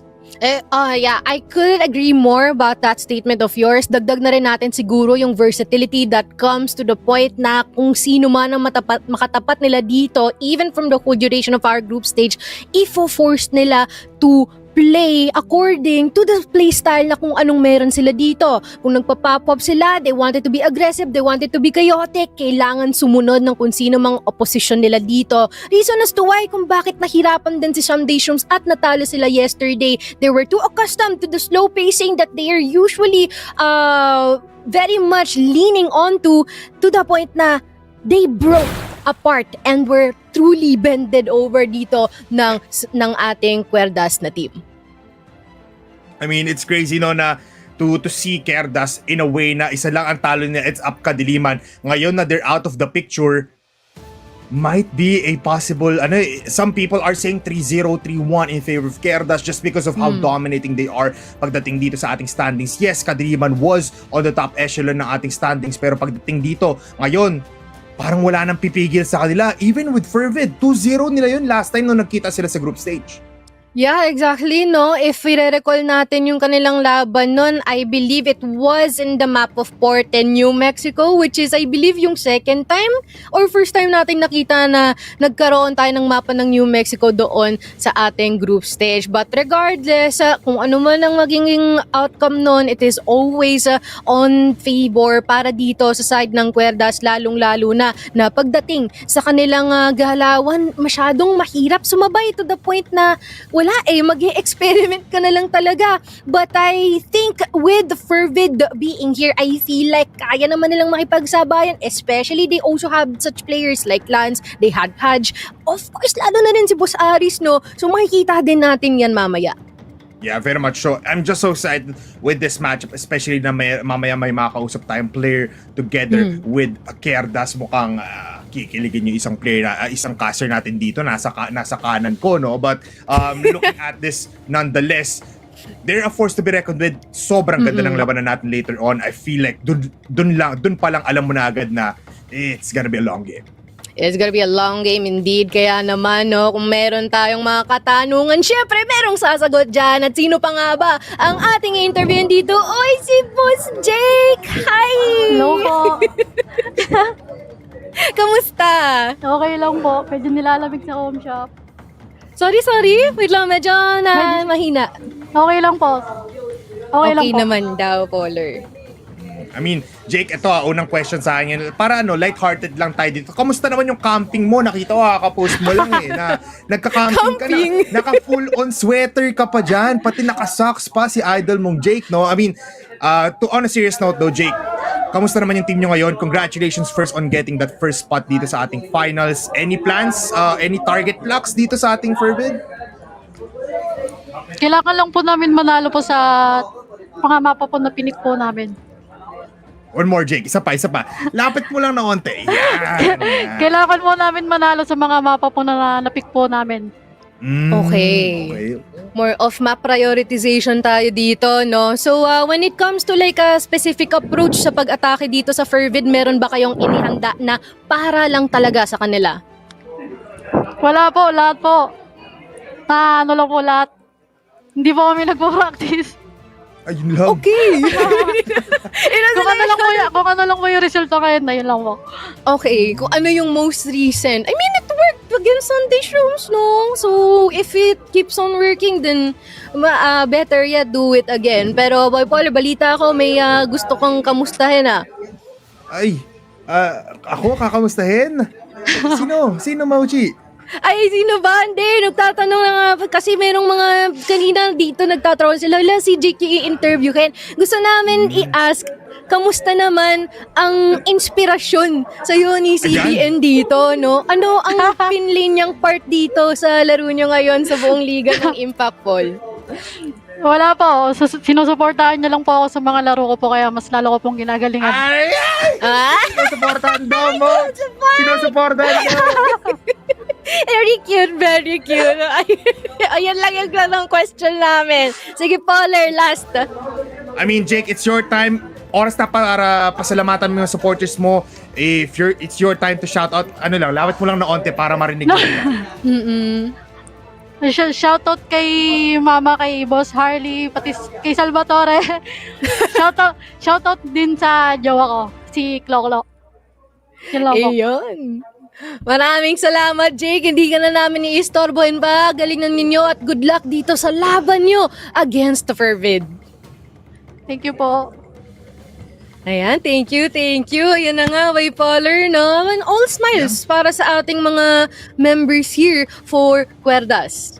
I mean, KUERDAS is a jolly good bunch. Yun yung pwede nating sabihin sa. Hindi sila misfits eh. They're a team that thrives off the energy of one another ngayon. Looking at their state, maganda yung vibes, sinasabi lang wala silang practice. Pero what if nag-practice pa sila ng todo, no? Baka maging impenetrable defense and impenetrable offense pa sila. Pero right now, makikilala naman natin ang kanilang enemies. It's gonna be the people coming in from Masters and the ones that have been showing us a good time. It's FERVID ESPORTS. At alam naman natin yan, Aris, Lance, as well as the rest of FERVID. Nandyan si Haj, nandyan si Skies, nandyan din naman si Jam. Kahapon, sobrang ganda ng ginawang laro nila dito, Mochi. 3-1, tapos may kakaibang nilabas na naman si Aris.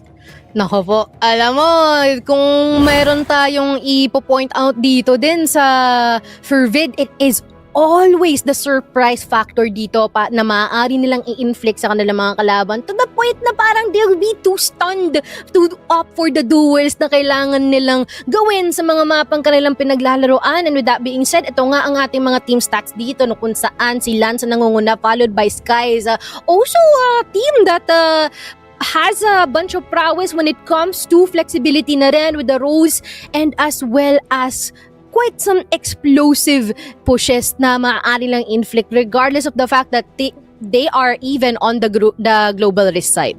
Yeah, it's intense kapag FERVID yung kalaban mo dito no, or kapag sila yung nasa server. Kasi right now, compared to KERDAS, they have more of a potential of getting those headshots in. Mas maganda yung tutok dito ng FERVID in terms of just initial contact. You know you have to bank it with Jam and as well as naka-hedge na makakatama sila palagi. But all eyes on Lance later on and as well as kay Aris kung ano nga ba mga plano nila and how they'll be dominating the scene. In terms of scoreline, in terms of team data, mas maganda ang team data ngayon ng ating KERDAS kasi 2 losses ngayon ng FERVID. One of them is KERDAS. Yeah, exactly. And not to mention that when it comes to like the map data natin dito, no, 100% ang kanilang win rate din on sub-base na pinagtapatan ng ilang mga teams natin dito with the likes of Team Micro, Alliance, and even itong si Rhea 7 Gaon, which definitely inflicts or posing a threat dito against KERDAS. I mean, panalo naman nila ang kanilang mapang yun nung kalaban nila si Sunday Shrooms from yesterday, but at the same time, you cannot disaccount ang performance na maaaring i-offer dito ni FERVID, even including yung KSV ni Aris, yung chainsaw ni Lance na hindi mo man lang malaman at mabasa kung kailan nila huhugutin yun. Maybe possibly something else later on pagdating sa ating laban mamaya. And I believe that we are also gonna be hearing from the man himself. Sino pa nga ba ito? It is the one and only Tito from the bunch. Boss, nice ka tol. Kamusta ka naman? Hello. Yun. All goods naman. Masaya kasi finals na eh. Diba? I mean, umabot na tayo dito no, Boss Aris, na pinakadulo na naman and mukhang maganda ang sitwasyon nyo right now. I just wanna ask, Boss Aris, ngayon ba makakita tayo na masaya si Aris? Magagamit niya ba yung mga tinatago niya nung last year? Kasi nagseryoso ka kahapon masyado. M14 lang, pati TRG nilabas mo. Hindi ko, siguro, gamitin natin lahat. Yan! Mga pwede kong gamitin, gagamitin ko, lalabas ko na. Ihabis mo na si Lance. Iba mo na KERDAS, Aris, kung gusto mo. Mga 5 rambugan, pwede na siguro yun. Yeah, Oy, inalay na pala si Lance din, no? Kung ano-ano na. Pero siguro depende sa kung anong feel ni Boss Aris dito. Pero ito ang tanong ko sa'yo, Boss Aris. Siyempre, isa kayo sa mga teams or kayo ang team na na-relegate dito galing sa Masters natin. Ano ang meaning ng impactful na ito sa pagsabak nyo dito at pagkuha ng titulo ng pagkampiyon? Actually, itong impact sobrang laki tulong to para sa mga nag-start pa lang ng mga teams and players. So, magandang training ground to.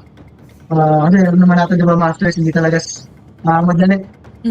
Lalo na ngayon, sobrang daming magaling na teams. So, diba?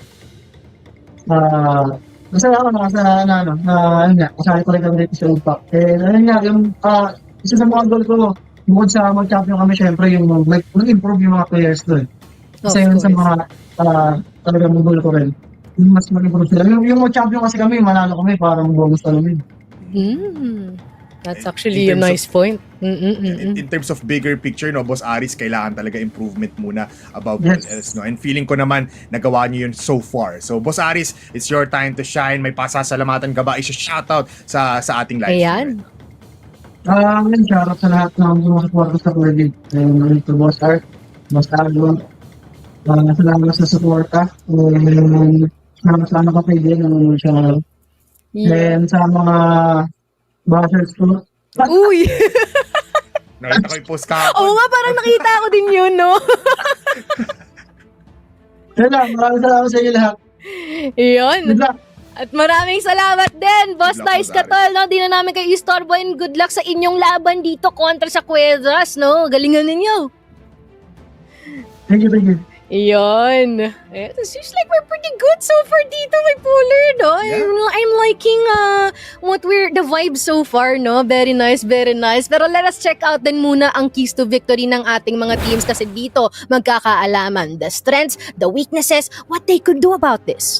Yeah, the strengths and weaknesses of both of these teams. Simulan natin dito sa KUERDAS. Next level strat and all attack setup para sa KUERDAS. This team's flexibility in all roles gives them the clear advantage, especially against opponents who stick to rigid setups. Their weapon and map strategies are on another level, especially with their aggressive all-attacker playstyle that dominates map pace. Ito na nga yung sinasabi natin, their executions and as well as their map priority, dito nagsistrive ang ating KUERDAS. Yes, they can aim, pero they want that initial, pagpasok pa lang, alam na nila mananalo. And that's with the strats, that's with the maps as well. Ito naman dito, this is one of the biggest factors for FERVID. Lun Snipes, FERVID winning formula. With FERVID, mid-round decision-making is unmatched in impact, and combining that strength and with Lun's deadly early pick potential on the sniper could be their key control. Watch out for FERVID's gun meta, kasi ito yung nagsiset ng pace sa current meta natin with their signature double TRG setup proving lethal. Naku po, parang ito yung sinulat ko kanina, Mochi. Pero I'm not... Very nice though. I mean, not gonna lie, I really like the pointers that we have here so far. When it comes to QUERDAS and as well as FERVID, I feel like both of them has the strength in terms of versatility, especially that they usually capitalize with a double sniper setup and sometimes not, no? Talagang all-out rifles or minsan meron pang ibang nalitaw na mga guns natin. Sometimes it's not already about the gun meta, it's about them being the meta themselves. Yes. Yun na nga, no? I mean, Mochi, right now, let's look at the map Vito. With all of these said, eto na ang kailangan i-prioritize ng ating dalawang teams. Ano nga ba? Yes! Black Widow, Eagle Eye 2.0 Band, Compound, Ankara, Mexico 2. And ang decider natin, Mochi, is gonna be Subbase. This is very interesting for us. We already know the 100% nominate meron dito ang QUERDAS ng Ankara and as well as Sport, pero regardless, pinili pa rin yun ito ng FERVID. And not to mention, Subbase as our decider, where in both of these teams, meron tayong ideya na malakas sila maglaro dito in such of a really map of enabling a lot of duels. Man, alam mo, parang tatagal tayo dito sa seryeng ito, not gonna lie. Yeah, sobrang tagal. Feeling ko sobrang tagal nito, Mochi, kasi I was expecting na Subbase pa lang, at least in the 1, 2, 3 spot ng ating map Vito. Pero dahil dyan, feeling ko hahabaan ngayon ng FERVID yung laban natin. And while QUERDAS having that map pick on the second set, it might be a hard time for them. So the adjustments might be a roller coaster of an event. Kasi Compound 2, this is not the best kind of map to start off for FERVID and as well as QUERDAS, just because hindi kakaibang Compound. If you compare to other maps, it's very, very wide. It's very, very different in terms of execution. Dito mo talaga mapipiga lahat. So from the get-go, ilalabas agad dito lahat ng strategies for both teams. Yes, and siguro i-add na rin natin siguro na yung reasoning dito kung bakit ito yung pinili ni FERVID. They played in the map of New Compound twice dito sa ating group stage, wherein nakalaban nila doon ang Alliance Gaming and as well as yung Blue Vortex. And not gonna lie, it is quite far, no? In terms of the scores natin, hindi nila pinapatagal. It's 10-5 and a 10-7, wherein they usually work on, once again, the lurks na maaaring i-offer dito nila Haj, and as well as yun nga, the double sniper setup that they can use at certain times, taking much more proactive angles, especially that they are on the GR side. Pero ito na ang ating pinakaiintay, ano ang ating magiging predictions, Bipolar, kasi not gonna lie, this is gonna be quite of a difficult one. One team na bumubuo ng pangarap at isang team na mayroong pinapatunayan. Pero personally, I will go for 3-2 QUERDAS. Ooh, okay. I mean, mabilisan lang tayo dito, no? Gusto ko na mag-start agad yung mapa, Mochi. Let's see. Go. 3-2 in favor of FERVID naman ako, Mochi. And I feel like that is gonna be something to look forward to. Yes, and mukhang nalatag na natin ang ating predictions dito and it's all up to them kung paano lang papatunayan kung sino nga ba ang magiging tama sa atin. Would it be a longer match or a shorter one? Depende na ito sa kanila. And just in a bet, makikita na natin kung ano ang magiging itsura ng parehong teams natin. Sila na rin nagsasabi, meron silang kanyang mga preparasyon na pinagagagawa dito. Depende na lang din sa mapang makukuha nila. And it seems like there's gonna be quite of a crazy one. Yeah, it's gonna be a crazy one. The map Vito, it's not the best start for everybody kasi you want that tempo change kasi every time kailangan pataas palagi pero it's a roller coaster of emotions. May priority, nakuha nga nila yung mga priority picks nila, yes, but it's gonna be an interesting battle nonetheless. Mukhang papasok na tayo dito on our very first map, Mochi. Pabalik tayo kung saan nagtapos ang ating best of battle for third. It's Fervid now versus QD. Welcome to the finals of Impact Fall. Ito na! Ito na yon.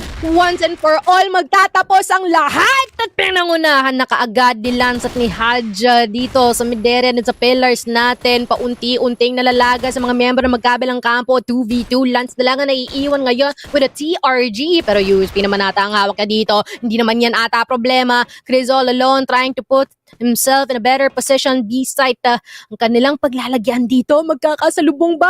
Aabangan ba? Makikita ba? Chris will be able to see him first round for QUERDAS. First round goes to QUERDAS, and this is something that you want to see in a map that you did not pick. Binigay nyo to sa Fervid and they are going guns blazing already here in mid. First shot connects onto Lance.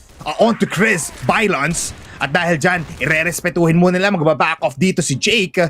And this positioning coming in from Fervid, alam mo, they wanna go towards store B. Tapos don't try to go to mid because this is where they always shine.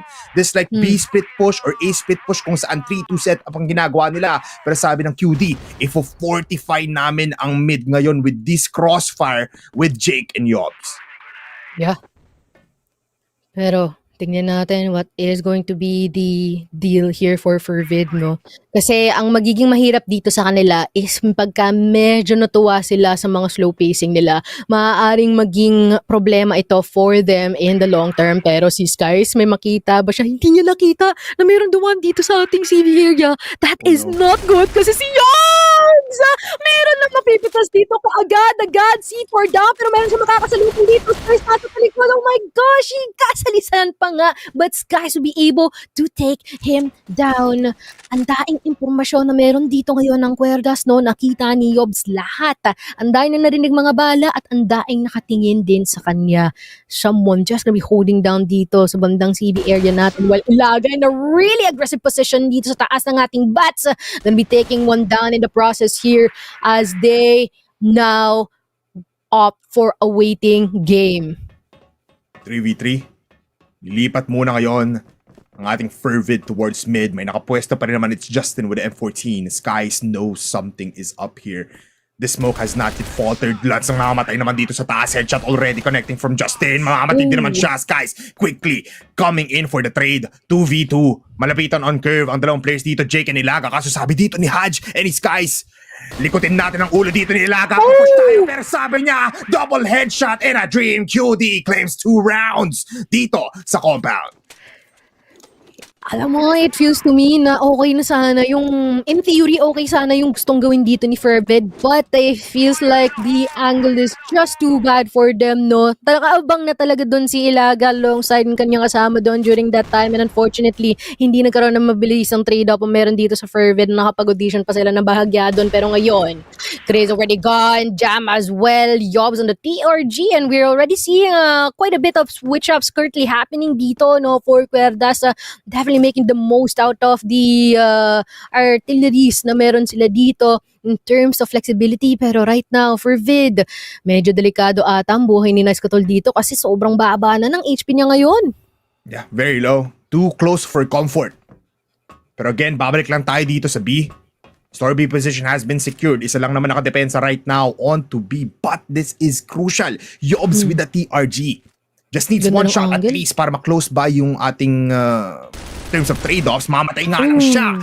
From the wide peak of Skies, no flash needed. At ngayon tatakbo na sila sa site, Mochi. Look at this, Ilaga with a trade, Hadj with a kill. Hadj, Jake also finds one. Doon sa may stairway natin, now it's a 2v2. Magkahiwalay pa rin naman dito si Justin and si Jake. Luns close by. And he wants to push this. He doesn't have the TRG anymore. Planting the bomb. Pero close approach at iikot ngayon si Jake pati si Justin. I'm gonna be waiting for that rotation na meron nga tayo dito, no, bipolar. In hopes for a successful retake. Pero Hadj, nakabang in a really good position here. Hindi ata siya nakita though. What anticipated and will be checked dito by Jake. Lance all alone. Dalawa ang kanyang katapat dito pero masasegregate niya pa ito ng proper wonderful here for Lance. Even with the ball bang. First round here being taken by FERVID. And seems like in terms of CQCs, malaki ang kalamangan ni FERVID, ah. Yeah, sobrang ganda actually ng tutok dito ng ating mga players. The awareness and the usage of the environment by dodging all of the bullets. Kahit si Jake napatanong na lang kung iwo-wallbang ko ba to or mag-wide pick ako. But no, it was Lance claiming his 5th kill in mere 3 rounds, Mochi. Kakaiba ang galawan dito ng ating players. Some good rotations, good decision actually yun for KUERDAS kasi alam nila that all of these players coming from FERVID nakatingin lang towards curve. So iikot na lang sila, malayo ang place. And they had enough time kaso nga lang, wala naubos agad sila before they even got into bats. Yeah, exactly. Pero at the same time din kasi we can already see that there are already some micro changes na ginagawa din dito kahit yung simpleng pagpalit ng mga loadouts natin or even yung mga approaches dito. I mean, not gonna lie, for FERVID, it's quite the same, no? Sometimes they try to take mid-control, nag-aalat sila ng someone sa CA, mayroong babantay sa CB, tas dare sila nasa pillars, mag-hold, maghahanap ng pick off, and it's actually doing well naman, no? Nababawi nila. Maybe there are some stumbles from here and there sa dalawang unang round na meron tayo dito para sa kanila, but they finally figured something out here once that there's already the 3rd round at stake. And sometimes when it comes to being able to do these types of pushes and commitments din in a specific site, sometimes ang kailangan nilang dito is just confidence, just sheer confidence, kasi malayo yung maaaring marating nun just by doing or being confident with the duels that they take and picking their battles wisely.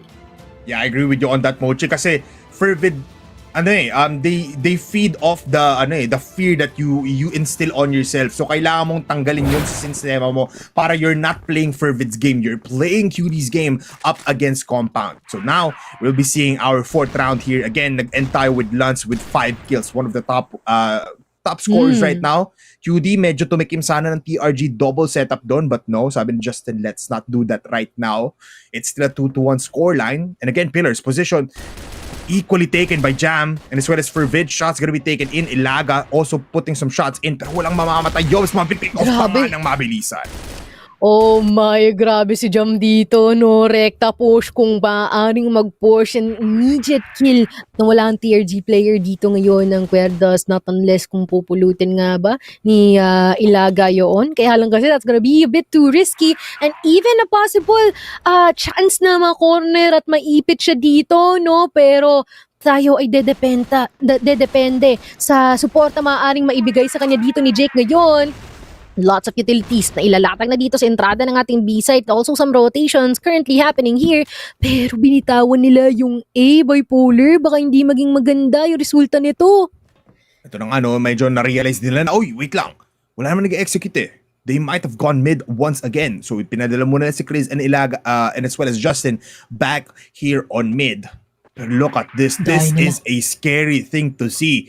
I-screenshot nyo na kasi this is the epitome of FERVID execution on B. Some grenades flying by, Jake eating up the bullets. Lance trying to go for a big lineup. I think this is going towards the EB position doon sa may GR side. Pero ngayon, they activate. Switch the skies dito sa tower. Justin, easy headshot para sa kanya. Pero meanwhile, dito sa site, nakapatay na nga ng dalawa si Jam. Pati si Hadj. Ilaga also still alive in the site. Pero ngayon, double headshot, double kill for Hadj. That is so on point. I find it really amusing na naging hudyat nila ng pag-push forward nung nawala yung isang kasapi nila dito sa ating mid tower natin. that became the sign for them na, you know what guys, kailangan natin mag-push. And they brute force their way here onto B side the moment that they thought they already got the advantage of getting the early pick off here from FERVID. QUERDAS, they fell apart at the worst time possible.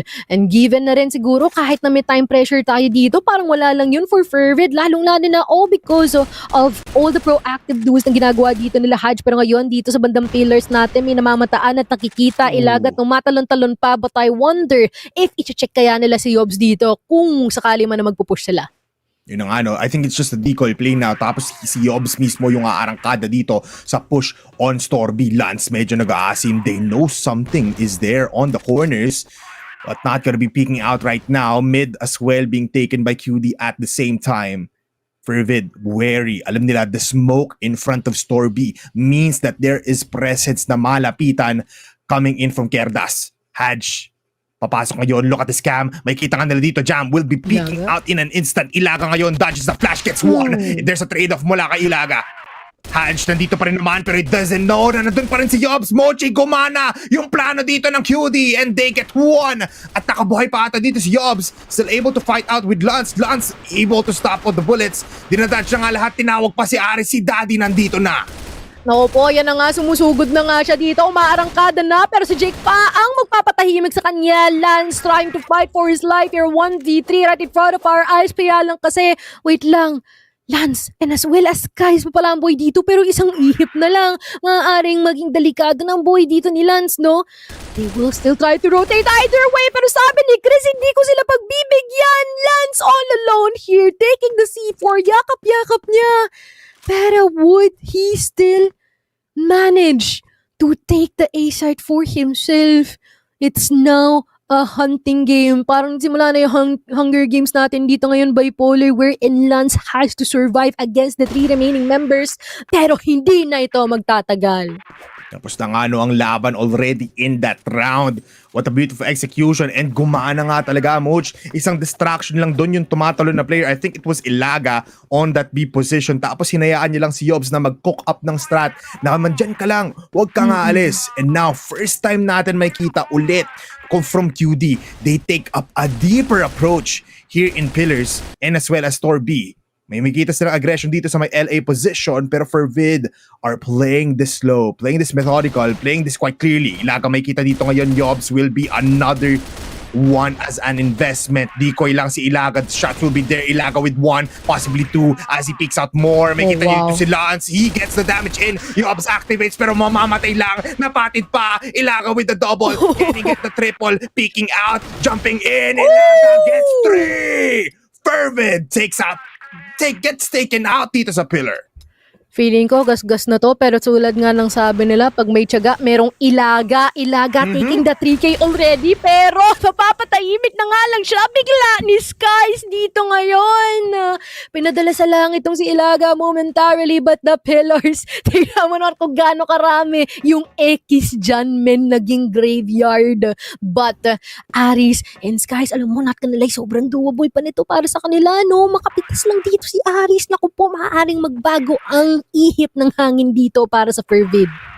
Ito na nga nilabas na nga ng FERVID yung double TRG setup nila already in the 6th round, pero it hasn't seen a lot of action yet.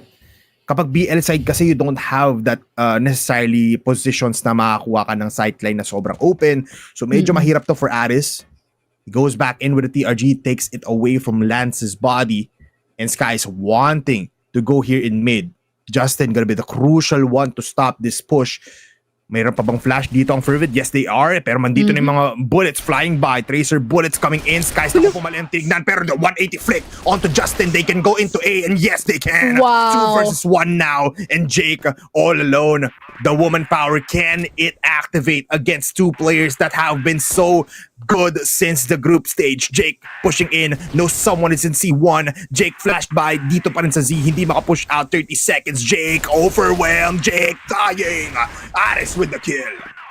Feels like the pressure is just too much, no? Actually, medyo nagtaka ako doon. Maganda na yung posisyon ni Justin at hindi rin siya chinek doon ni Lance. But for some reason, hindi niya pinul agad yung trigger onto this one. Fortunately, from that moment on, their defense was shattered. Pero Jake already good for one here. Naku po, naghawak na ng TRG itong si Ate Mo Candy. Already Lance out of the equation here, and we are yet to see if there is gonna be an answer back here for FERVID, because so far, alam mo, Polar, medyo nilang mga sakit ng mga early stages from our group stage, wherein yung mga reckless duels nila, it often causes them their momentum, pero this time, sobrang ingat at sobrang on point at calculated ng mga galawan nila.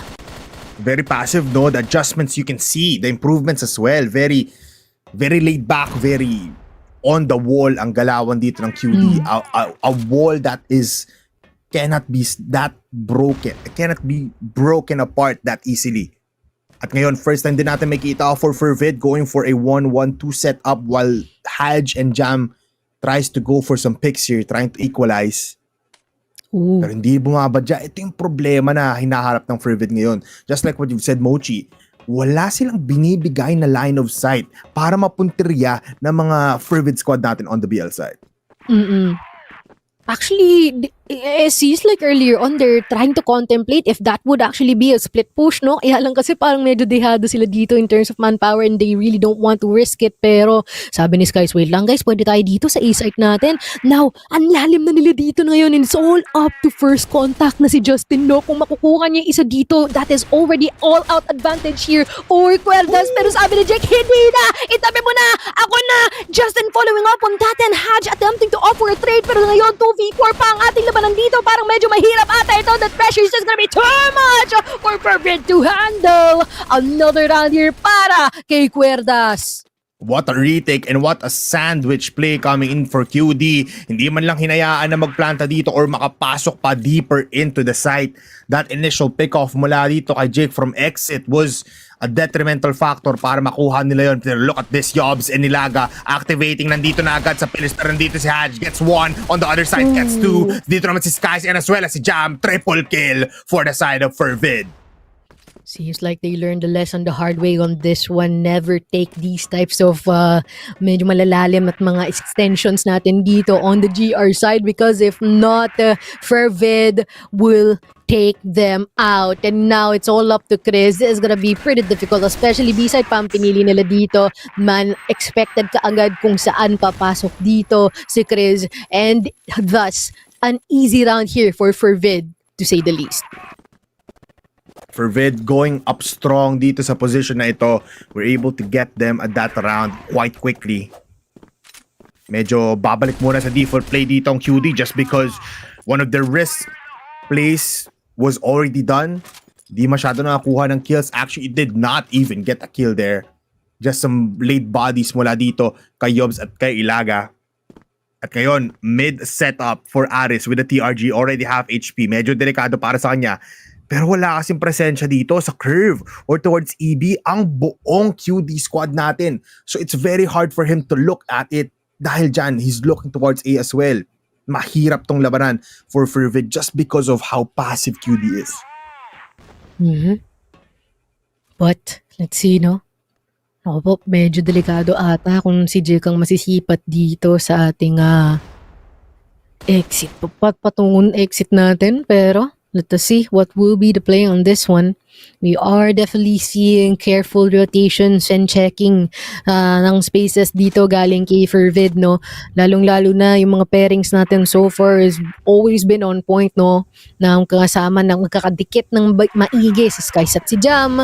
At mukhang ito na nga yun. Ang udyat ng kanilang pag-push at mukhang the protection is a bit on point. Already a man down or woman down dito for QUERDAS already. At walang nagawa si Justin kundi umatras on that one. It's just a bit too much, no? Marami-rami at mga magkakasama dito from FERVID. And I feel like if I can point something with the semblance dito sa playstyle ni FERVID, they play a bit like Matches right now. Laging magkakasama, laging makadikit. Their solidarity is definitely present dito sa mga pushes ngayon here on New Compound. Pero ngayon, Lance may mapipitas. Haj following up on as well. Pero ngayon, two more people, Chris and Justin, just gonna be a bit more difficult. All the spray down here from Jam is all they need. Justin critically low in HP. And it's just them waiting for him to walk the plank here. Bipolar, Justin, makakapitas pa though. But I feel like the responsibility is a bit too much.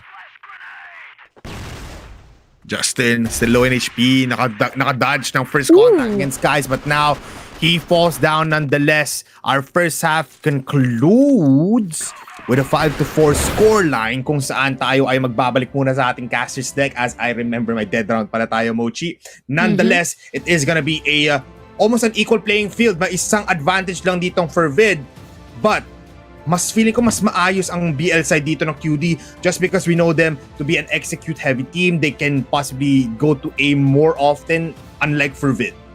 Yeah, but unlike sa mga ibang mga kalaban nila dito, no, parang ang magiging struggle dito ni QUERDAS is yung fact that they have multiple TRG players. Pwedeng si Haj, pwedeng si Lance, pwedeng si Aris at certain times, no? And there's gonna be quite of a struggle for them, lalong-lalo na kailangan nilang mag-ingat sa lahat ng mga lugar na kailangan gawin dito. Kailangan nilang maging meticulous to what they can do here. Pretty similar to the gameplay na meron tayo dito for FERVID during the first half. Pero let us see what will be the changes on this one. Maaaring they can just assert their explosivity dito against FERVID, which might possibly be the thing and the game here. Pero ang dami na kaagad mga granadang pinaulan dito sa Mederia natin ngayon. Bipolar, and even itong si Hash na sipat na spray down from Yums connecting to Skies as well. And look at the positioning with the rest of the members here from FERVID. Ito nga Mochi, dire-diretso na sila. That initial 2 kills mula dito kay Yobs now provides them with so much space to work with. Dire-diretso ang GR side natin dito sa mid. Jake just close by, gets taken off. Pero tayo na nga dito si Jake. Instant pick off. And now they stabilize. 3 versus 4. The C4 actually was in the body of Jake. I just realized. So ngayon, kailangan lang mag-stabilize dito ni Jam. Goes for the peacock onto long A. Chris, still alive. Chris falls down finally. At ngayon, diretso ang 2 players natin coming in from the curve side. Justin and Nilaga. Ang combination of these 2 players needs to do something. Inaantay pa nila si Yobs to wrap around towards the BL spawn. Not gonna lie, that was a grave mistake, no? Especially with the fact na medyo iniwan din nila hindi ko alam kung si Chris ata yun yung nagtatry mag-push dito sa LA. Ano siya lang mag-isa, pero at least Ilaga will attempt to offer the trade though. Yobs, mamata niyo ba sila? So, nakita niyo nakatalikod. The timing is just perfect here for Yobs. Anong anting-anting mo? Justin, nasa tore ng bataan, nakita ata ni Yobs sa 2v1 in the wall na nangyayari dito ngayon. Hagdanan aakyat pero malalaglag. Ilaga, Justin, ayeng Aris dito. Just gotta be checking him out kung makukuha ba nila, pero nasa likuran niya. Man, Aris has been caught off guard and QUERDAS steals this round. What a recovery mula kay QD doon, no? I mean, it was a mistake na kay Jake pa pala yung bomba. They gave it away towards FERVID. Pero they ultimately flushed out. Nakakill pa nga doon yung isang player natin from QD towards exit, yung magro-rotate sana from FERVID. And ultimately, the numbers dwindled down for the side of FERVID. QD just taking it by a storm. At ngayon, they play passive once again. If you are QD, you are getting annoyed by this kind of setup. Kasi ganito rin ginagawa nila kanina. But can they penetrate this kind of defense? 2-1, yes they can. Ilaga gets 1, Aris will get taken care of. Skies as well, pero si Haj pumapatay pa rin naman. And Yobs now claims another double kill into his name. Oh my, Yobs! Multi-kill for him. Then diretso pa rin naman ata si Jam. Malapitan lang dito sa may pintuan. He is the last player left. At papatayin niya dito yung killing spree ni Yobs. 35 seconds. Naku, nurse, gising na ata sila. Yobs, ang lala ng pag-push niya dito. Men, naalala mo, tinatanong ko sa'yo, would they be as careful into picking or just, checking the locations dito as FERVID kanina sa ating first half, or magiging explosive lang sila? I feel like we are finally getting an answer paunti-unti, no? Because so far, sobrang explosive ng pinagagagawa dito ni QUERDAS right now. Medyo nahihirapan na makasunod, maka-catch up ang mga member natin dito for FERVID for our second round. Yun pa lang naman, no? Napakaaga pa. Pero, it seems like that gave them a light bulb sa taas ng ulo nila, an idea that they can actually do this once again. Pero si Lance, sabi ni Lance, hindi pwede yung ituloy yan muli. Hindi nyo na magagawa yan uli, especially with the TRG in his hands. It's just gonna be mission impossible for QUERDAS to repeat the same thing again. QUERDAS trying to do the same thing is not gonna work out. Smokes coming in, dividing B and A. Lance nag-aantay pa rin naman dito sa exit natin, but no one is close by. Right now, QD, pinaprioritize nila muna yung map control on the right side of the map. Might be a good decision as Jam is the only one that's gonna be here, and it all leads up to the timing kung kailan nga ba makikita dito ni Jam ang mga players looking towards going to store B. The timing might just be wrong. Jam ngayon knows he's there. He used the flash para madelay dito pero he's already overwhelmed. Half HP para sa kanya. They drop down on him. Ilaga with a jump shot. At ngayon they put up the grenades. They put up the smokes. Nakakapasok sila ng libreng-libre. And they plant the bomb. Mochi. 4v4 na. Hanap dito ng QD yung timing. Napakaliksi nilang gumalaw dito. Ang bilis nilang makapasok dito sa site and naipit pa nga dun si Jam kanina. Pero this is gonna be a bit doable here for FERVID. Hindi pa sila masyado nakakagamit ng mga utilities nila dito and this can be past their ticket in order to afford this retake. Pero si Jake, quite in a proactive position here. Napaatras si Hatch pero napatulog si Jake. Now, it's all up to 3 remaining members andito sa baterya. Makikipagpatintero pero mauubos na lang bigla ang mga membro natin dito from FERVID, denying that possibility of a retake kasi alam mo men, kung may utility sila dun, parang kaya sana nilang mag-push dun. Yeah, hindi. It would have happened.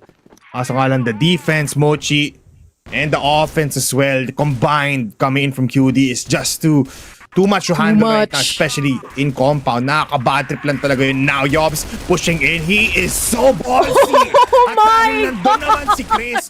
Binate out niya si Skies na mag-push at habulin pa siya. Double kill for Chris. Oh my, spray and pray yung ginagawa ng mga membro natin from QUERDAS right now. This is not even tactical play. It's just them spraying down for whoever might possibly be. And the smokes and Lance even gone down here. The composure is being demolished from FERVID here in the map of New Compound. And one more round, we are heading into a possible map point. Mochi, FERVID's map pick is Compound 2.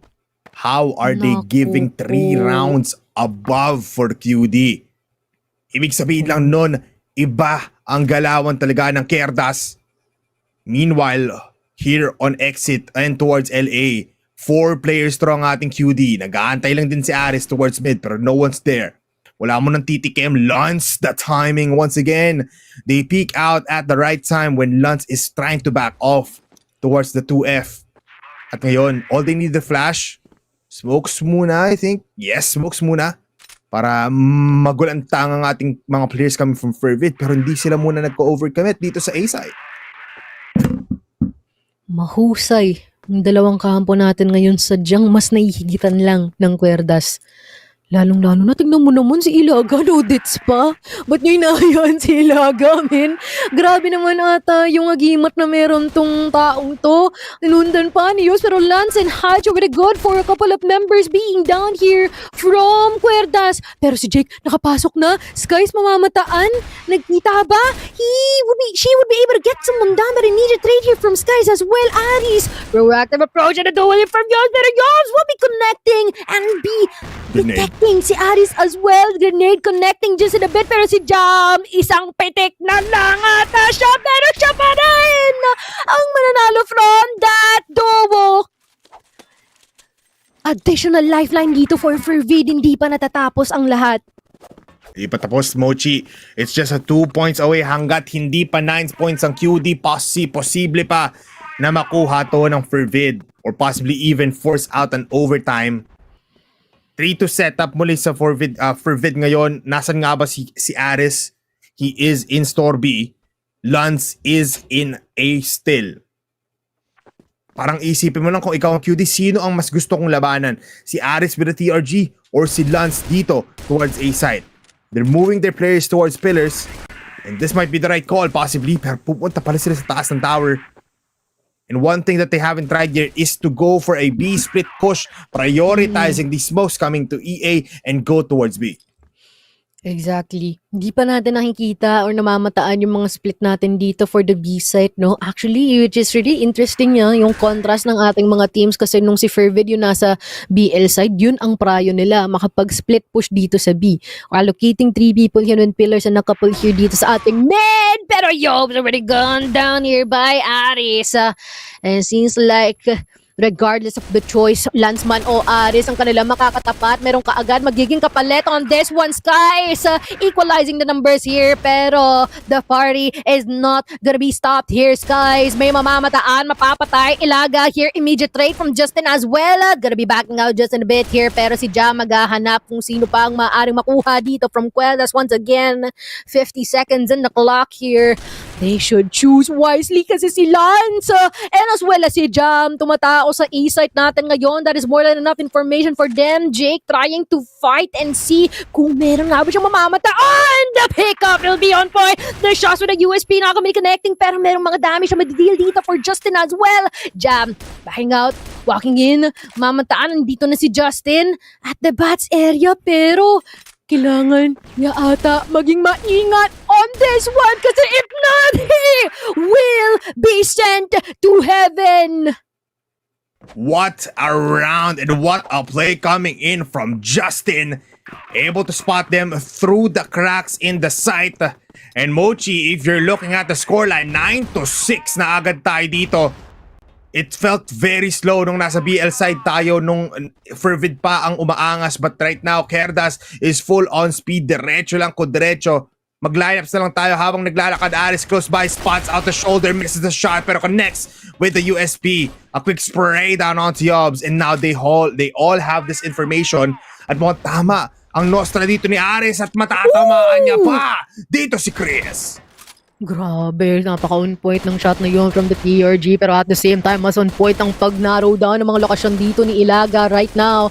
Already down dito si Aris ngayon and it seems like there is one more to go here if they will be choosing the B site as their point of interest. And if they will be committing here, they still have some utilities left but not so much. Something that will be an issue here, especially when it comes to the point in time na maaaring makapag-retake ang Fervid once they secure the objective. At yun ay kung talagang masesecure nila Jam in a really tricky position, would he be expected dito by QUERDAS? I guess yes, pero the shots, siya ang unang makakatama dito. Just in an immediate trade, Haj all the way here from exit. Won't be connected the shots here. And ngayon is all up to Jake, but it seems like the clutch is out of the possibilities and options na magkakaroon dito. 2 more rounds ang kailangan nilang gawin at kunin for Fervid. Why pa, Moch? Fervid still in the game, not letting this set 1 go out without a bang. 2 points away for Vid in a comfortable spot nonetheless. No, GR side, kailangan na lang nila antayin dito ang QD to push out from wherever they want. Kaso nga in terms of gunfight, dito na nanalo ang buong QD squad. That's why they're 9 points up. So kailangan din i-polish ng Fervid in an instant ang kanilang aim. Because it has not been the best yet. But Lance able to connect with his TRG every time. First shot doesn't connect pero finds a second one. Pero hindi apektado ngayon ang QD. They want to go towards curve pero ngayon they're moving towards A. C4 also coming in from Justin is being looked at to go to A. Zeep take coming from Jake. Tumatalon ngayon. Skies will be still in the side. He flicks up to the left going to get the kill. Pero Jake is still also gonna go for the trade-off. 3v3 ngayon tayo, Mochi. Magkaka-trade-off tayo dito ngayon. Mamamatay na lang bigla si Jam. It's all up to Ares, sir. Sabi ni Ilaga. It's a triple kill to get set number 1. Naku po, Bipoli, nasa unang mapa pa lang tayo, sumasakit na yung ulo ko. Ako din, Moch. Grabe yun. Ang daming plays every time. Ang daing nangyayari dito sa dalawang teams natin. They started it off with quite of a decent advantage here for Fervid. Pero at the same time, when it comes to the BL side, naku po, dito na nagbago ang lahat. Especially when how QUERDAS is addressing this one. Alam mo yung mentality na, you know, you only live once. Parang ganun. Yung mga pinagagagawa nila mga pushes on this one sa mga laban natin here for FERVID. Despite the fact that there is this certain threat na meron dito si Lance TRG, meron din si Aris.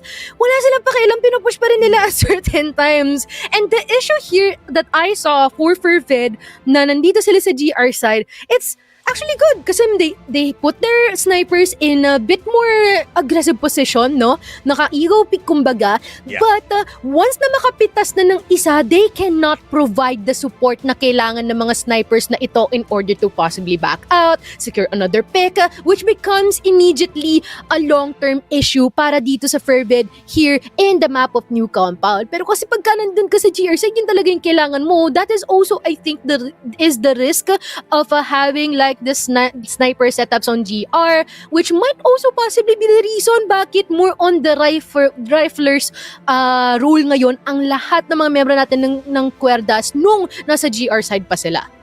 Yeah, possibly, no, na ito yung determining factor para makuha nila yung rounds, and nakita nga natin yun, 10-6, I believe, is our scoreline here, and with them taking set number 1. And eto nga, I just can't, naalala ko lang palagi na kapag pinag-usapan natin ang Compound 2 dito sa matchup na ito, map-pick yun ng FERVID. So going to Ankara, a map wherein KUERDAS is very much known for, and as well as FERVID naman. Pero dito mas komportable ang KUERDAS eh. That's why sinabi rin ni Jake na they prioritize the map that they know how to play. And if they do it, mukhang easy win na yun para sa kanila. So possibly, right off the bat, Mochi makakuha rin tayo ng 2-0. But nonetheless, it is still just set number 1. Iba si Yobs, iba si Ilaga. That combination play every time on Storby or even in mid, you cannot stop it. And parang alam mo yun, may Holy Mary shots tapos dire-diretso lang yung spray down dito. And I think we had a cast one time ago. Sabi mo, uga-buga strat. Feeling ko yun din ginagawa dito ng KUERDAS when they were on that middle position. Wait lang, men. Parang yung uga-buga strat na sinasabi mo, parang tayo yun pag nagrarank eh. Hindi sa kanila yun eh. Pero totoo, no? Minsan, you just go uga-buga, push ka na lang bigla. Yeah. Especially kung masinop at sigurista ka naman mag-check ng mga corners natin dito and you're quite fast. Siguro, I feel like amongst with other FPS, that's also the strength of being uga-buga or being all out in terms of pushes is yung fact na wala naman kasi tayong aim error or like movement error dito sa Crossfire. So that's also like the ways that would be a bit more possible for you to be a bit more destructible in terms of your pushes and kung paano ka pwede mala-animal sa mga galawan nila dito. Quite of a monstrosity ang dinil din dito, no, ng QUERDAS towards to FERVID. Kaya naman balikan natin ang mga nangyari dito.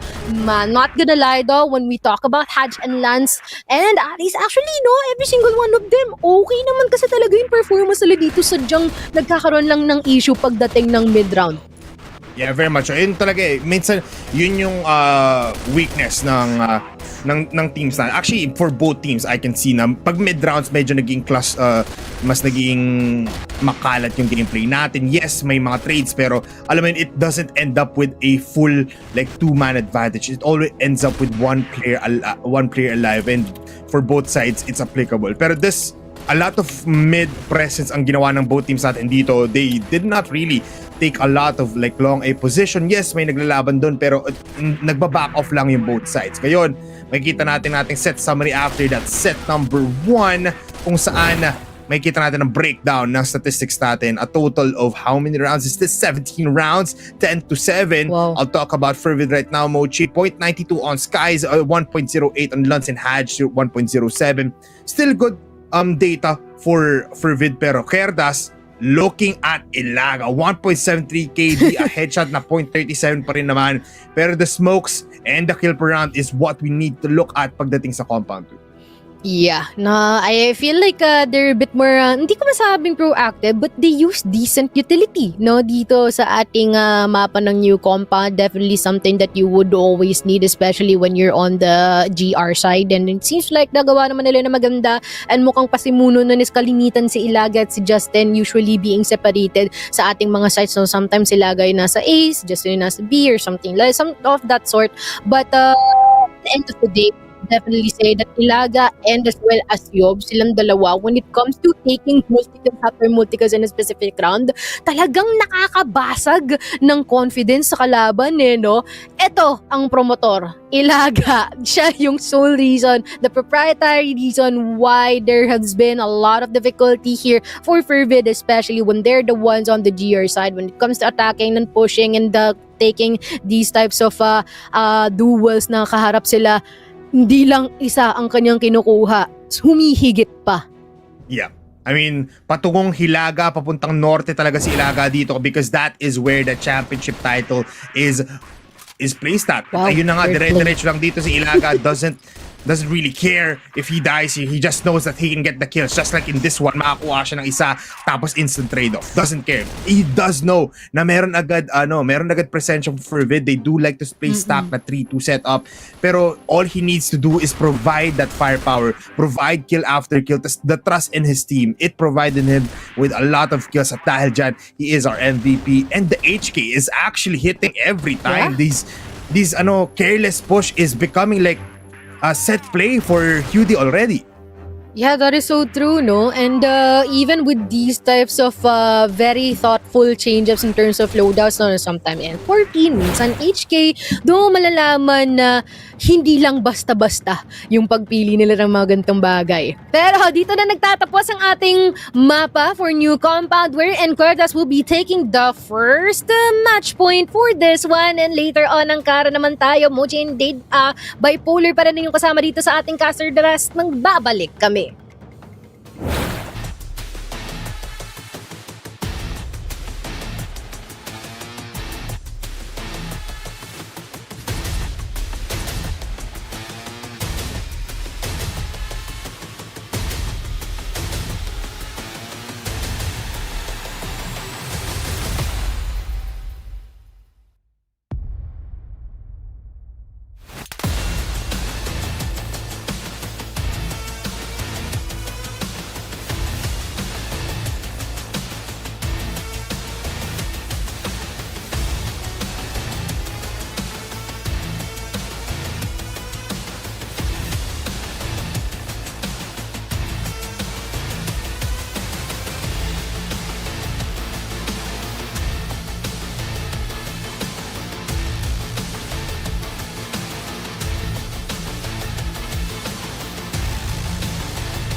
This is a team through grit and grind through years of of experience, you can't really deny the greatness. Good shot, gotta get X3D. He gets his third, he gets his fourth. Oh my God! Good shot, gotta get JC. Drill gets 1 and 2. Beautiful timing Pero para sa Zefrax, uubusin na lang lahat. isang bala lamang, matutupad ang lahat ng pangarap.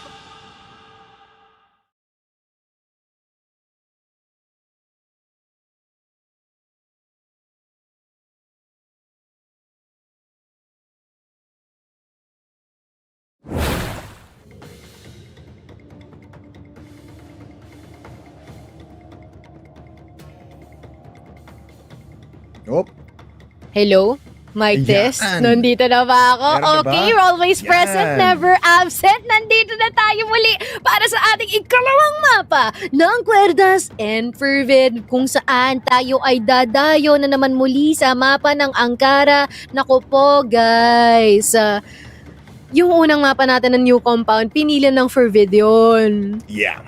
Tapos natalo sila, bipolar. It's not good, Mochi, na parang the continuation of their effects na panalo lang after panalo might continue right here, right now. Kasi Ankara, yes, nakapaglaro dito ang FERVID multiple times, pero KUERDAS has that upper hand pagdating dito sa mapa na ito.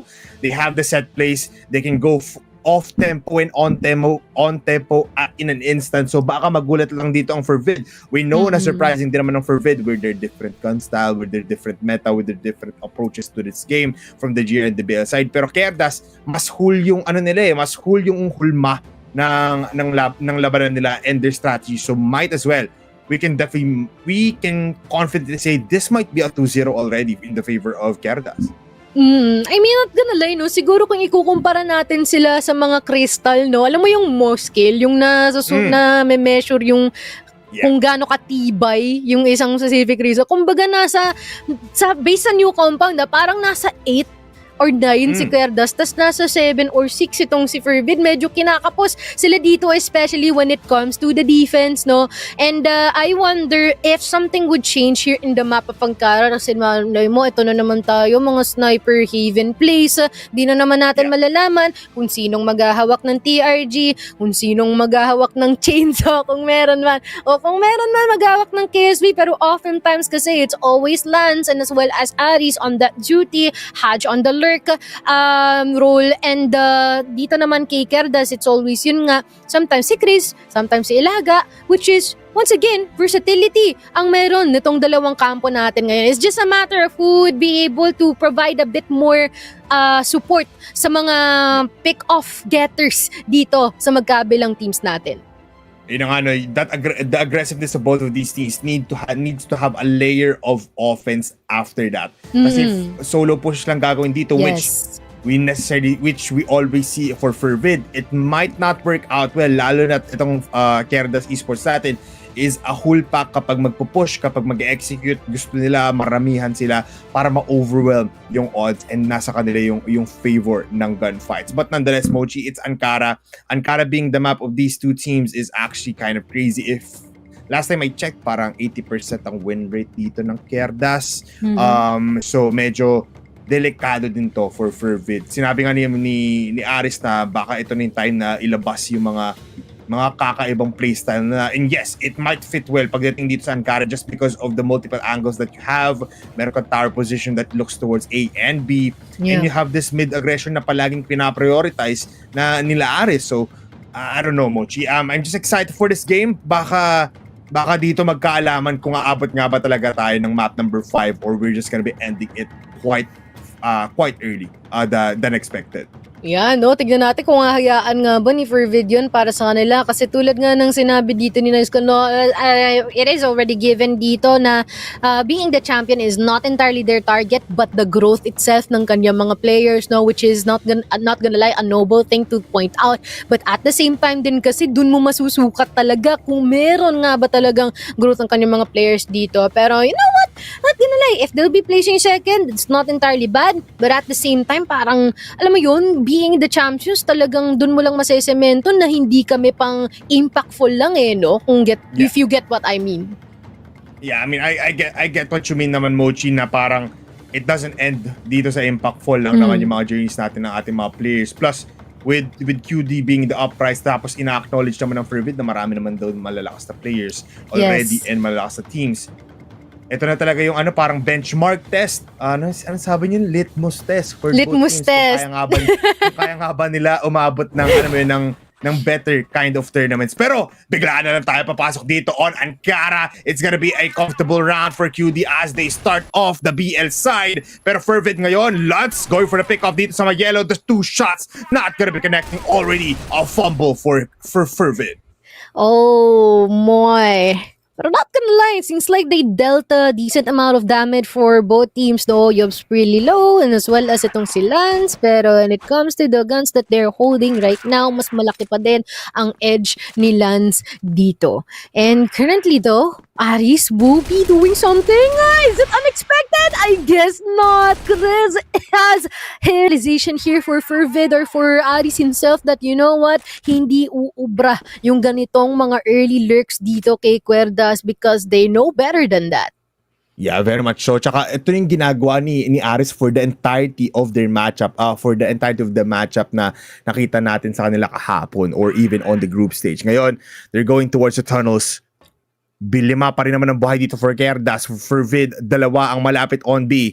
Maliliko rin pa ata dito ni Jam on yellow. Dito sa gitna rin si Ilaga. But look at the shot coming from Lance. Finally hits the shot of his dreams. Yob's taken out. Ilaga gets that kill onto 1. Pero spray down coming from Justin. Kills off Lance. Gets the double onto Skies. At magpo-pursue pa siya dito towards Akyatan. Hadj will get killed. Triple kill kay Justin to start off round number 1 dito sa Ankara. Pumaldo dito si Justin dito ngayon sa ating unang round, which is really insane here. You know what, my father, pagka tinitignan ko yung mga players natin dito kay QUERDAS, ang tindi lang talaga ng thought na merong possibility na kahit si Yobs lang mag-isa, si Justin lang mag-isa, o si Ilaga mag-isa, si Jake, o si Chris, kahit sino, may potential na maubos nila yung tatlo. Alam mo yun?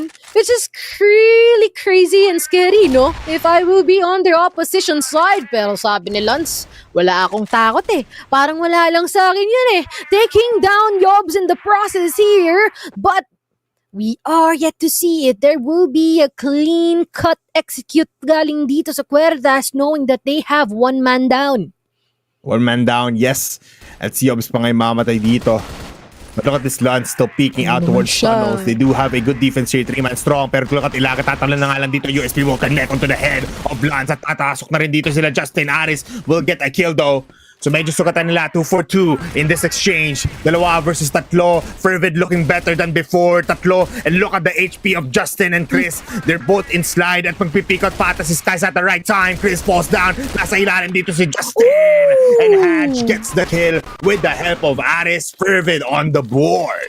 Now that's what we're talking about here for defense, no, ng Fervid. As much as possible, they really have to have this tight-knit connection na kasama ang isa't isa. Being able to work this close with each other will definitely give them a really good slate to work on dito sa ating mapa ng Ankara.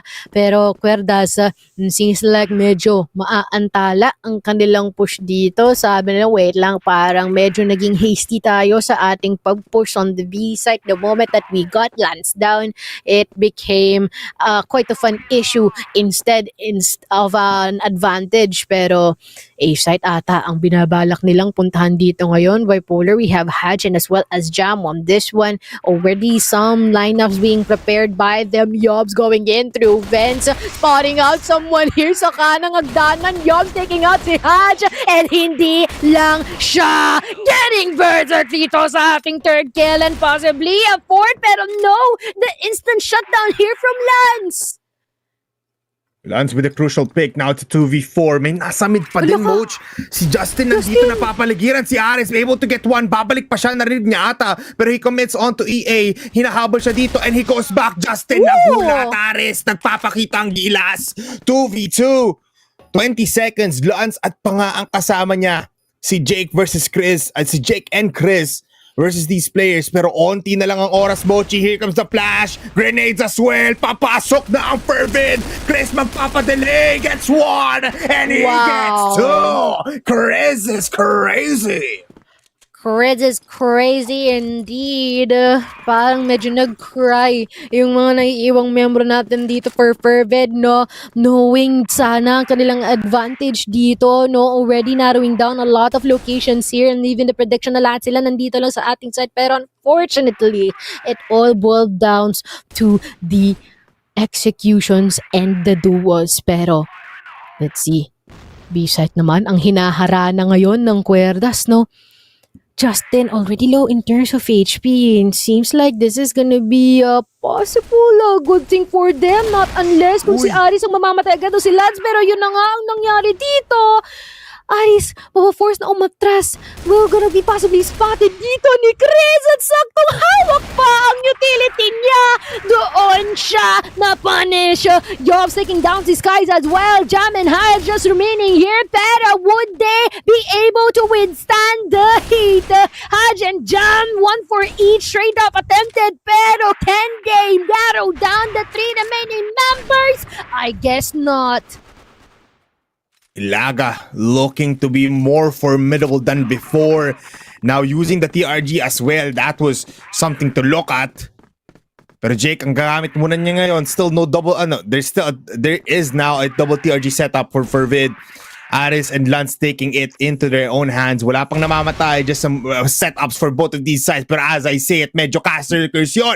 Namatay agad dito si Chris and as well as dito si Aris. 1 for 1 for both sides. Pero nasa mid lahat ng players natin for FERVID. Naikutan na nga and that is the C4. Kitang-kita an immediate smoke and flash mula dito kay Jam. They're gonna be rushing in. Si Lance naiipit dito, wants to go for the kill, but Yobs is so deep in the GR spawn. Yeah. It seems like ito na yun, no? The gears are finally being greased dito para kay FERVID. Everyone is just beside the C4. Really good intersection position here and a couple of people manning up dito bandang Arco and as well as dito sa Dilaw. Lance minamataan, holding that angle saktong-sakto. Dito kay Justin ang shot na iyon. Quite lethal for them to handle. Yobs, Ilaga, every single one, they had no choice but to fend them off. Pero ang daim masyadong Crossfire and Trilogy positioning existing here for FERVID and hence another round for the GR side. I mean, that crucial push sa mid, no, and Jam getting that kill onto the C4 holder is the predicament na nakita nga natin doon. And now, they up by 1, pero look, Ilaga with a double kill, double headshot dito sa mid. Jake also, and naubos bigla ang FERVID out of nowhere. Ilaga pops off. He has 6 and 5, 90% of the shots that he took is in the head at si Haj mamamatay din. Jake able to get 1 at biglang binawi yung gustong 1-point advantage lang ng FERVID. Hindi ko malaman ano nangyari doon, but I feels like they're trying to go for a ballsy play dito sa arko natin. Kaya lang na-punish sila dito ni Ilaga at sinamahan pa dito ni Justin at ni Chris, no? And now, sila naman daw ang gagawa ng ganong play. Kung hindi umubra sa inyo, susiguraduhin namin na uubra sa amin, sabi ni QUERDAS. Pero, it's still a 3v4. Kaya pa ito ni FERVID kung sakali. But Yobs will be spotting out Haj immediately. Lance here sa bandang bridge. But will he be falling down? That is the question. They are yet to see kung saan magagaling si Lance dito. May ispatan and Jam would be rotating quite a bit too late here now that the objective has already been secured dito para sa QUERDAS, and now all about the bullets if they will be connecting here from both sides. Really cheeky positioning ni Lance. Uubra at 2v3. Alone na si Crazy Justice, si Jam dito, pero sinusubukan pa rin nila na tapusin this one. The wall bang is just insane here for Chris. Grabe naman yung pamigay niya dito. Kahit siya natawa siya, tontuwa siya na isang spray down, tumama lahat ng bullets niya sa katawan ng FERVID doon. Sobrang accurate, and now Wow. Lance also showing off, popping off as well. Yobs pushing out, and as well as Skies. Nandito na sila sa yellow, able to get one. Boxes controlled by Fervid, and they keep on pushing, and they keep on going. Chris with a kill, with the grenade, pero mabilisan lang din tulad ng ginawa sa kanila kanina. Ngayon, QD naman ang nakakaramdam ng opensa ng Fervid. Justin, hindi pa tapos ang laban. Buhay pa rin naman daw siya. 3v2, 3v1. And Justin wants to possibly make it a 6 and even get that C4 in his hands. Kaso nga lang, buhay pa si Lance. Palagi natin siya nakikita dito on this position on the stairs of yellow. And with the smoke, it's just easy pickings right now for Lance. He stabilizes though. Itong si Justin doesn't want to go. Right now, he peeks out. Pero sakto ating pag-disperse ng smoke dito, and Lance might spot him off. Ako, madadagdagan pa ata ng utility. Nanlatag dito. Nandito na siya sa box natin. Ispatan ata siya. Lands already low in terms of HP. This is gonna be an issue. Haj providing support here, potentially getting Justin already, pero it doesn't end there just yet. Disperse na yung kanilang smoke dito. Isang minuto pa ang naiiwan. Actually, pwede ata gamitin ni Justin yung kanyan, pero it seems like it's just a bit too risky for him to do so. Kaya naman, wala siyang choice kundi harapin si Lance. An immediate round dito for Fervid. Alam mo, not gonna lie, if they keep on doing these types of pushes, no, they can't even opt for a 5-4 for this first half. Yeah, possibly, no? Kasi if they do that, mas maganda yung trade-off potential ng ating mga players. But mukhang they don't want to do that right now, Mochi. 5-man strong tayo dito sa Hotel Dead. Diretso na naman. Ito na naman yung execution ng QD na hindi mo pipigilan kasi diretso. Rekta dito sa side. Skies, nakita na nga yung karamihan. At si Ares, mukhang may dadatch na lahat ng bullets. Pero Skies meets them up front. Sinira ang mukha dito ngayon ni Skies. Fervid needs to consider on a 4-man retake. Ares with a TRG. Bogdan low. Papasok sa katawan ni Yobs. 4v4 now as Ilaga still will fall down. Jam able to penetrate the backline defense dito ng QD. 35 seconds si Ares na sa taas ng tower. Mochi. The grenade will also connect.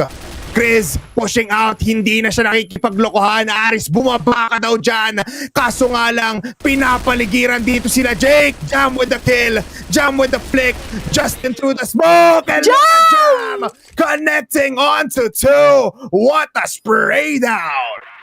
What a spray down indeed. That retake is phenomenal para dito kay Fervid, no? Akala siguro ng QUERDAS they already got all of the angles occupied, but instead, they were the ones who were letting it a bit too loose in terms of space occupancy. Pero ngayon, baliktad na. QUERDAS in a really good side for them to exert and show kung gaano katindi ang kanilang lason dito, no? The question is, mas matindi ba ang ipangsasapaw dito ni Fervid? Especially with their growth na pinakita from our first half. If it works, possibly a great start in the second half for QD. With them on the GR side, eto na Mochi, wala ng sniper na hawak ang QD. Which is very interesting. They're gonna be going for a full-on contact with ARs, with the rifles. Hindi sila binibigyan ng much breathing room right now. Wala dito sa QD.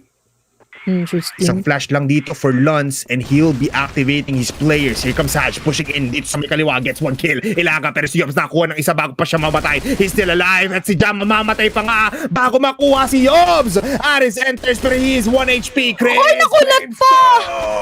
Double kill! At late na si Lance sa party with a USP connecting, but Justin will kill him off. QD, what a defense!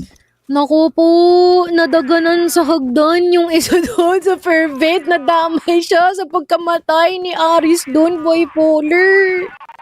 That is so unfortunate here for Fervid, pero they really have to step up the gas on this one. Especially here on the BL side, dapat sila ang nagdidikta ng pacing. Dapat sila ang merong control ng kanilang gustong gawin. Pero instead, it seems like medyo na tumitiklop sila when it comes into our mid rounds. But now, high mid, ang kumokontrol dito ay si Chris. And I feel like the sole reason bakit na sila naka all out rifles dito is napag-usapan nila na, you know what, wag tayong mag-asim. Hintayin lang natin sila mag-push. Hintayin natin silang mapag-secure. But when it comes to close quarter combats, matik tayo ang merong kalamangan. Totoo. Dire-diretso lang kasi. They just wanna go passive. And they don't wanna go aggressive in these routes. Kailangan nilang antayin gumawa ng position dito ang buong FERVID. Plus, they're on the BL side, so they're bound to do that. So kahit sino pa ilagay mo sa pwesto niya, sa pwesto ng GR side, you know there is firepower. You know na maibubuga ang mga players nila because they all have multiple bullets na full auto rifles. Pero look at this. Mukhang diretso sila sa B. B split push as well. Here coming in from mid. Pero saktong-sakting flash. Now Jam being infiltrated by Jake. Saktong-sakto. The timing might be right. And now she backs off. She's able to get the job in information overload. Pero ngayon magpipikat ata siya. Gets one. That is two. Jam unable to get the pick off. At ngayon si Hash makakuha din naman ng isa. Pero look at this. Lance from Akyatan makakuha ng isa. C4 is still in the hands of FERVID. It's a 3v3 Mochi. They're rushing in. Papasok na dito si Chris and si Yobs. Mukhang hindi sila titigil kasi nandito na si Hadj. The pistol is not gonna be getting into their faces kasi yung M14 ni Hadj tumatama ng todo. Nakita si Chris. Flick up. Lance gets the kill. Mag-isa na lang si Ilaga. He is in tunnels. And now he wants to go to top mid. Pero what can you do? Sobrang kapal ng usok. Ay, pawala na though.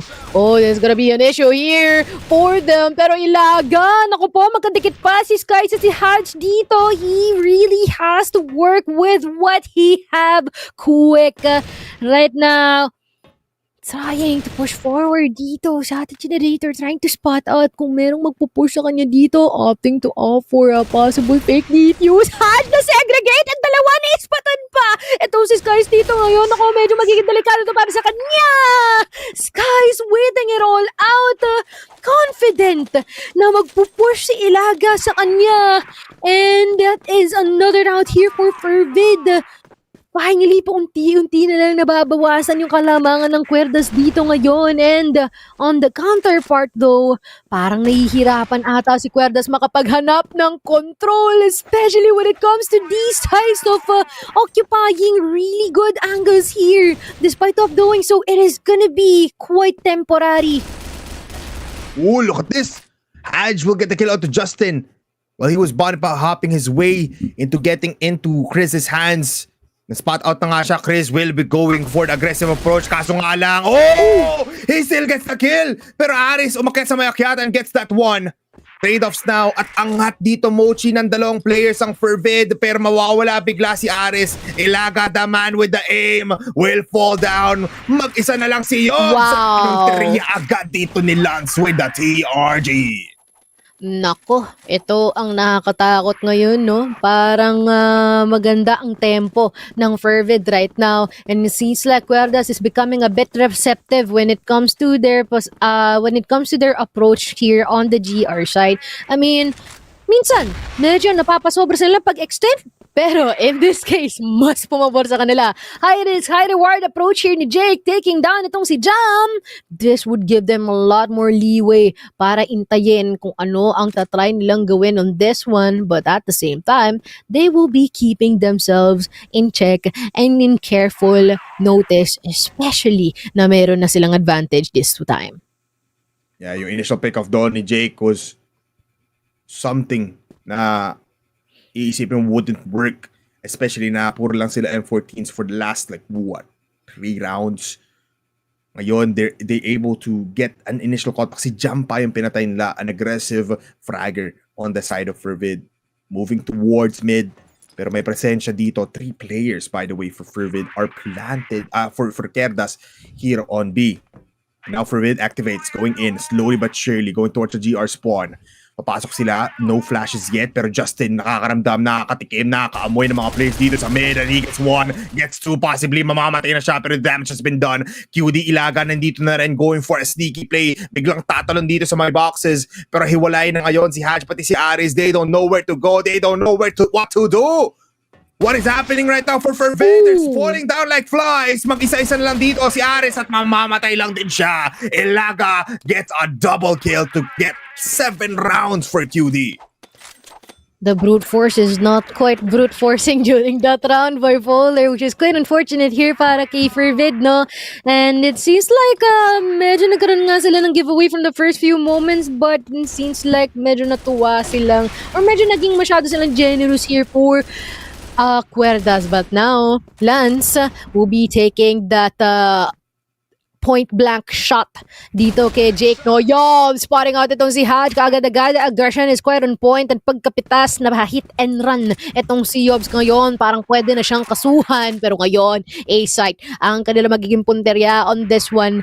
4v4, nag-iisang nagbabantay dito, is si Chris lamang. Kaya bang i-handle ito? Kaya niya bang i-anchor ito? This is gonna be quite of an issue for him, especially si Jamin nandito!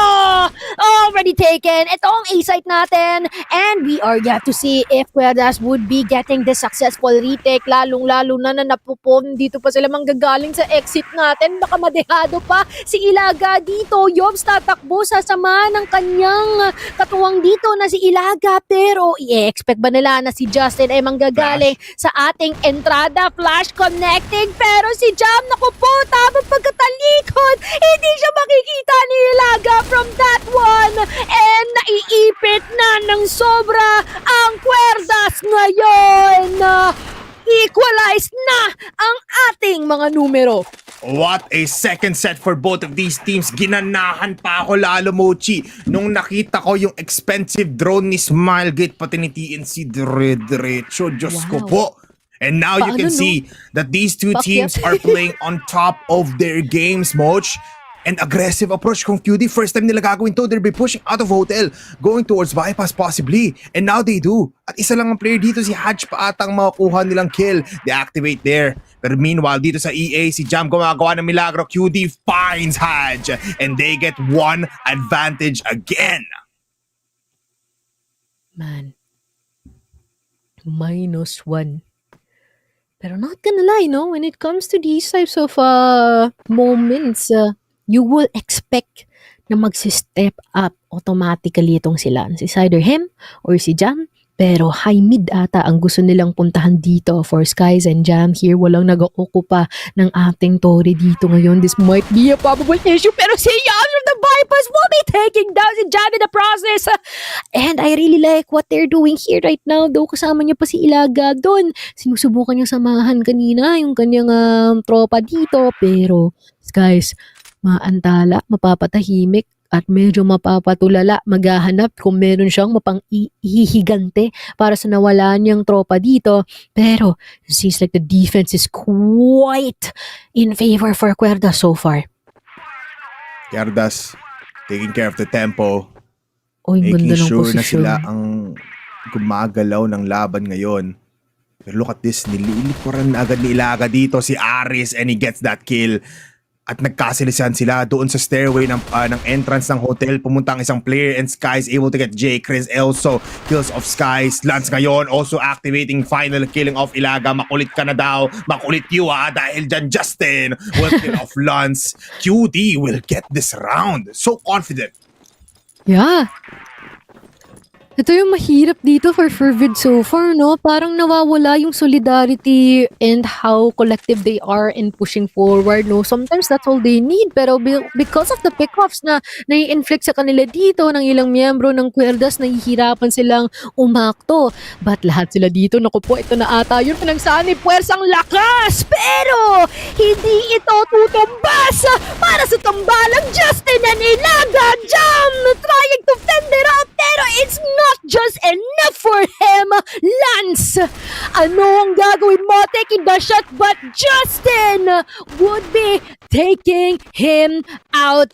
Match point para kay QUERDAS. Ito na nga, no, they're getting in to that very last stretch here in Ankara. Kaya nga ba mag-overtime dito ng FERVID? They need to get 2 rounds straight.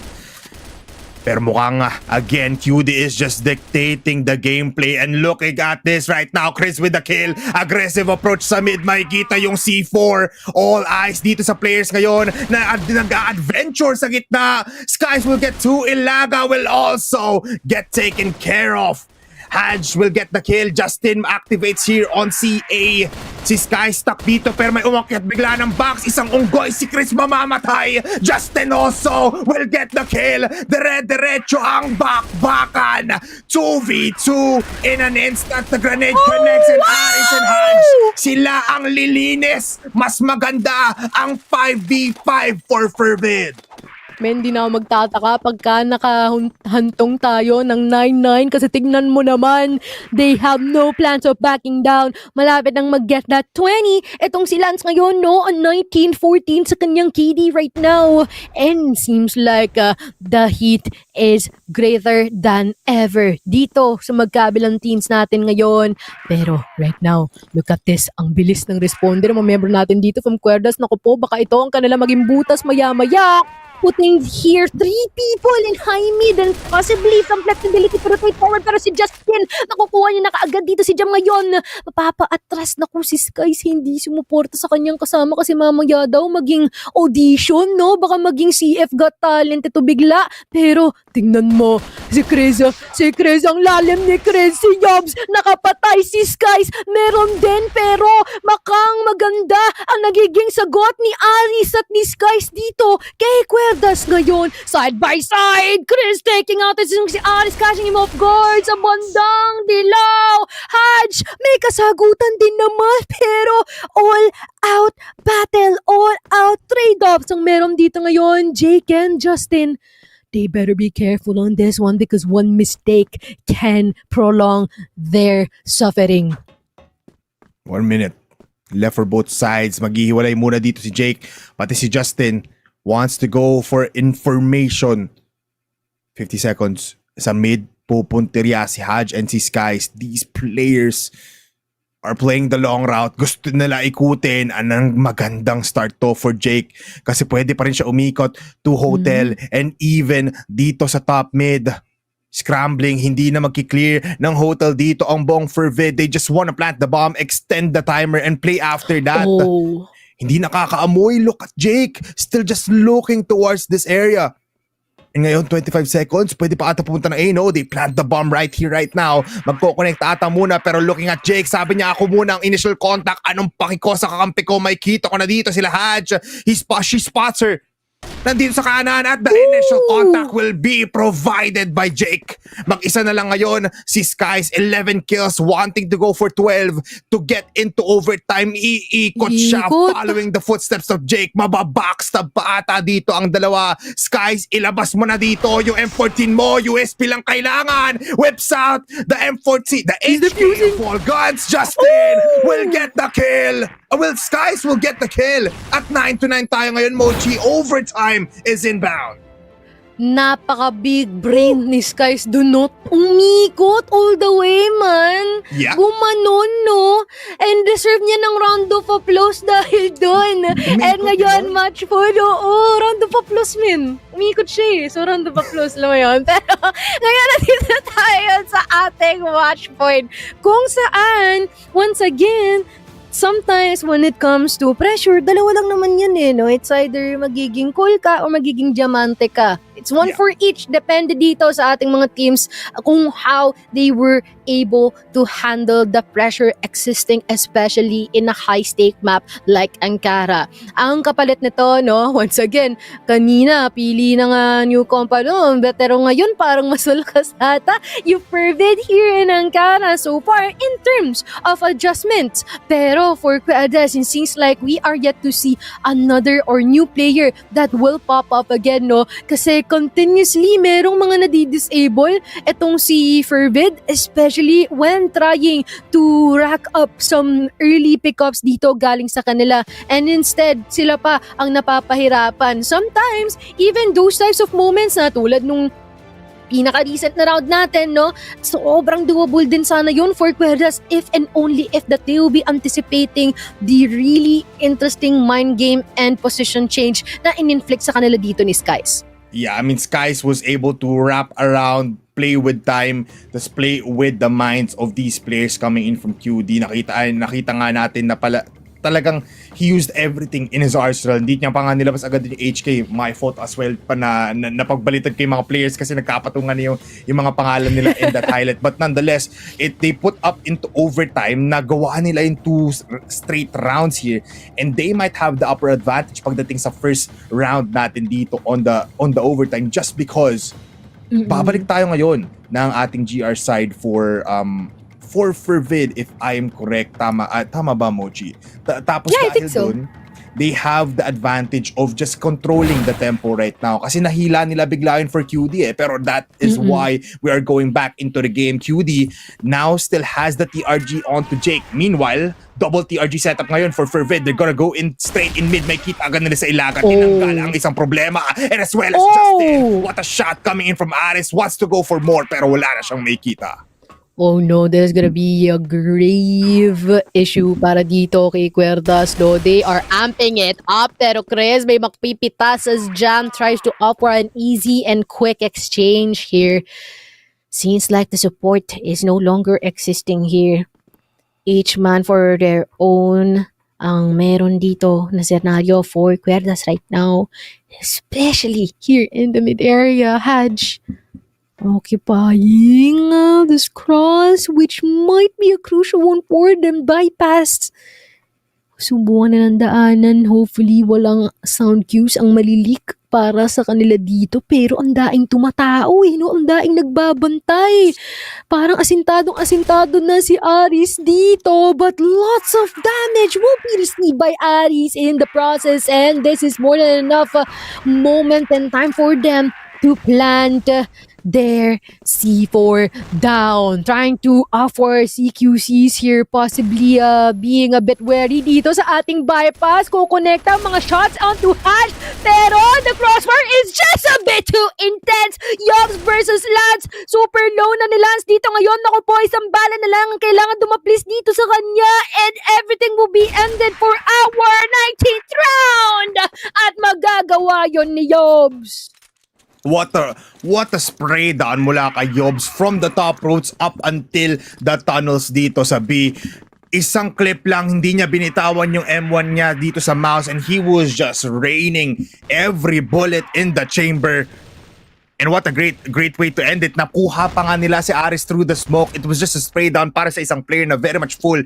Nasalisahan lang sila ng bala, and it all ended up with Lance very low HP. What can you do if you're FERVID is to just give your life right there. Ngayon mukhang diretso ata ang QD dito, waiting for the flash possibly na manggagaling sa kamay ni Chris. They're looking towards vents. 2 players lang ang nakalagay dito. So QD might just have the better read here.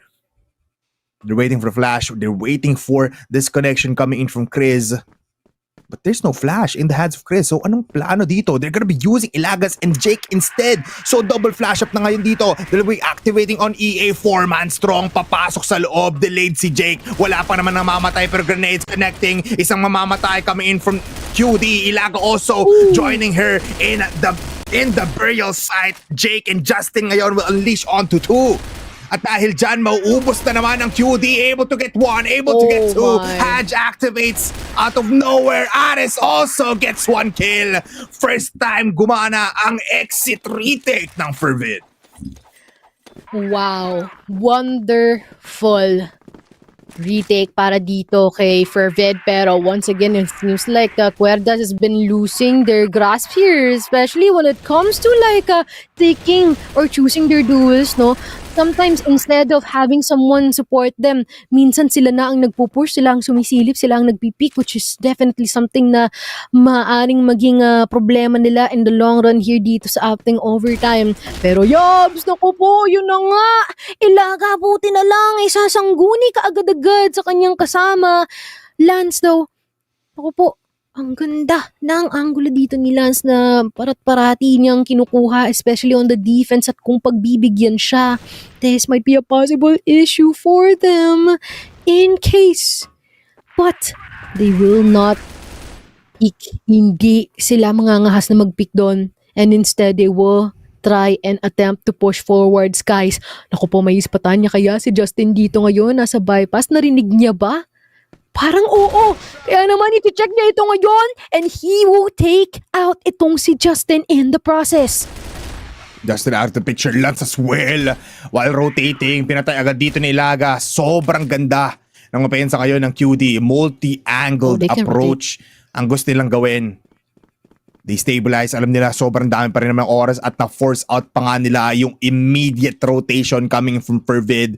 And FERVID now scrambling. Nasaan yung inaantay namin mag-push? Nasaan yung i-retake namin? Dodoble pa nga ba sila? Yes, they are. Flash news, nasa C8 na agad dito ngayon si Haj. Both players coming in jam. Skies here in mid from bypass. Pero there's no more, not a lot of utilities, just 3 coming in from Jake. Pero malapitan na agad dito ang nag-iisang Haj. They get the kill onto Skies, 2v3. Ilaga mamamatay din. 2v2 now. Grenade might be detrimental para sa damage output ngayon ng FERVID. They get one. They are just damaging right now. Chris still alive. The bomb being planted, 26 HP. Jake magpupush out. Can she get the kill? She's damaged, 1 HP. Moves towards the corner, still alive. Now it's a 1v2. What can you do? Sobrang daming bullets. Unleashing hellfire onto Chris and so much time. FERVID gets 11 points. Just a bit too much dito para dito kay QUERDAS. So I mean, not gonna lie, it seems like they save a bit more utility para dito sa natitirang mga sandali dito sa ating recent round, no? Pero at the same time, when it comes to, once again, picking their battles, kung magpipick sila, or would they just wait for a specific person to walk into their crosshair, doon nagkakatalo. Yun na yung issue dito ni QUERDAS ngayon, no? It seems like the discipline is slipping off their fingers here to what we know about them, no? Na parang kalimitan naisip natin, ay, laging matindi yung disiplina niyan, kung hold lang. They can last there for like a couple of minutes, holding just a single angle, pero this time, that is non-existent. And instead, si FERVID ang nagiging on point in terms of taking out the members dito, isa-isa from QUERDAS. Yeah, tsaka gumana na rin sa wakas yung lurk nila just because nag-over contemplate dito yung QD. They still had 3 players. They had the util para at least makakuha ng trade-offs dito sa hotel. Possibly even just a mid to B split push. Kasi kung nag-commit na agad yung FERVID, yes, they don't have the information, pero alam nila na nakapag-rotate na yung most of the players here for FERVID. That's why they ran towards A. They could have gone for another backstab play, pero nonetheless, diretso na tayo on our overtime. Once again, FERVID in the BL side, GR side ang QD, 11-10. 2 points away ang FERVID, and they might go for a golden round, pero Jake, malapitan lang. The jumping parkour was enough for her to get into the right spot at the right time. Aris with the kill onto Ilaga, pero looking at Haj, mukhang papatay niya na dito si Justin. Justin aware, Lance will get fallen down. At dahil dyan, late yung kill ni Haj. 2v3. Will Chris rotate early? That is the question here, kasi kung hindi, baka mapasama yung kanyang mga kasama dito sa B-site natin, especially the Jake is already critically low, pero Haj, papalag, rotate, hahanap kung meron siyang masisipat at mapipitas galing dito sa QUERDAS ngayon. C4 being held dito by Aris. What a ballsy move dito kay Jake, no? Sabi niya, sige, total low na naman ako. What if mag-push na lang ako? Malayo, meron pa akong mabigay na impormasyon para sa mga kasama ko dito. Pero Aris, naku po, baka mabackstab ka dito ngayon. At ayun na nga, nung gagawin ni Jake dito, minamataan, tinititigan and eventually gonna be pouncing on him. And now, Haj, sobrang low na ng kanyang HP dito ngayon. Gonna try, magkakasalubong sila dito ni Chris, and another point dito kay QUERDAS. 11-11, tuloy ang pagpapangarap dito ng FERVID at QUERDAS. The decision making from QUERDAS is just insane. For them to do these small plays that become impactful ones is is carrying FERVID right now. Looking at this tunnel Wow. position, Yobs, one hit, double hit para sa kanya, 2 kills in the bag. At natigil na naman ang pag-arangkada dito sa mid coming in from FERVID. Mochi, you can feel it. Nagiging passive na din ang FERVID. That must have hurt a lot, no? Man, parang nare-reveal yung weakness ng dalawang teams natin dito ngayon, which is insane. And what's crazy as well is that they're trying their best in order to adjust. Ang bilis nilang mag-adjust, to say the least, to the point na it's just one more remaining person for FERVID. Lance, naku po, may ispatan pa nga dito sa bandang dilaw, mapipinturahan ng pula. And now, one more round is all they need here for QUERDAS to get this 2-0 para sa ating finale. This one round, Mochi, says a lot for both teams. Will QD go for a 2-0 already in the best of 5, or will FERVID force this golden round in the mix? 2-man defense dito sa A, 2-1-2 setup by the way. So medyo maluwag ang depensa ngayon dito ng ating QD. FERVID still waiting for the right opportunity. Gusto nila labanan yung mid. For some reason, hindi na sila nakakuha ng success rate dito sa mid, but they still want to do it. Gusto nila ng map control, gusto nila i-divide yung fights, pero 3-man strong might just be the answer for what was lacking before. Kaso nga lang, Mochi, it looks like iba ang plano dito ng buong FERVID. Gusto nila pumunta ng Never mind, di pala sila magigitanos. Babalik, magta-time machine na naman dito ang ating FERVID. Yeah, the hesitation. Seems like they're trying to look for any possible pickoffs dito for QUERDAS, but no, their positioning is just a bit too passive for them to offer a pickoff that they ever want, especially on the BL side. But now, some utilities already being thrown and heard dito, no, sa magkabilang kampo natin, kaya naman nabaling ang atensyon dito ng FERVID sa ating A-site. Chris and Jake manning up the A-site on the defense. Would this be clean though? Especially Aris, naku po, parang anticipated siya ni Yobs dito. Naku po, nagbunga ang pag-iintay ni Yobs dito ngayon, pero si Jake maiaalay dito sa FERVID jam. Already upstairs sa kanan kaliwa. Oh, the force coming in dito sa A-site natin. Just a bit too much to handle here for QUERDAS. Yobs all alone here. Laglalaan pa, kukonekta pa ang flash even natin dito, pero from above, tatalon at iduduel ang naiiwan, but Hatch would be able to pull this off. Men, golden round tayo dito ngayon. Sabi nga ni Aris, let's go, let's go. Kaya pa daw lumaban, kaya pa naman. One last round. One to set things straight. Kung QD na nga ba ang makakuha ng mabilisan na championship point, grenades connecting but not gonna be hitting anyone, no damage there. Naging passive na naman ang QD dito, just all their backs stick to the wall. Nagulat din si Jake actually doon kasi nakapag-rotate na yung most of the players coming into A, going to B kanina, and she found out someone while she wanted to lurk.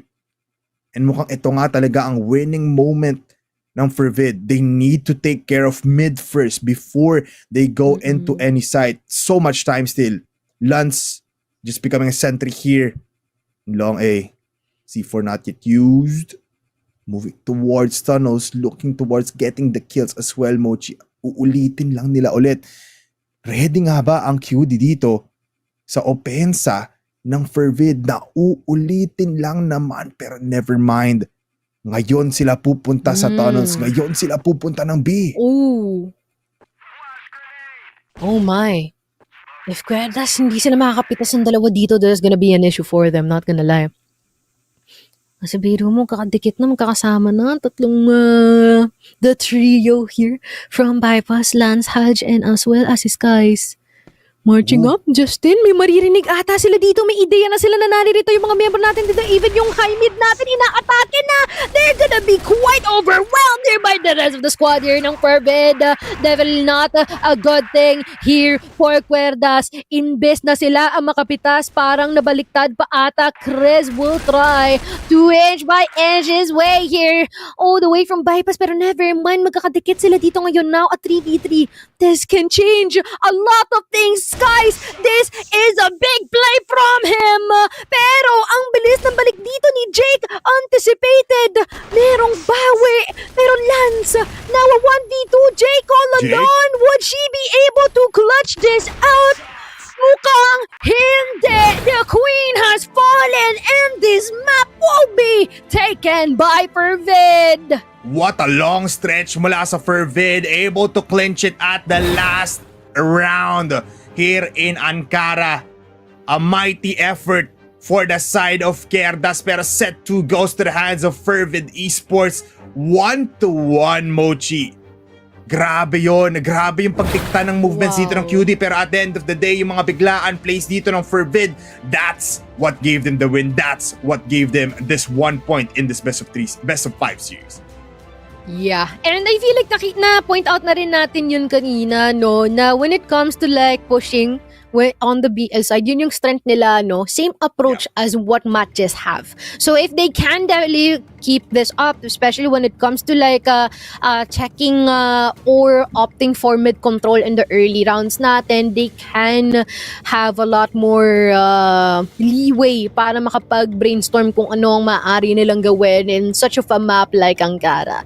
And not gonna lie, okay naman sana si QUERDAS, no? Pero we can definitely see something breaking from them, no? Their discipline, sometimes it's quite of a 50-50 yung mga high risk, high rewards natin na mga pag-atake nila once that they're on the GR side. Sometimes they're not being rewarded at all, and instead it becomes quite of a one-sided gamble, a losing one to say the least para sa kanila. But what's really interesting here is parang nag-swap lang sila ng mga mapa natin dito, no? Despite of the fact that they're the ones choosing nung kanilang mga mapa, na itatalo nila yon and instead napupunta sa kabila, which is interesting. You know what, I actually, naalala ko tuloy na Mochi, very questionable bakit hindi nila agad pinili yung sub-base and port as their first and second map for FERVID. Kasi strong suit nila yun, pero they go out and ibang plano dito ng FERVID, pero for QUERDAS, they're happy with the trades now. Ngayon, going back to that, babalik tayo sa map pick later on ng FERVID. Gonna be interesting though. Kaso nga lang, Mochi, etong overtime na to doesn't really just say overtime eh. This overtime says a lot for these two teams. Ibig sabihin yan, pantay ang ating laban kahit sa mapa na sobrang default heavy lang ng ating just in like in Ankara. Kailangan mong pigain lahat. You have to play it slow. Tapos piglayin mo yung ating mga players. Hindi ka pwede magdili-dali tulad ng inaasahan natin coming from FERVID, especially on Aris. Nakita mo kanina, nagseryoso na siya. Hindi na siya nag-iisang one-man push in mid or one-man push in that B-side nung siya ay nasa GR spot and siya yung nasa GR side. And now, looking at the highlights, Ilaga and as well as Yobs, ang star players right now coming in from QD. Yeah, exactly. I mean, every single one of them has been able to get a lot of multi-kills, pero it seems like their defense indeed crumbled on the overtime part of this game because of the fact na matindi na yung force na nang dumadating sa kanila, no, from FERVID na rin. Sometimes it's not just about the pickups na rin, no? Sometimes they're not even resorting to the early kills na makukuha nila. Minsan dinedirekta nila dito, which has been quite of a strength na meron dito kay FERVID, no? And if the pickups will be forced here by QUERDAS, they are being punished accordingly. And it's really mind-boggling na talagang isang round lang yung naging pagkakatalo dito ng dalawang kampo natin dito ngayon, which definitely something worth pointing out, no, na sadyang nag-pop off lang at mas naging maganda ang push and pull dito na mas pumabor here for FERVID, all because of their players who's been able to hold out amidst the pressure. Kaya naman ito ang kanilang set summary, kasi kitang-kita mo naman na despite of the struggles, talagang nag-push through itong si FERVID dito. Yeah, very much so. A total of 25 rounds, 12-13 in favor of FERVID. QUERDAS, looking at their stat line, Chris actually is the one that was able to put a lot of damage, and as well as smokes per round, a solid 0.5. That is intense. 0.42 on Johnston, and as well as a 0.14 on Ilaga. Yob's actually able to get 1, and Jake with 0.58. Pero ito ang highlight natin, it's Fervid. 1.27 on Lance and Skies. Despite them not having the greatest of starts, especially in the first half, nabawi nila slowly but surely. But I gotta say, Mochi, parang pinagod dito ng KUERDAS yung Fervid. Despite them losing, I think parang naging win-win situation. Possible, no? Actually, pareho silang nahirapan no? Kasi biro mo yung the way that we remember them, especially in terms of their winning series and matches, parang hindi sila to masyado. Pero ang consistent though, si Lance. Parang kahit saan mo itapat si Lance dito sa mga teams natin ngayon, parang siya lagi yung nagiging primary exhibit for consistency and stepping up to the occasion para dito for FERVID. With a 1.27 KD and siguradong merong isang kill per round, men, talagang mahihirapan ka talagang makipag-duel sa isang Lance. At kung meron mang possibility na manalo ka, imposibleng wala siyang maisama sa hukay. Yeah, very much so. It's Lance, so we know it to be the MVP every time. He is providing the numbers, he provided the performance. He was also using the M14 in one instance, tapos TRG all around. Despite, actually, marami tayong rounds sa overtime na he was just ginamit lang siya ni Aris as a sentry dito sa may yellow position natin outside of long A. Tapos he was just looking for retakes kasi ang point of attack palagi dito in the overtime ng FERVID was just every time. Pero grabe nga naman talaga yung mga shots dito from multiple plays, from jumping down positions every time. Kahit nakakagulantang, kahit kabado na dito ang FERVID, he is able to silence the enemies, and that is what happened sa ating set number 2. Mapapashish, that's crazy ka na lang talaga pagka nakikita mo yung mga shots dito ni Lance, no? Pero once again, guys, hindi pa nagtatapos ang laban at aksyon natin dito para sa ating finale fetal. QUERDAS and FERVID will be heading on to our set 3 later on. Mochi and Bipolar nga pala, magbabalik kami after a few minutes.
This is a team through grit and grind and years of experience. You can't really deny the greatness.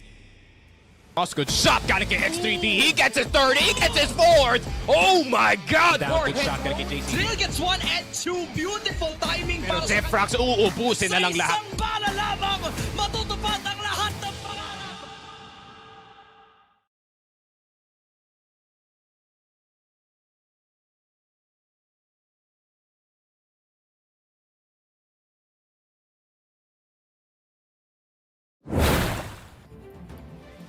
At tayo ay naririto uli, no? Akala mo, New Year na kasi tuloy-tuloy ang mga pa-fireworks at putukan dito para sa QUERDAS and as well as FERVID, which is quite crazy to say the least because on point and lahat online dito sa mga membro natin right now. Yeah, I mean, it's a crazy battle. Hindi natin nakala na aabot tayo ng golden round for Ankara of all maps. These two teams, maganda naman yung ratio nila doon in terms of win percentages, pero to a point na umabot tayo ng 1v1 for the last time si Jake versus Lance, pinakita natin doon. It's just crazy out here. Ngayon, set number 3, it might be going into the hands of QUERDAS once again, pero habang tumatagal kasi nararamdaman mo FERVID adjusting every time, getting more serious and getting more fiercer sa mga battles natin kasi hindi na sila takot makipaglaban kasi yun na mismo yung plano ng QUERDAS just keep on fighting against FERVID kasi once na naging laid back ka kapag BL side ka against FERVID, alam mo naman na idediretson ka lang nila Ares, nila Lance every time, so baka lalala yung bakbakan natin dito on set number 3. Yeah, exactly. And I feel like ang magiging issue din nila dito is the fact na kaya nang mangmanipula ni FERVID ngayon ng playstyle, no? They will be forced to be passive, especially if FERVID is on the BL side, and there is also this factor of risking yung mga duels na meron dito for QUERDAS, which is definitely something that they shouldn't do. So if they can definitely get something or do a more proactive approach, that would be a bit more beneficial for them. Minsan talaga wala silang choice kundi tapatan itong si Lance. And I feel it feels like they have no choice. They have to do it. It's just a matter of time and how they will be able to do that as well. Maybe total nagaling naman sila when it comes to having some certain members from them na sinusuportahan at isa't isa. Pwede na naman nilang gawin yun. Early engagements dito sa mga round natin kung sakali.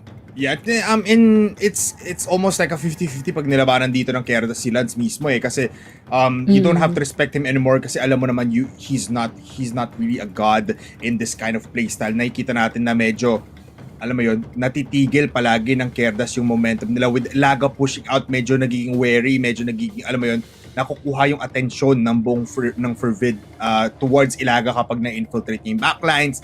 So, I mean, may surprise element na binibigay dito ng QUERDAS in a map, just like what we're gonna be having later on. A lot of surprises will happen. And it might be, I don't know, Mochi.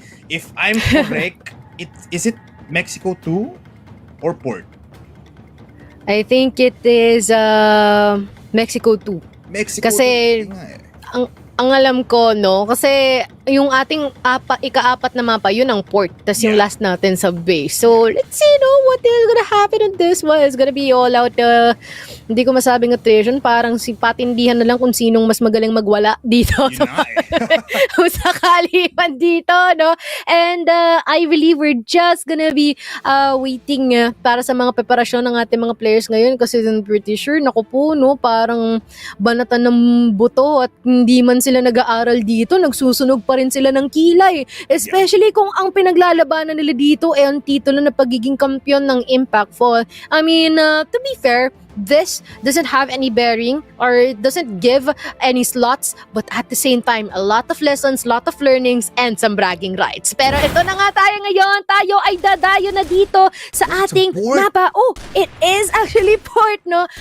My R-bad, no? Pa on that one. Pero tignan mo, QUERDAS will be starting off on the BL side here by Polar. This is gonna be interesting. It's gonna be interesting. I'm already looking at kung saan nila pwesto dito si Lance. Yes, default play tayo dito, parang 1-3-1 setup.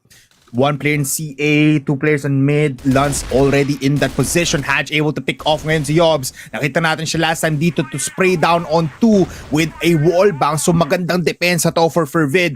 It's all up to Cutie kung saan nga ba sila titikim. Dito sa gitna na ko po, Aris activates and as well as Skies from CA. Balagbagan na dito sa gitna. Ayaw pahingahin. Dito sila Justin at sila Jake. The C4 not even close by. Pero hindi mag-aasim dito ang Fervid. They're just gonna be testing the waters. Looking at right now, Justin, will he peek out here in long A?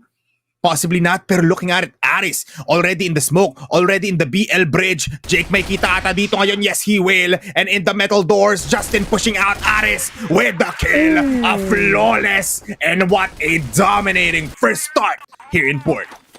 The expectation is just on point para dito kay Fervid, no? They, most likely, they expected na, you know what, baka mag-bit control tong mga to eh. Seems like that is just what exactly happened dito. It seems like the follow-ups here from Aris and as well as Sky has been all that they need para dito at maubos ang QUERDAS for our first round dito for Port. And it seems like that is not gonna be a good look on them at all, especially that would be breaking some confidence from them. And this is what Fervid wants. Fervid looking towards holding this down. Pero looking at Mochi, nasa gitna sila lahat. Parang gusto nila labanan dito. Sila Hatch pati si Aris. Yeah.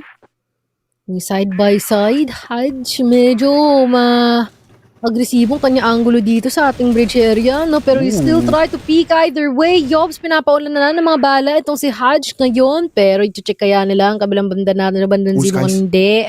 Skies, na really good position. Yobs, naku po, mabibiktima ka na naman ni Skies. Not in the same location, but it's still the same occurrence. A site is still being manned here by Skies and as well as Aris. Oh no, nababawasan na ang mga options ng QUERDAS ngayon. Hadj will be spotted here by Chris. Shots not gonna be connecting entirely here. More than enough information for Fervid kung saan maaaring manggaling at pumunta ang QUERDAS dito. Pero B-site ang kanilang pupunteryahin. And it seems like this just gonna be a bit more doable for them rather than gambling on the fact kung meron bang pick-up na kukuha dito si Lance. Pero nandun siya eh. Nasa B-site siya ngayon. The position adjustments here for Fervid has been great. Jan and Lance sa bandang ibaba. Justin, tinitignan kung meron silang may ispatan the moment that the flash loses its effect from them. Lance getting one, pero the spray down is gonna be more than enough for Justin as well. Aris and Hadj, may expect ni Ilaga dito sa House B. Wala na ang kanyang bahay dito ngayon, pero ngayon Hadj stepping in and the shots remaining here for Ilaga is all it takes. Nakita nga natin tong klaseng labanan for last time, no, Fervid versus KADILIMAN, kung saan ang setup ng Fervid, ang only way of you to get into these sites quite clearly is gonna be B. At ito na nga pinaprioritize nila yun. Aris needs to fall back, makakalis towards Z, pero makakapati pa rin naman siya. Ilaga taken away. Jam malapitan ngayon, uses the possible flash there to maybe get them out, pero makaka-pick up pa rin naman siya. The C4 is in the front of the faces of Fervid. Ngayon, iniipit sila. Alam ni Justin may nasa flank agad, pero the flash will not be thrown away by Jam. Pinatay agad siya from the top ropes. Aris, binagbabaril yung katawin ni Chris. It's a 1v3. Mochi, ang bilis ng labanan. Si Justin, naiipit si Justin na wallbang ni Lance. And I was about to say na B-site is the only one that they can go in kapag ikaw ang QD. Pero biglang naglipatan ng pwesto dito ang Fervid. Si Lance pumunta ng B. Nagkabaliktaran na nga rin, no, yung mga posisyon natin dito, and seems like it is actually causing them good things, no, for Fervid. And what's also very nice to point out din siguro dito is the fact kung gaano ka-agresibo yung mga membro natin ngayon dito from Fervid, kasi kitang-kita ko naman, hindi natin sila nakikita na ganito from the past few games that we have, and it seems like they're feeling themselves. Pero yun nga lang nga, merong balik dito. si Ilaga ay nawala dito from QUERDAS and they will be opting for a default position once again here mid-control, potentially eyeing for any pickoffs waiting to happen. Pero si Skies kaya at si Haj merong mapipitas. Yes, Haj will do so. Aris, naku si Yoms, oras na dumaan ka! Mapupunta kay Aris. Uy! Everything is crumbling down. The foundation that QUERDAS built so hard is about to be tarnished. 3 more people here from FERVID. It's just gonna be too much here for QUERDAS. They are letting a bit too loose here on the attacking the angles that they are trying to occupy. Medyo kinakapos sila dito ngayon. Kapos na. The C4 still in the hands of Justin, pero sipat na sipat ni Lance from the GR spawn. This is the fervid that you wanna see. Unrelentless, relentless, and both unfeared. Ngayon may kita natin some movements coming in towards a default position mula dito sa fervid. Pinadala muna nila si Jam dito sa B. 2-man approach here on mid as well as on A, and they just stabilize muna ang QD. They wanna test the waters muna kung ano nga ba muna ang pwestuhan ng fervid. Looking at Lance is still in this LA position. Looking at Bodega as well. At ayaw magbigay ng LOS muna dito ng QD. Natatakot sila sa pag-arangkada ngayon ng fervid. May silip. Babato ng bala pero walang kumukonekta. So parang wala rin, no? If anything, they're just giving away some information dito kay FERVID and where they might possibly do their execute. But now, Jake, naku po, rerekta ata dito sa ating mid-area. Kaya lang baka may posibilidad na pagsisihan nito. Clearing a couple of spaces here and seems like there's nowhere in sight here. The positioning here of FERVID is quite a bit passive but still more than enough for them to get any pickups. Oras na makapag-push dito ang QUERDAS at makapag-commit sa specific site. And then doing so, it's just gonna be a bit too late for them to back out in doing so. But Jake, naku po, anticipated and expected na ata ito ng FERVID bipolar na baka sabi nga talaga sila dito mag-push. Naku po si Jam, ulanan pa! Oh, the sprays are just gonna be too much here for QUERDAS. They're losing their grasp. They're losing their composure. They're trying to fight off still and opting to salvage what is still left. Ilaga sa house B. The shot here from Lance is not gonna be connect. Pero ano ang kanyang laban sa 3? Mukhang wala na.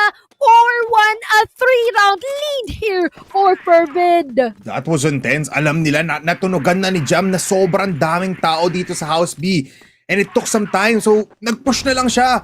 There's still a smoke naman, so why not spray down at Chris ngayon? Will be rushing in. Mag-isa lang dito ngayon sa broad box si Jam and he will fall down. Malapitan ditong approach mula kay Haj pero mamamatay lang din siya.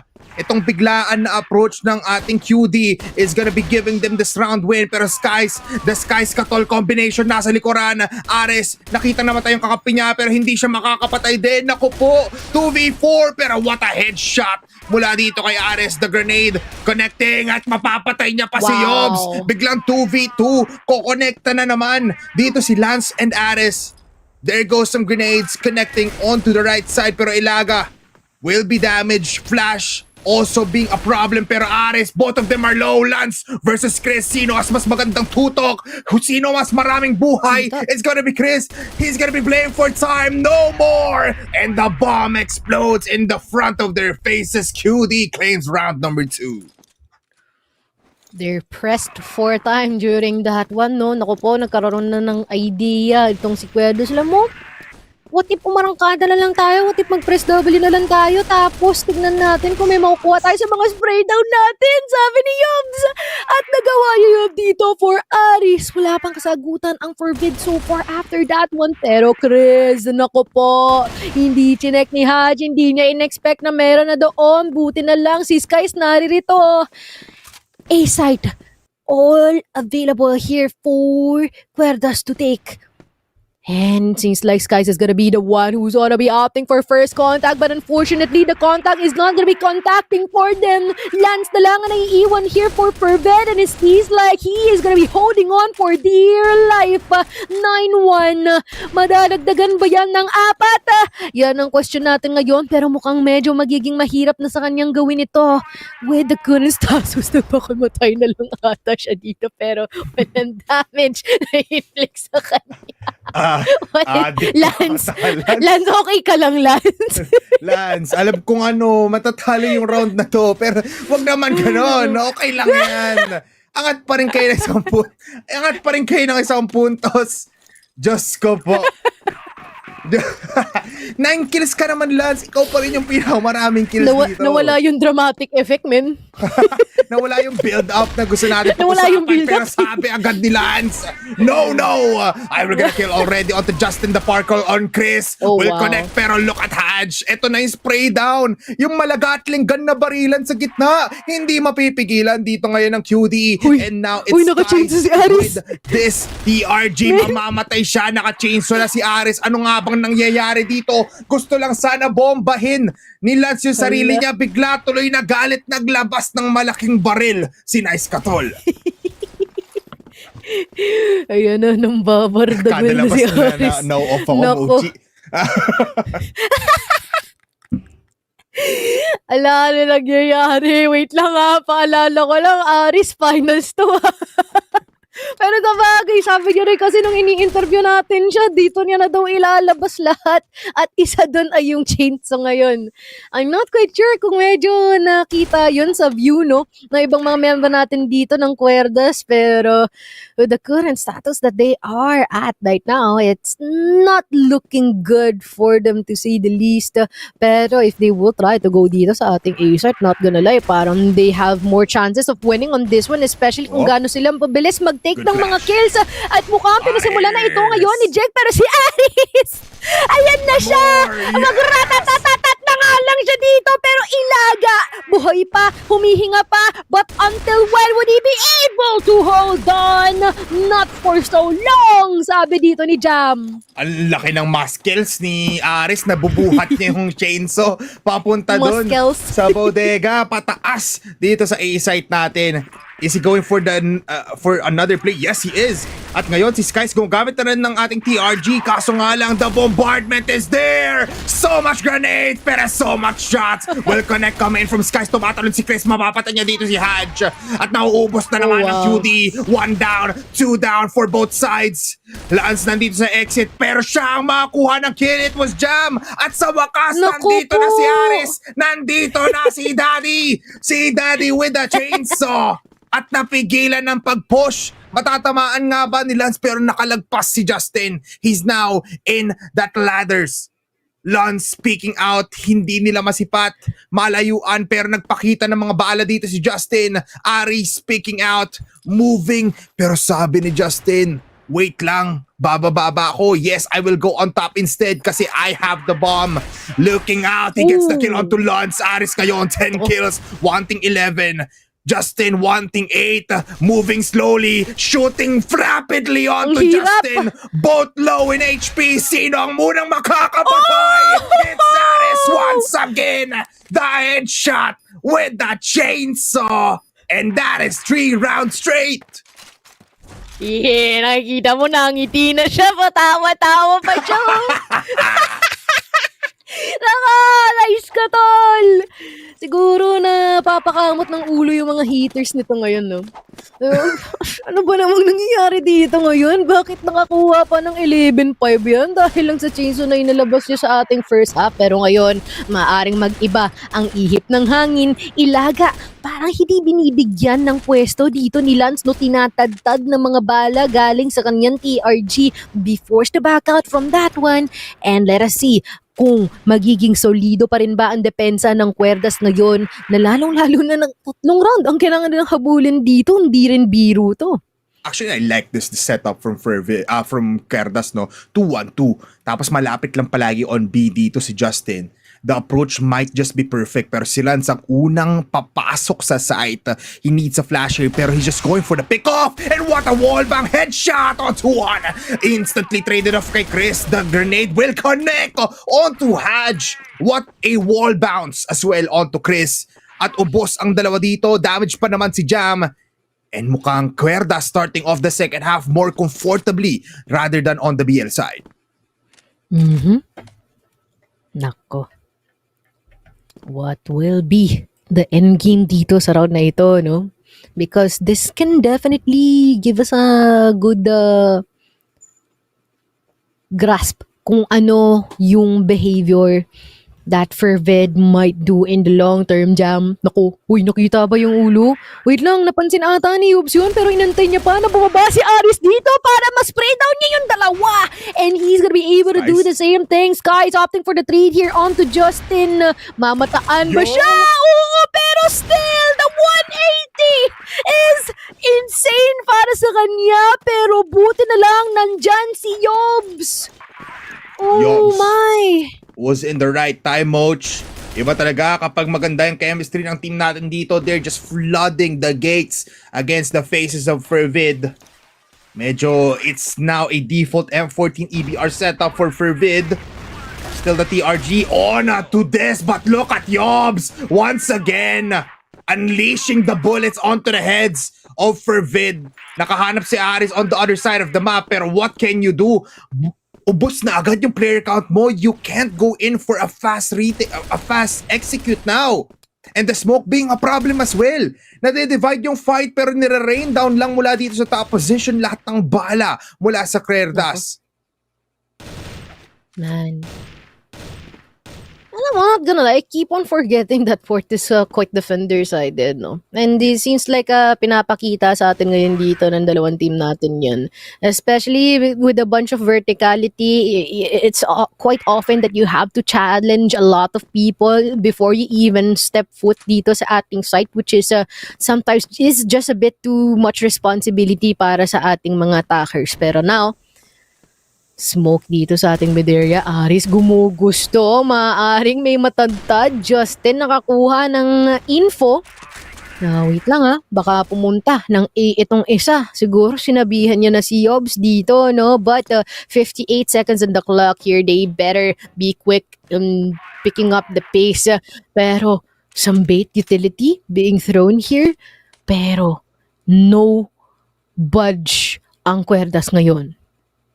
I was actually gonna say, in a map like a Sniper Haven like Port, walang sniper again for QUERDAS. Aris pushing out, knows some information. Nakita siya dito towards that curve position. Jake, naku po, the timing. Huwag kang aalis dito. Spots out one, uses the flash grade. Also, nandito na nga, what a beautiful grade. Kaso nga lang bumagsak dito. Yung ulo ni Jam at si Justin makakuha ng wallbang. They clean up house. Easy for Jake and Justin and QD. Parang kanina lang 3 yung rounds na advantage dito ni FERVID, pero little by little everything's becoming almost a 6-6. But let's not cut this short, baka naman may bawi ang FERVID. Never mind, sabi ni Chris. No. Naku po, yung granada na mali po siya ata ng bato. Aris taking him out.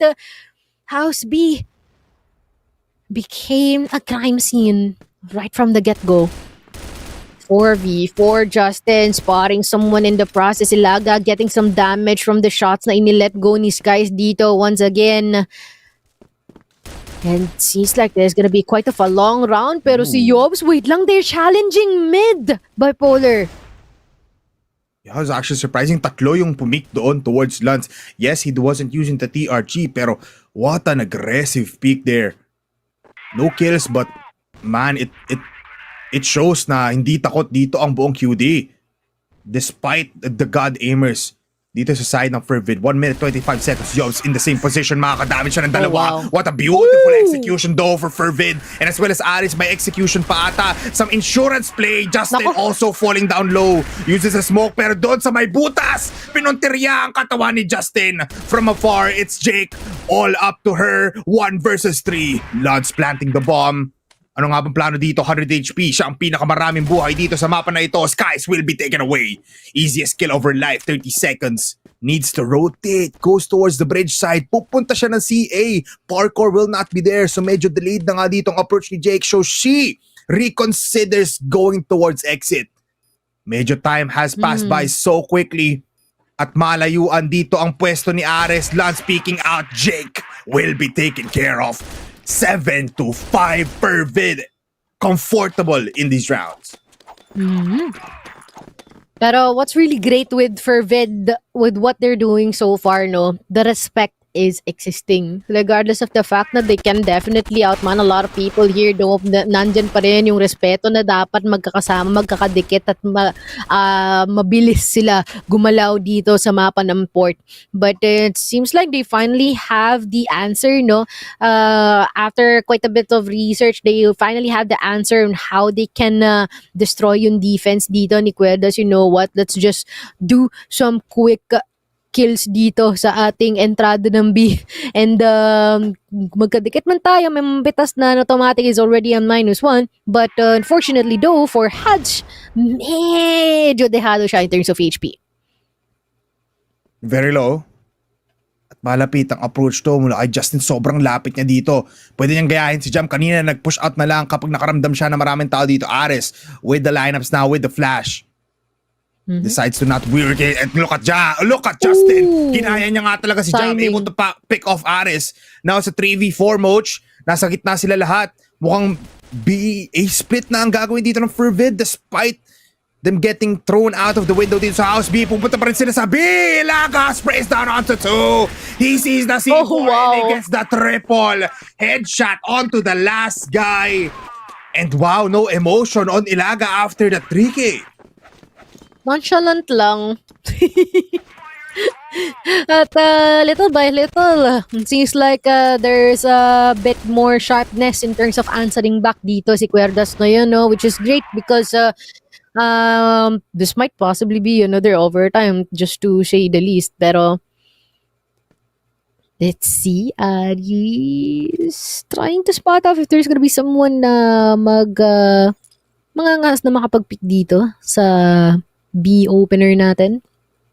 But at the same time, it seems like they're pretty prevalent into playing slow sa unang mga segundo na meron tayo dito, no, on the BL side. But would they be able to pick up the pace, and would QUERDAS masasabayan kaya nila to, no? Or would they get disoriented, especially when it comes to the util usage na maaaring ma-inflict sa kanila ni FERVID dito?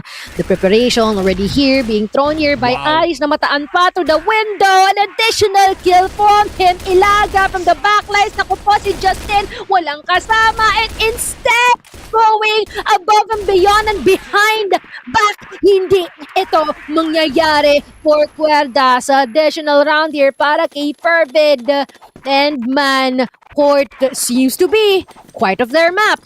I mean, 5 buhay, tas 5 namatay sa QD. That is a statement piece for QD right now. Na FERVID is controlling all of the maps. I actually wanna see Skies in the TRG once again, or the Arctic.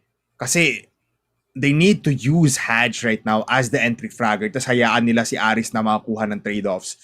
They need that extra firepower para maging solid, kasi palaging kino-contest ng QD yung mid position natin. Looking at Jake as well. Nandun lang naman siya sa corner. On that exit spot, you can definitely see that kapag nag-overcommit siya. Pero kung iba ang plano dito, sabi ni Aris, ako muna ang gagamit ng TRG. I'll go for long range approach. Switches to the M14 now. At mukhang CA towards A. Ang plano nila dito, a lot of movements. For them, they send out Aris as a decoy once again on B.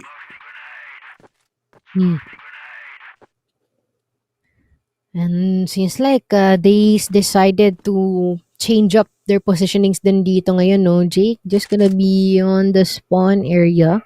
Chris Sa A. Makikita nga lang siya ata dito quite early though. Baka maipit at masipit siya dito at hindi maaaring magkaroon ng magandang lokasyon dito si Chris ngayon. Being overwhelmed with a lot of utilities. Na popcorn pa nga ni Lance dito. Oh no! Attempted trade here there by Jake. But now, dito sa itaas natin, kanila ito for Fervid, the 3v4 trying to fight it off before they even up for a retake. It already seems a bit too impossible. We are now getting map point here for Fervid. Ito na nga, Mochi, you have to activate Hadge. You need to use him. Kasi kanina, he was just a man behind the front lines. Tapos hindi siya nakakuha ng kills. Ngayon, when you use him at the right time, at the right place, he can provide you those kills in an instant. And now with match point contestation, Chris ngayon needs to be careful sa pag-akyat niya. Jam finds him. What a beautiful shot. Ang makikita niyo pa ata si Just kapag lumabas siya dito towards CA. And Yobs activating himself. He knows that's a lot of people in mid. Goes towards house B. Aalis daw muna siya dito towards that B site. And Aris waiting for the right opportunity, spamming out right now. Justin peeking out. Nakita niya na nga an instant headshot mula dito kay Aris. And Ilaga titikim din ata. Kaso nga lang po, kailangan mo mag-ingat kasi tumatama lahat ng bala dito ng Fervid. One last player, it's Jake. The woman in esports of Crossfire. Can you go in for a clutch of a 1v4? All eyes up to you. Natamaan pa ng bomba, Mochi, and she is dead. The queen is out of the picture. 10-6. Set number 3. Fervid winners. Wow. Wow, indeed. Man, the amount of control and comfort na meron kay Fervid dito sa ating mapa ng port, off the charts. And not to mention, meron mga moments dito na kung saan sabi ni Nice Cotol, you know what, let's make this a bit more fun for us, no? Nilabas ni Chainsaw. Itong si Lance, tinatry pang mag-self-oof, which is bad. Please don't do that. Kahit sa laro. Don't do that. Please, no.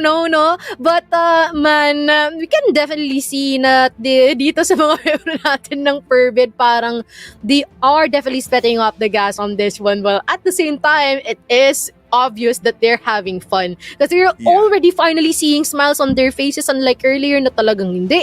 Nakafocus lang sila sa goal, masyado silang seryoso. And yun nga, they're always talking, parang hindi pa dumadating yung sweldo. Kumbaga, no, pag nakikita mo yung mga mukha nila dito. Pero, look at their performance. Just by the look of it here, yung appearance dito ng mga member natin here for Fervid has been so good in Porta that they denied the possibility of QUERDAS activating. Kasi dun sila mahilig no? Yung mga chaotic plays, hindi nila nagawa yun. And they haven't been able to enable them to do so, especially when they are trying to make the most out of the kills dito sa ating mid-area at lalong-lalo na sa House B. Yeah, I mean, I'll talk about a little bit of QD muna, no? I like to set plays, kaso nga lang, you have to realize, Fervid, may ginawa sila na hindi nila ginagawa before.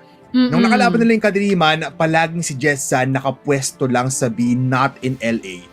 Tapos ngayon, ginaya ni Lance yun. He has done it several times already. Pero ngayon, a lot of times. Most of their GR side, nandoon lang si Lance. He was stopping the push on B kasi sinabi rin natin kahapon together with Daydom na the only place that you can go at kapag nasa port ka, tapos kalaban mo on the GR side is Fervid, is B. Kasi si Aris lang nandun. And ngayon, finortify nila yun. They put up 3 players, sometimes 4. At dahil doon, any kind of executions na ginagawa ng QD, natitigil. And now, when they are on the BL side, nagpakita naman ng kakaibang playstyle dito. Naglapas ng chainsaw kung saan komportable na muli ang ating Fervid. You are seeing the unpredictability happen before your eyes, everybody. Yeah, and not to mention na rin siguro, Polar, yung fact na tulad nga ng sabi mo, no, nagkakaroon na sila ng changes in terms of positioning. Si Lance, hindi lang siya pupwesto sa A, pupunta rin siya ng B, nagsuswap-swap sila, nagpapalitan sila, making it a bit more difficult para dito sa QUERDAS na makapag-isip kung ano nga ba yung magiging gawain nila dito. Kasi the moment na tinatry pa lang nilang ipin down kung saan yung lokasyon ng sniper, may natanggal na ka sa kanila kaagad, which is not necessarily the best case scenario for them, especially back on BL. Pero, man, what a map here in Port. It's just crazy how Fervid has been able to improve this much. Parang literal na talagang naging testing grounds, refining grounds. Itong kanilang laban ngayon dito sa buong liga ng Impact Pool. Pero ito, yung highlights natin dito sa mapang ito. I mean, there's also one thing that we should point out against for QD, no? Na hindi sila takot, Moch. Palagi nilang nilalagyan ng 4 players here in mid despite knowing na si Skies, despite knowing na si Lance naka-TRG na or naka-sniper. And this is something that you want. Despite them losing, you know that they are ready for a fight. Harris now, you're seeing some clips of him using that chainsaw at the end of the matches. Pero wow, good tries for both teams. Pero Fervid, this is their second hometown. If hindi ang sub-base, it's port. So ngayon nakita mo, from multiple angles, from executions, kahit na QD is on top of their ropes, sila nga lang yung team actually dito na gumawa ng A split push and B split push at the same time. So alam mong nilalabas na talaga ni Aris lahat ng strategy na pwedeng gamitin dito ng Fervid to claim this championship. True. And with that, ito ang ating status dito, no, for our sana okay pa ako. Pero tingnan mo naman yung KD ni Lance tsaka ni Aris dito, man. Over 2.30. Which is crazy. Kasi tingnan mo naman, when it comes to like all of the face-offs na nagaganap dito, no? Parang sila lang ang nakapagpatahimik ng isang Ilaga, ng isang Chris, ng isang Jake, ng isang Justin at ng isang Yubs. And the moment that they get a specific space, they will make the most out of it, expecting flanks, expecting body systems, expecting that someone might be lurking from the shadows here at doon nag-excel si Fervid. I mean, it's crazy. Fervid finding the smallest of details, and I just want to highlight din 0.63 and 0.50 SRs on Aris and Lance. Despite them being the ones in the top echelon of getting those kills, they are still also providing these kinds of utilities. And Lance, tulad ng daliri niya dito na medyo putol yung dulo, sabi niya, I'm still number 1. 1-0-0 on the KR, 2.67 yung KD. AP niya is still positive. HK actually still up pa rin naman, not like before na 0.08 pa nga minsan. Pero SR 0.63, he was there from A to B to mid to CA to Z to House B, lahat pinuntahan nila dito, and that ultimately gave them the round wins and this set win right here. Lance, ang galing din ng awareness niya. He was at the right time every time na magpupush dito sa House B nung nasa GR side ang Fervid. Correct ka dyan, partner. And syempre, every time na makikita natin si Lance dito getting that MVP title, talagang mapapasabi ka na lang din ng power. Kasi ganun kalaki yung kanyang nai-inflict na advantage dito para Sir Fervid. And once again, it is the most consistent man here for Fervid. Pero man, ito na nga ang ating ikatlong mapa, no, para sa ating finale fetal. Masusundan pa ito ng ating ika-4 na mapa. Dito na ba matatapos ang istorya ng ating CFS Impact Fall?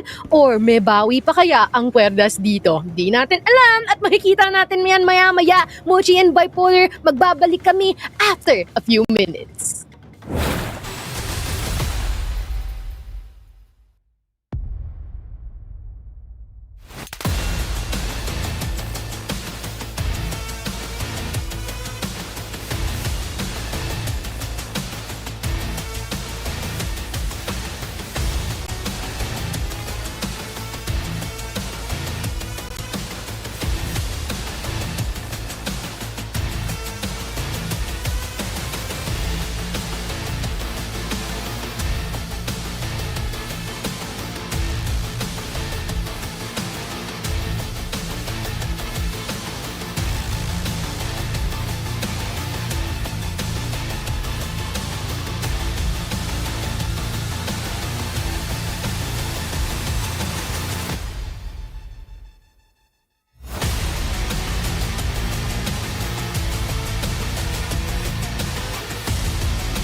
through grit and grind and years of experience, you can't really deny the greatness.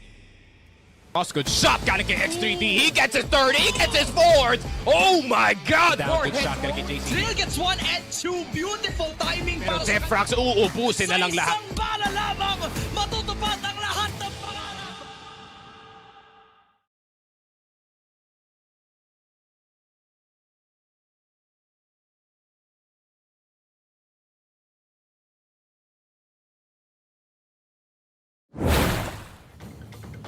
Men, we are already 3 maps down and this time we are heading on to 4th. Oo, men, Four. tatlo! Pang-apat na to! Naku, Men! 1 plus 2 plus 1, 4! Is 4! 4! Diba? Ang lala, men, mind blown, no? Yes. Ang tindi dito para sa laban ng QUERDAS and as well as FERVID. Kung saan nanggaling tayo sa new compound, nanalo doon si FERVID. Tapos pagdating dito sa ating akari, si FERVID naman. Tapos, men, isa lang yung nakukuha dito ni QUERDAS. And ironically, now, their 100% win rate in Ankara and Port has been finally tarnished by FERVID. And this time, it's gonna be an all-out disaster. And it's gonna be Mexico 2. Yeah. I mean, tawagin nyo na yung mafia boss nyo, tawagin nyo na yung buong kartel, tawagin nyo na yung lahat ng nanay nyo kasi haabot na tayo sa Mexico. Kung saan, it's gonna be a bloodbath, a massacre, and an onslaught, bang! Pero kulang para map number 4, kulang na lang ng isa pang round for QUERDAS para umabot tayo ng round number 5. Hopefully, para umabot tayo dyan, para naman sulit na sulit yung finals natin, no? Just because these two teams have been performing so Galing much nila. na lahat ng rounds natin, Mochi, balikan lang tayo dito. Galing nila mga Crossfire. Crossfire rocks ka na lang talaga, no? Pagka napanood natin kung paano sila gumalaw, which is insane para sa ating mga teams. Pero, I feel like the sole denominator dito na hindi pareho dito sa dalawang teams natin is Ano yun? the fact na kay FERVID, we already saw them at their lowest. Kay QUERDAS, we never saw them falter. So, hindi natin alam anong itsura nila dito, no, sa ating serye ngayon. There are already some mistakes being inflicted and done by them. So, if FERVID can capitalize on the momentum that they are garnering so far dito from the past few matches that we have, it might possibly be over here for QUERDAS.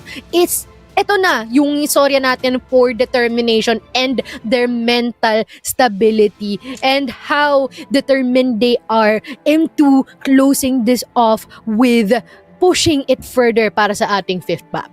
Yeah, tama naman dyan, Mochi. You know what? The last day of Impactful keeps on going, keeps on giving. Siguro, eto na, tatama na dito yung pagkapagod ng ating mga players kasi parang umabot na tayo ng 4 maps sa 3 maps pa lang natin kasi sobrang haba ng mga labanan to a point na nag-overtime din tayo. Sino nga bang unang mapapagod dito? Possibly QUERDAS, pero I doubt that a little bit din, Mochi, kasi nagka-camping na nga daw sila doon sa comp shop ng Funny Laugh ng Kadiliman. So, let's see kung ano nga ba talaga ang labanan natin dito. Some key points here is that our snipers might have a great line of sight pagdating dito sa Mexico 2, lalo na kung lalagyan nila ng respeto to one another yung mid kasi most of the teams that we've seen na naglaban ngayon on Mexico, even on regional finals, just like sino nga ba to? Just like Pacific and Vanguard, na hindi nila nirespeto isa't isa. They're always taking mid, always a triple kill ang nangyari doon. Dito, though, since mabagal maglaro ang QUERDAS, since they wanna go for a 5-man push every time, baka hindi nila i-prioritize to since they also know na si Aris and Lance will put themselves in that position every time. Yeah. Siguro yun din yung maganda din dito i-point out kay FERVID, no, is yung preset duos nila. It's always Lance and Nice Katol. And we also have Skies and sometimes at certain test occasions nagpapalit-palit sila kung parang one day or the other pero automatic nandyan si Nice Katol tsaka itong si Lance. So Yeah, that's true. dun pa lang, it might probably already be an issue here for our members here for QUERDAS. Pero let us see what is gonna happen here in Mexico too. Kasi men, dito na magsisimula ang kaguluhan. Mexico 2, QUERDAS on the BL side. Ano kaya ang baon nila? Ito na nga, no, nakikita mo agad ng mabilisan na both teams actually are respecting this mid position. Walang nag-overcommit, walang nandun agad towards that bridge. It's only QD holding this right now. They're going default. What a drone. For the side of FERVID, Ilaga, mauunang titikim dito ngayon sa labanan na to, will be pushing the smoke as well towards EB. Jam malapitan lang dito towards the arco. Ilaga doesn't even need a flash, goes in for the kill, and the timing is so perfect, Mochi. Yobs as well dito sa alleyway. Pinunteriya, tatlo mawawala. Lance makakuha ng isa, pero naiipit sila dito. Skies and Lance nakakuha na nga ng dalawa. And it's a 2v2 in an instant. Justin from the waters kills him off. Lance versus these two players, Mochi. Sa market, dadaan ngayon si Lance. Will go towards the window with the bomb being planted with a TRG in his hand. Still has a smoke. Still has flash.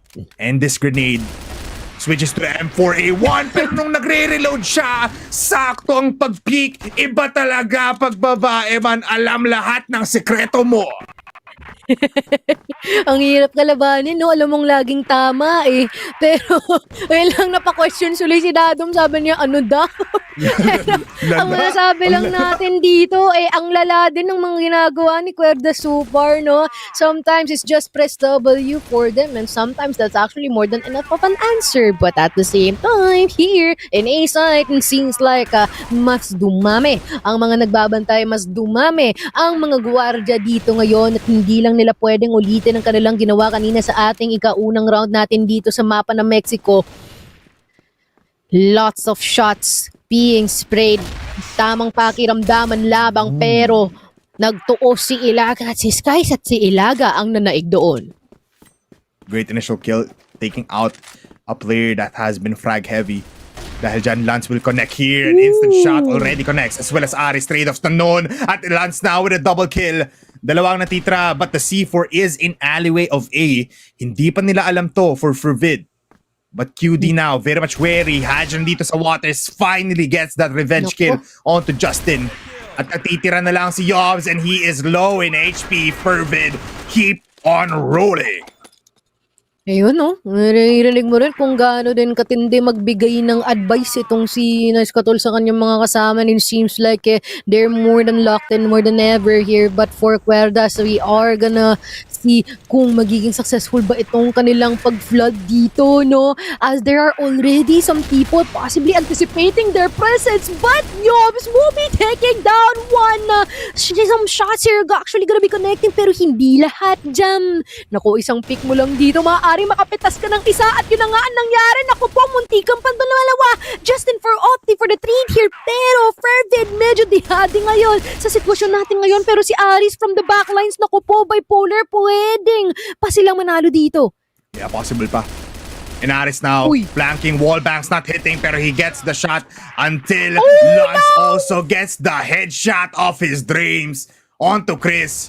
The 35 seconds has started. But both players of FERVID low, Mochi. Kailangan nila kumonekta dito sa isa't isa. Dito sa may outer. Yobs, nandito sa forklift Lance. I think he doesn't know na may malapit na swalang the reposition. It's gonna be bad for Yobs. Jake ngayon, nandito lang naman sa taas. Goes down and she gets the kill. One more round for QD and a messy round for both teams. What do you expect in a map of New Mexico, man? Minsan na, alam mo, parang ilang beses na rin natin napag-usapan din to sa mga cast natin pagka nandito tong New Mexico. Bakit ba nagawa tong mapang to? Pero at the same time, masaya no? Yung mga kaguluhan natin dito, it keeps the blood pumping para dito sa ating mga players. Mas nagiging activated dito ang kanilang mga galawan, and mas nagiging matindi ang talima ng aksyon dito ngayon. Pero Lance, from the window sa bandang forklift, may mamamataan na isa. Quick flick on to Ilaga, at ang suporta dito for Adil the Container sa bandang shed. Pero 3v4, Naku po, nagkasalisiyan pa ata si Jam. Justin, sparring off itong si Jam. All equalized na ang ating numero ngayon. Yeah, 3v3. Magkakahiwalay lahat ng players natin dito except for Luns and Hadj. Ito yung mga duo combinations na ginagawa ng FERVID every time that is very much deadly. Because most of the time, kahit na they wanna go for trades, hindi na mamatay yung duo na yon. At Sky's in the right timing, jumping all around, trying to reach them as fast as he can. The shot's connecting, Sky's gets one. Magkahiwalay pa naman si Justin and si Chris, going for the peek out dito sa between the boxes. And Chris Skies now gets killed by Justin. Chris kayo nasa likuran. It's a 1v2 now in favor of QD. Luns still holding the TRG and through the cracks, through the bones, gets that kill onto Chris. 35 seconds, titikim na naman si Luns. He knows he's low. Inilabas na nga dito yung pistol, looking for another gun or another way of entry. Dito siya sa malayuan. Dito siya sabay si Justin nakakaramdam din. Pero even though he is low, he can get the win. QD gets another point. Palong-palo ang parehong kampo. Tignan mo naman si Lance 7-3 na, no? Ang kanyang kills dito ngayon. Very on point, but that's the same thing goes for Justin as well, no? It's also true. 6-2 for KD. Seems like he's pretty good in terms of making these very good diversions in terms of positioning, no? The adaptability being present for QUERDAS right now. Chris taking out itong si Haldis early. Dito lang sa bandang waters natin titingnan natin kung meron tayo ding magiging contestment. But so far, para naghahanap ng pick ang mga miyembro ng FERVID ngayon. Look at Jam! Oh my God, Jam. Aris the will fall down. Skies as well. Si Jam nandito. Skies pushing out now. He's gonna be taking the aggressive approach. Ayun! Double kill for Skies. At makakakuha pa si Jam. And they're jamming all over QD. Pinatay si Chris and si Justin. What a fast succession of duels, Mochi. What a play. Na nagkanya-kanya mga miyembro natin dito from FERVID, but what's wonderful is all of them are not quite expected ng kampo ng QUERDAS dito ngayon, pero ayan, nagkakaroon na ng bombahan dito, no? Dahil nang binabato mga granada, pero yung mga shots natin hindi rin masyado pa kumukonekta. Yung mga member natin dito, Skies and Jam na flash with a lineup that's been placed here from QUERDAS, but at the same time, sa dami, sa kinarami-rami ng mga bayo din na to, and as well as ng mga utilities na nandito, wala pa rin namamatay. Wala pa rin namamatay. Which means, reset ang ating mga players dito. Not a lot of commitment towards waters for both side. Walang nagpa-flank up, pero malapitan ang pwestuhan ng ating mga players. Still, susunod na naman round number 2. Sa wakas may mamamatay na. Trade-offs after trade-offs after trade-offs after trade-offs. 4 down, 2 for each side. Look at that cemetery. Ang sementaryo sa gitna. Claims 2 lives for both sides. Jam, titikim din.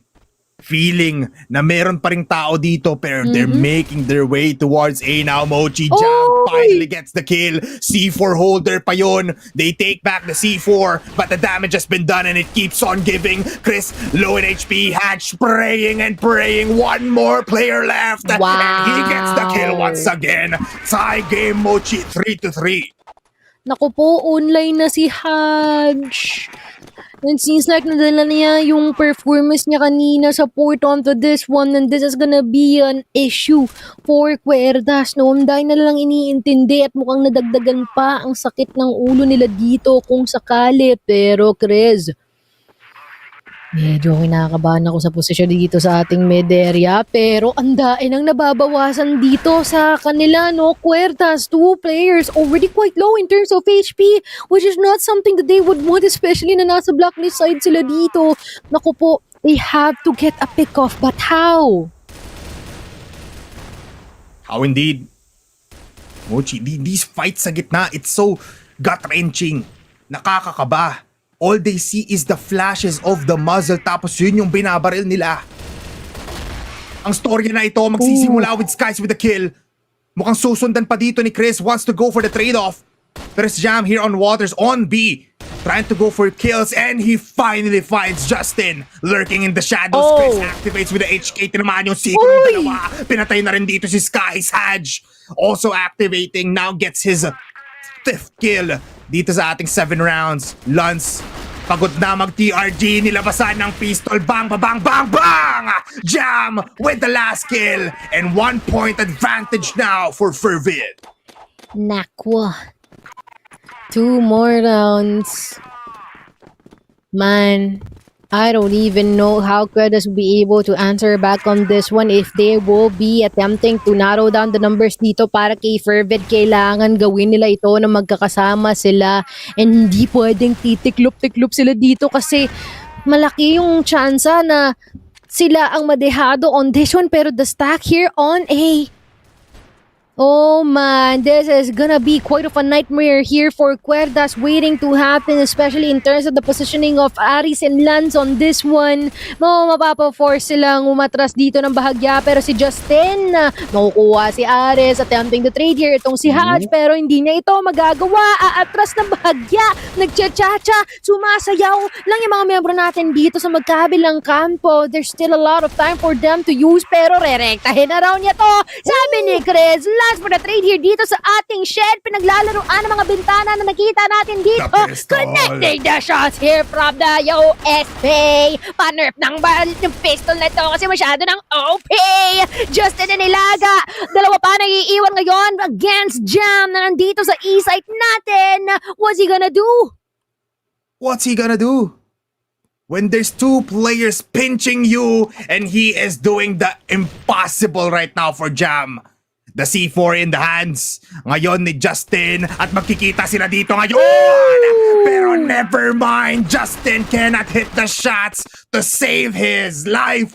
Jam with the flick. And now FERVID enters this round with a 2-point lead. My oh my, these rounds are so fast, hindi pa napaplanta yung bomba. 1 round remaining here. Dapat may panalo ni QUERDAS sa to kasi mamaya mahirapan sila pagdating ng second half. Naku po, mala-animal pa naman gumalaw yung mga miyembro ng FERVID ngayon. Chris, very good for 1 though. Here sa ating tunnel area pero Ilaga. Naku po, yatang tinanggap ng bala, no? With open arms ata yung damage na inflict sa kanya. Chris here from the doors! Clearing up itong A-site natin ngayon.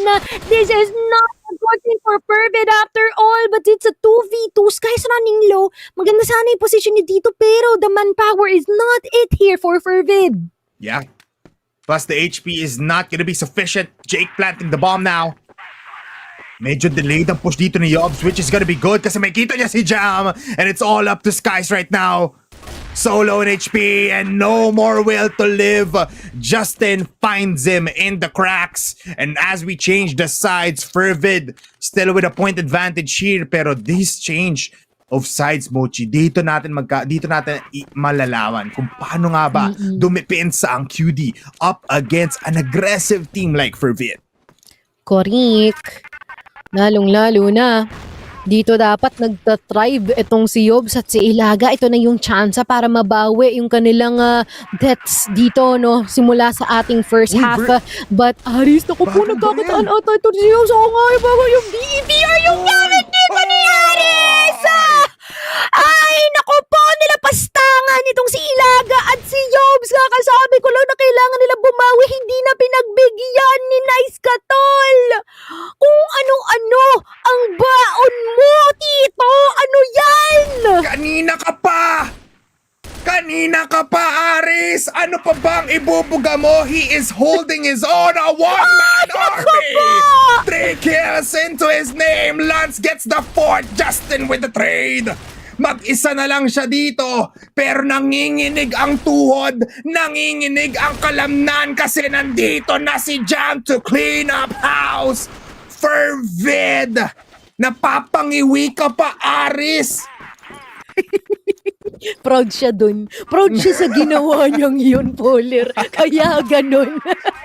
Oh no, what is happening? And kita mo naman, medyo natutuwa ata ngayon ng FERVID dito. Hence, si Aris pinatahimik na muna bigla. Sabi, wait lang ha, Aris, medyo kumukulit ka na. Yun tuloy, tinanggal dito from the side of FERVID. But now, C4 Binitawan muna ng bahagya dahil gusto ata ni FERVID na makapitas ng isa galing dito sa QUERDAS. Kung kaya pang higitan, ba'y mas maganda. Ibang plano ngayon ng FERVID with Ares down. With the first one to get in out of this round. They go together. Walang maglalurk, walang ihiwalay. Hawak kamay towards the alleyways, towards a site. Sama-sama tayo ngayon, maglalabanan. Dalawa ang malapit. It's gonna be Chris and as well as Ilaga. These two players have been deadly, especially Chris. 11 kills and 7 headshots. Pero nga lang, they're playing with time. Magkalapitan lang, andito na ang 4-man push ng FERVID. Great flashes pero hindi naapektuhan si Chris. Gets 2 kills, gets the 3rd, gets the 4th. Bang, bang, bang. Tapos ang round. QUERDAS gets 1 more. No? Mapapaisip na dito si Nice Katol. Wait lang, parang kailangan ko mag-shotgun uli ah. Uy. Huwag naman ka malayo. Magpagaling wala. Hindi. Walay mo lang naman. Pero nako, Aris! Masisipat na isa, not gonna be doing the same loadout once again. It seems like he learned his lesson. Pero ang mid-area natin, maraming naglalagi ng mga miyembro ng QUERDAS dito. Hopefully, getting the defense that they ever wanted. Pero it came down crashing as we see Yobs and Ilaga already out of the picture on this one. And it seems like some of the strongest pillars here from QUERDAS are starting to falter. Not a good sign. Yeah, not a good sign indeed. I'm actually surprised na most of the kills na nakikita natin kay Lance, mostly with the USP, pero hindi niya pa rin pinapakawalan yung TRG. Pwede niyang gayahin actually yung QD na mag M14 na lang or at least pwede siya ito yung time na pwede ka mag-chainsaw actually. Pero Jake, with a kill there on the skies, dito valid talaga kasing Mexico pero look at this gunfire, look at the spray down from both teams. QD now able to stop the push, the possible offense ngayon ng ating FERVID squad. As si Jake just plants herself at the right place to look at B and to provide some help. Kaso nga lang, look at Haj going in contact, gets one Justin pero hindi inakala na nandun si Jake. Gives the C4. No, the C4 actually will be taken by Lance since nasa likuran pa rin naman. What can he do in a 1v2? Tignan natin kasi he's eyeing ang ating B site. And actually, not gonna lie, this can be a good thing for him, no? Kasi mas mananarrow down niya yung mga areas na kailangan niyang sipatin at tignan. Pero Jake might possibly have a quick idea later on, especially once na mailapag niya dito ang ating C4. Pero ito na, bakante ang ating B. It is open more than ever. With the TRG. Pwede siya mag-top B and he can definitely just secure the skulls dito ng dalawang naiiwang membro natin dito for QUERDAS. Pero si Jake, naku po, di ata siya i-anticipate ni Lance dito. At ganon kabilis natapos. Too close for comfort. Dapat nag-antay na lang si Lance ng defuse. But he was wary. Feeling ko na inisip niya na may manggagaling din on the water's position. But nonetheless, back to tie game tayo, Mochi. Mapapa-overthink ka talaga sa multiple areas of attack ng ginagawa ng ating dalawang teams. And we're yet to witness what's gonna be the look on this one, no? Kasi parang nakapag-reset yung mga membro natin ngayon, no? 6-6 scoreline. Mexico in grand final, or rather here in finals. Interesting. But also, we are gonna be slowing down for a bit here para sa FERVID, no? Actually, they can do the same thing that they're doing in new compound. Not gonna lie, because in doing so, parang mas magiging on point and easier yung pag-occupy nila ng mga space natin, especially na they are well focused in taking people on the site na mismo, no? Kasi biro mo kanina, napitas nila si Yobs, napitas nila si Ilaga, but unfortunately, biglang nabaliktad ng QUERDAS and seems like in terms of recovery, existing pa rin ang kanilang prowess dito. Big flashes. Big commitment, Jam. Not peeking out muna for now. And they go in, they fire on each other. It's a gunfight. 2-for-1 exchange. Jake nasa baba and hits every shot in the body of Haj. Mula tuktok ng ulo hanggang dulo ng kuko sa paa. Tinamaan ni Jake. 2v4 situation sa Lance and Aris. Low in HP, Mochi. Sobrang delikado na ito. Delikado talaga, lalong-lalo na kung si Aris low na. And si Lance, naku po, tatakbo, tatalon, magmamaraton, papunta dito sa pagkuha ng C4 niya. Kaya lang meron nang nakaabang, meron nang nakatingin, meron nang bumabaril at wala siyang pakialam doon. Still gonna try to win this round either way. Lance being spotted and immediately gonna be eliminated dito ni Chris here from A. QD is now back with the advantage in terms of points. Pero sobrang lapit pa din. Ayaw himulay. Gusto masabihang sila ang champions ng Impact Fall. B has yet to be taken from the door position dito sa baba from Waters. Palaging mid aggression, guys. Malaki ang mapa ng Mexico. I just want to tell you guys that. Pero mukhang hindi ganun eh. They wanna condition each other na dito tayo maglaban, dito tayo magtuos. Grenades, not gonna be connecting. And the funny thing is, minsan si Lance pa ang umuunang humarap dito just because they want that initial kill, Mochi. Gusto nila yung unang pick pa lang patay na agad. Truly. But also, parang may mga naririnig na rin tayo mga audio cues dito. P-site, no? Not quite sure if that is gonna be their plan here in the long term, but it feels like it's gonna be difficult to do and pull off if hindi sila makakuha ng pick up dito sa ating mid area. Pero instead of doing so, para sila pa atay nababawasan now at 3v3 jam, critically low.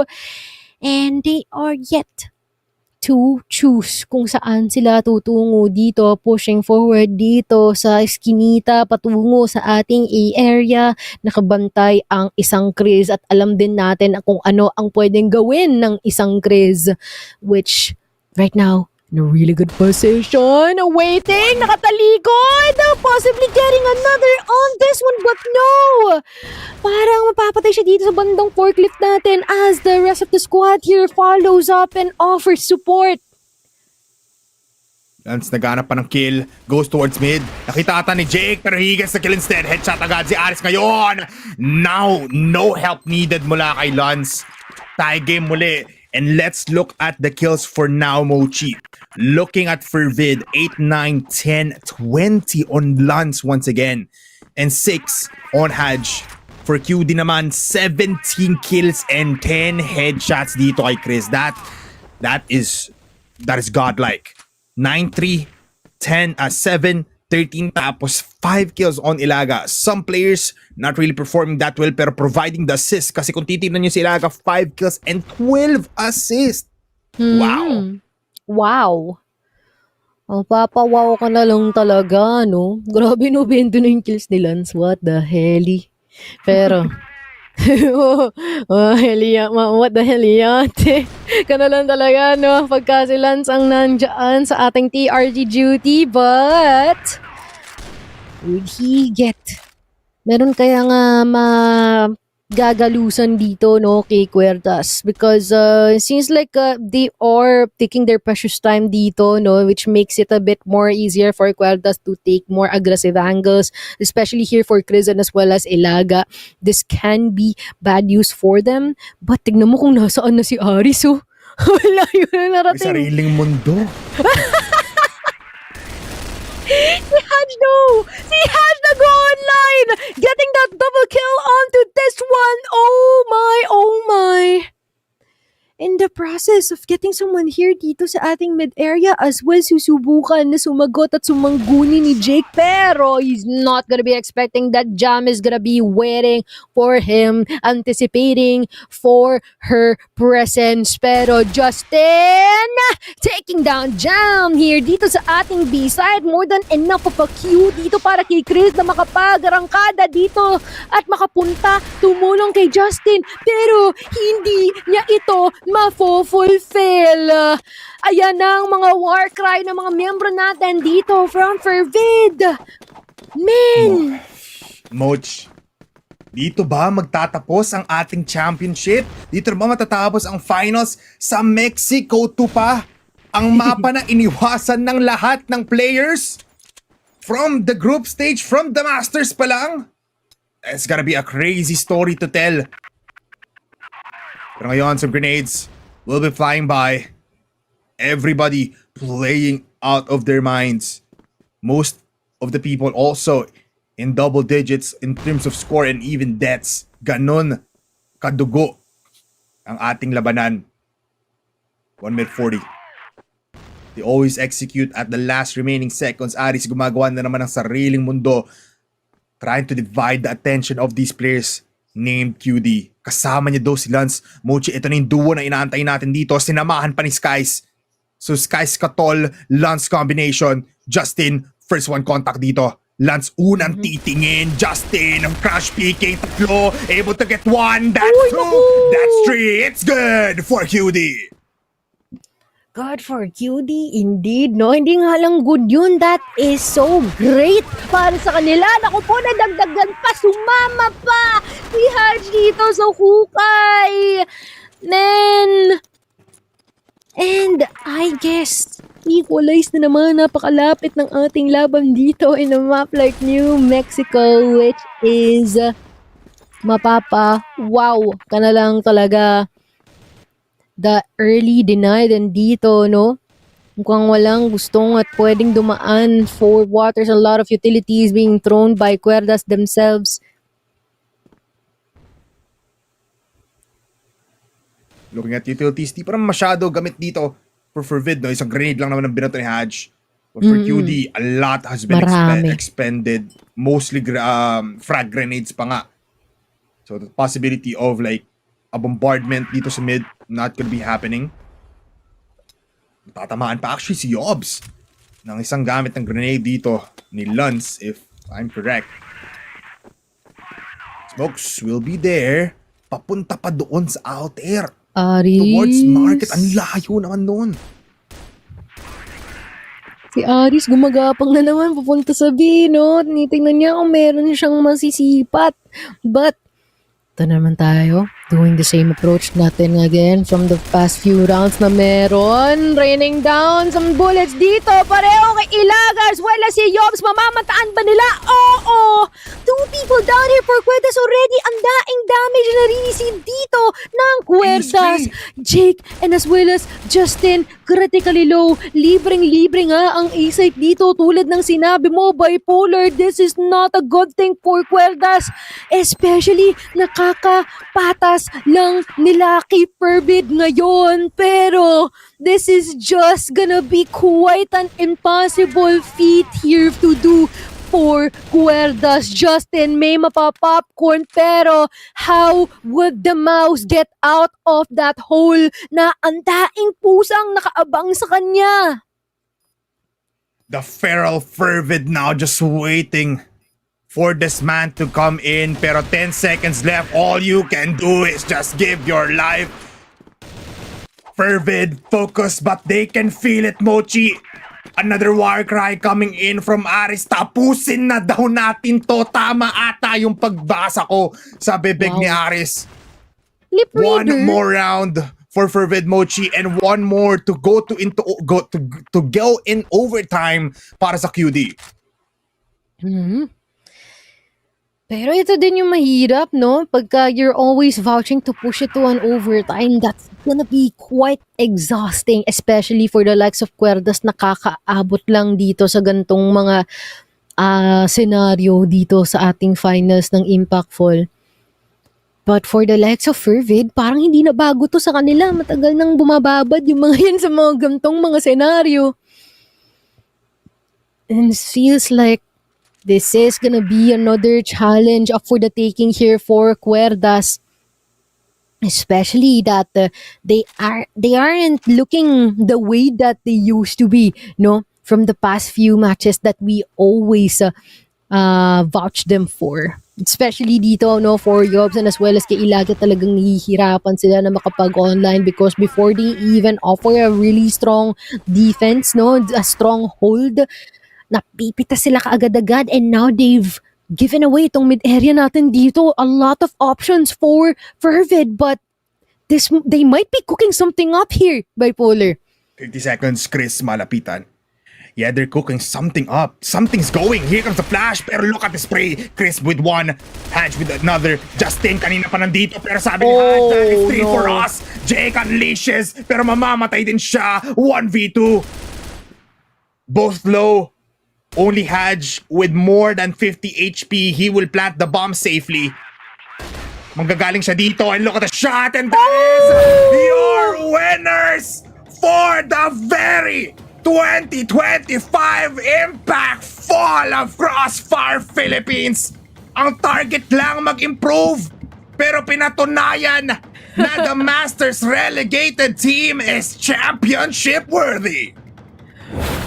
This team started from a relegation and now they are the champion dito sa ating Impact Poll. Pinapatunayan na iba talaga ang pinagsanib puwersa ng veterano at ng henerasyong bago. Congratulations here for Fervid Esports and congratulations pa rin kay QUERDAS kasi biro mo, both of them garnered such a great and high title dito sa ating Impact Fall kasi tignan mo naman, men, si QUERDAS kakasalang lang pero second place agad. Itong si Fervid talagang pinatunayan nila na sa buong liga, no, nag-start tayo from like the early September and now we are here. Pinatunayan nila na marami silang natutunan, marami silang ina-adapt, marami silang tinatamang mga mali and alam na nila kung saan sila nagkukulang at yung mga yon kanilang pinupunan. Tama ka dyan, Mochi. The off-season has been great for Fervid. Their adjustments, their roster changes from the coach getting into the player role. Tapos, mas nahulma yung Fervid dito. And it's just great to see them in the championship title. Tapos ngayon, it's not just one in that team that has a championship. 5 na sila, which is actually crazy. Looking at it, it's a team na might be emotional later on. Tapos they expended a lot to getting this win. But for QD, it's a statement na isang babae kayang makipaglaban sa mga veterano at mga baguhan na prodigy natin. You have a team that doesn't really practice that much. Ultimately, honestly, sinasabi nila yon. But they are able to be on that number 1 spot sa ating standings at the end of our group stage. Tapos ngayon, at that second spot, or at the first at our first runner-up place kung isipin mo, or second place dito sa ating Impact Fall, that is a feat that should be written in the history books. That's a feat indeed, though. I feel like sobrang, alam mo, hindi ko ma-imagine to, no, para sa side ng Fervid. Sobrang gaan, siguro sa pakiramdam, no, na may nararating pala tong mga pinaggagawa natin. Parang ito yung nila yun kumbaga, hindi reassurance, no? Reassurance that none of the blood, sweat, and tears that they are allocating dito sa paglalaro ng Crossfire and putting it into a much higher level goes into waste. So congratulations, no, Fervid. I believe marami din tayong actually even all the way back from Masters, nakikita natin na ang daing mga teams na kung meron akong gustong matapatan, it's either Fervid, acceptance. Alam mo yon, they are giving that ounce of respect and as well as adoration dito sa mga bagong talento natin ngayon. And in C-Slide talagang pinapakita din ng Fervid dito na, alam mo, deserve namin to. At kung meron kaming mga kahinaan, kaya namin yon ayusin ng maigi. Iba talaga, Mochi. Wow, what a story indeed, no? Na pinakita natin ng ating mga players dito na Who would have known FERVID pala ang mananalo in this in this entire tournament? We had the likes of KADILIMAN, we had the likes of Sunday SHROOMS, QUERDAS, Blue Vortex, Yes. Alliance Gaming, Rhea 7 Gaon, and as well as one team, I think there's also one team that I'm forgetting, Team KADILIMAN? Micro. Micro, ayun. A lot of these teams are all very, very much good. But it's FERVID, the ones that were, alam mo yun, in the bottom of Masters, but now really does say a lot na they're still a top 8 team in the Crossfire Philippines. That is crazy. Yeah, crazy indeed. Tsaka kung ano, ang masaya din dito sa serye natin ngayon, pareho silang matutulog ng mahimbing. Yep. Knowing that they accomplished something this high, no? And especially like, parang, paano ba i-explain dito? Parang mas marami, mas titindi yung mga pangarap na mabubuo dito from the stories that we got here from Impact so far. And we are all for it, no? Sobrang nakakatuwa na nakita natin tong mga players natin na talagang pinapakita nila what they are made of, ang kanilang true colors, at kung gaano sila katindi sa larangan ng Crossfire. Pero balikan muna natin ang ating mga highlights dito sa mapa ng New Mexico. What an irony ending the series here in this bet. What a game for these two teams. Alam mo, we have to also consider na QUERDAS didn't falter, didn't give a easy fight against FERVID. Nakita nyo naman yon from set 1, set 2, set 3, set 4. It was a back and forth, it was a pull and push, it was a tug of war between these two teams. Kaso nga lang FERVID, when the time gets rough, biglang may nilalabas na hindi dapat nilalabas dito si Aris. That changes the tides, that changes the momentum, the tempo. And this right here, you have to remember these names: Chris, Jake, Yobs, Justin Ilaga, Aris, Guys, Jam, and as well as the entire FERVID. May kita naman natin yan later on para alam mo yun, may timpla pa na sobrang angas. Pero wow, Lance popping off 20 kills in what? Round 14 pa lang yun. Ilang rounds ba ang dinayo natin dito? A total of what? Almost 18? And these highlights doesn't give the justice of how intense the battle was. Right now, let's look at the set summary. Kung ano nga ba ang stats breakdown natin, Mochi. It is just nice. Sino nga ba ang nag-pop off dito for QUERDAS? It's 1.42 for Justin and 1.43 on Chris. Sim ka dyan, partner.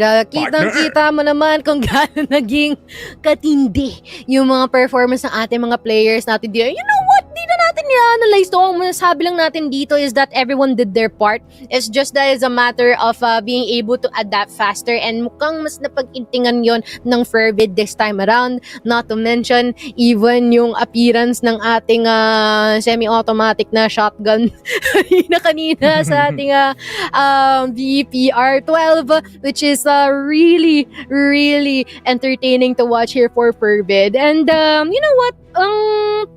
Something we can point out na rin, no? Despite all of the seriousness na nangyayari dito sa laruan natin ngayon, nakikita mo na itong mga players natin, there are some moments where they break character. And in doing so, sometimes it even serves as a boost. Pero sino nga ba ang taong nagmistulang pillar, anchor, lahat na? Si Lance pa din yan. 1.91 KD, kamuntikan pang magdos dito, bipolar. Ay, Diyos ko po, Mochi, you know what? Looking at this guy, di ko pa rin talaga matanggal sa isip ko na he knows he's number 1. At eto na nga, set MVP natin, Mochi. Who would have known the TRG would happen? The man, the only TRG user dito sa Mexico between these two teams, he was able to perform out of his mind. A total of like 24 kills, I think, yung kinalabasan niya dito, if I'm correct. And now looking at the highlights, Mochi, I mean, I'm speechless nonetheless ulit after this match. Yeah. Oh my. What an insane display of performance and talent lang din naman ang meron dito, no, sa ating mga players. And man, wala, nakakatuwa lang talaga, no? Aliw na aliw ako. Ewan ko kung obvious ba.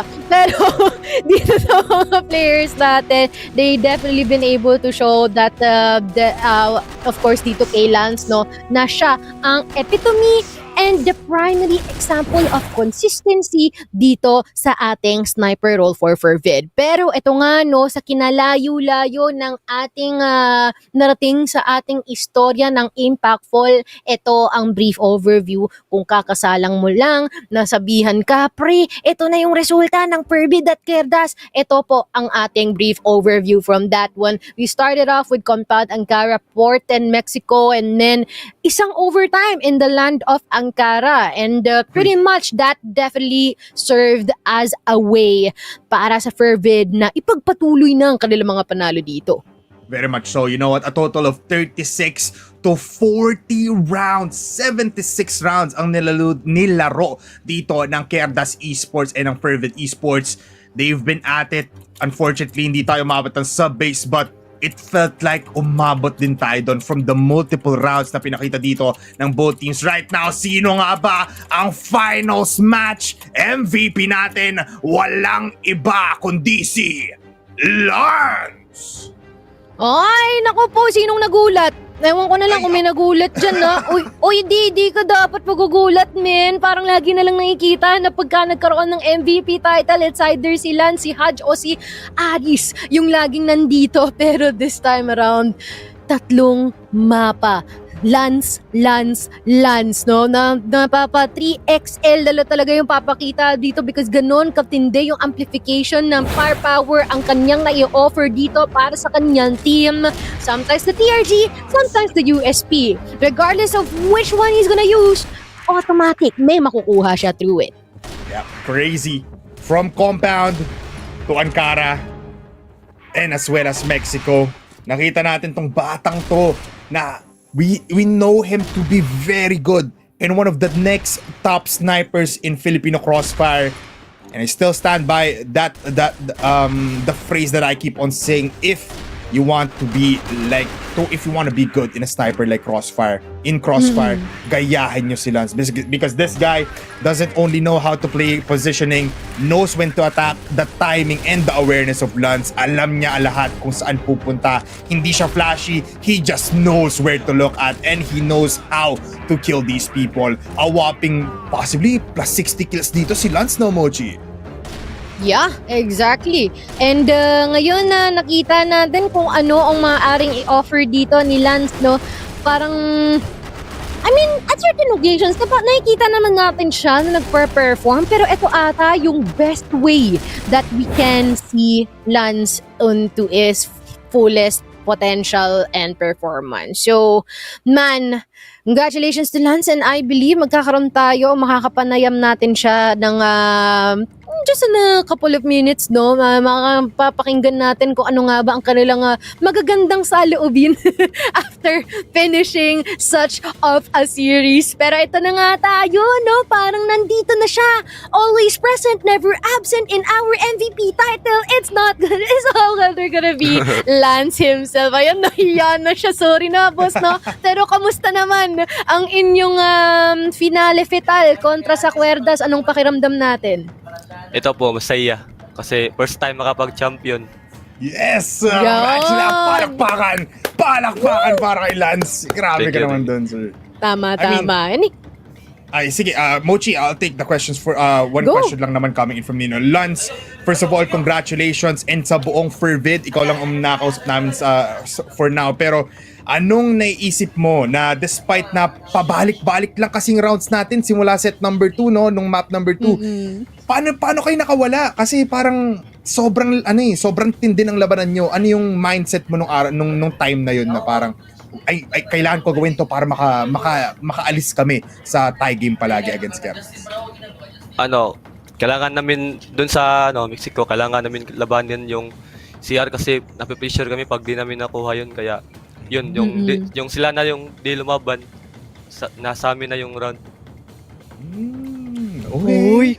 Uy, gusto ko yun, bipolar, na babalidate yung mga pinagsasabi natin kanina, no? Naging reactive sila doon. Thank you, Lance, for your insight on that one, no? Pero Lance, ito ang question na. I feel like tatanong na namin to kay Nice Katol, pero kasi ang sinabi niya kanina is ang meaning nitong laban na ito para sa inyo is kung marami kayong natututunan. How about you, para sa'yo, ano ang meaning ng pagkapanalo nyo ngayon dito sa Impactful? Ano lang ata to? Chamba. Uy, hindi ganit yun. Anong chamba? Shy type. Pero humble lang si Lance dito, Totoo ano? naman. Pero yun lang question ko. Sige, go. I mean, Lance, it's your time to shine, man. As our finals MVP, we'll give you one more time para i-shoutout mo lahat, pasalamatan mo lahat. Ng daming nanood sa inyo para manalo ang FERVID. Once again, congratulations. Oras na para magpasalamat, Lance. Thank you sa FERVID fans. Thank you sa pagsuporta. At tsaka sa kay Allen Waps. Kay Nescatol, tsaka sa pamilya ko dyan. Tsaka kay Jimonic daw. Tapos kay Shielo. Kay Yuri Ibon din daw, sabi ni Haj. Ayun. May nagko-coach pa dito. Pati si Lance natawa na lang. Pero ayun wala nang pahabol, Lance. Solido na tayo sa shoutout. Ikaw mo, wala pa habol ba daw? Di ba? Baka Kayo? may pahabol. So, lasapin Gusto nyo lang, tong gusto moment lang. na to. Kahit Bisaya, Lance, okay Bisaya, sige, go. At isa pala sa nakalimutan yung thank you din pala sa Crossfire. Ayun. Of course. Crossfire community. Okay. I guess parang ayun na, Maraming salamat, Lance, And seems Thank like you po. magse-celebrate pa kayo dyan ng mga tropa nyo. Maraming salamat din at ipinakita nyo ang inyong kalakasan dito sa laro ng Crossfire. Ang gagaling ninyo. So, congratulations once again. And seems like we are quite Thank in you. a really good ending on a really good note on this one, Especially men na pagdating lang dito kay Lance, pero nagpapa-shoutout pa sana si Dadong. Sayang, hindi na-recognize si Dadong. Pero Hindi ka narinig. hindi mo pa narinig, pero nagpa-shoutout si Dadong Pero, ayun nga, alam mo, may sasabihin pa sana ako, pero nawala na yung train of thought ko, so ikaw na magsalita. Sige. Hanapin mo muna yan, Mochi, habang pina-explain natin yung playoffs bracket natin dito. Just a little bit of a throwback para sa ating manonood dyan. Nagsimula po tayo kahapon ng semifinals. It started off QUERDAS ESPORTS versus Sunday SHROOMS at 3-2 scoreline kung saan tinalo nila ang past champions ng Impact Summer. KADILIMAN Esports versus FERVID kung saan it was a 3-1. Tapos nung nag-battle for third tayo, another 3-1 kung saan hindi na naman nanalo ang KADILIMAN. Nice try pa din naman, but Sunday SHROOMS taking that third place on our Impact Fall. At ito na, finals, our last page in the story. FERVID Esports comfortably going out with a bang. 3-1 muli, pero against QUERDAS Esports kung saan 2-0 sila from the group stage. What a storyline for these teams. What a storyline indeed. And not to mention, every single one dito, simula nung nasa group stage tayo, and even yung mga wala dito sa ating bracket ngayon here sa playoffs ng Impact Fall, talagang pinakita nila that their slot is worthy dito simula sa ating play-ins, which is crazy. So, congratulations para sa lahat na nang-participate in dito because if nare-recall nyo, meron pa rin makukuha kahit 8 placer dito sa Impact Fall. Pero yun na nga, dito nagtatapos ang ating Impact Fall. Pero guys, alam nyo ba na kada Biyernes meron tayong preview show at ang ating kasunod-sunuran ng ating mga laban para sa mga pinag-aantabayanan yung favorite teams yung Execration, STS, EVOS, and as well as matches ay appear sa ating broadcast for Saturday and Sunday. Kaya naman, kung ako sa inyo, mark it now, para sa inyong mga calendars, mag-set na kayo ng inyong mga alarm bipolar. Do you have any last thoughts bago tayo mag-end? I mean, maraming salamat sa inyo sa manonood ng Crossfire, to Crossfire Philippine community, sa Smile, to the bosses out there, kay Boss Alex, kay Boss Mark, maraming salamat po. To TNC Productions and TNC Events, kay Miles, sorry na, puro trabaho ngayon, pero maraming salamat. To Daydom and the rest of the crew dito sa ating caster desk, maraming salamat po. Mochi, maraming salamat sa iyo, and congratulations sa mga nanalo for today. At maraming salamat sa inyo, sa komunidad ng Crossfire, kasi balita ko, we hit almost like 1K or over 1K dito sa broadcast na to. Yes, diba? Mapapa-yes ka na lang talaga, Crossfire rocks, diba? Nagsisi hindi na marinig sa mic. Pero ito na nga yun, ladies and gentlemen and everything in between, dito nagtatapos ang CFS Impact Moji Bipolar Indido nga pala yung mga casters. Maraming salamat sa suporta and good night! It's more than just a revenge story. Sa ating mga nagduda sa isang taong purong dismayado. This is a team through grit and grind and years of experience. You can't really deny the greatness. Good shot, gotta get X3D. He gets his third, he gets his fourth. Oh my God! Good shot, gotta get JC. Drill gets 1 and 2. Beautiful timing Pero pa. Zefrax, uubusin na lang lahat. Sa isang bala lamang,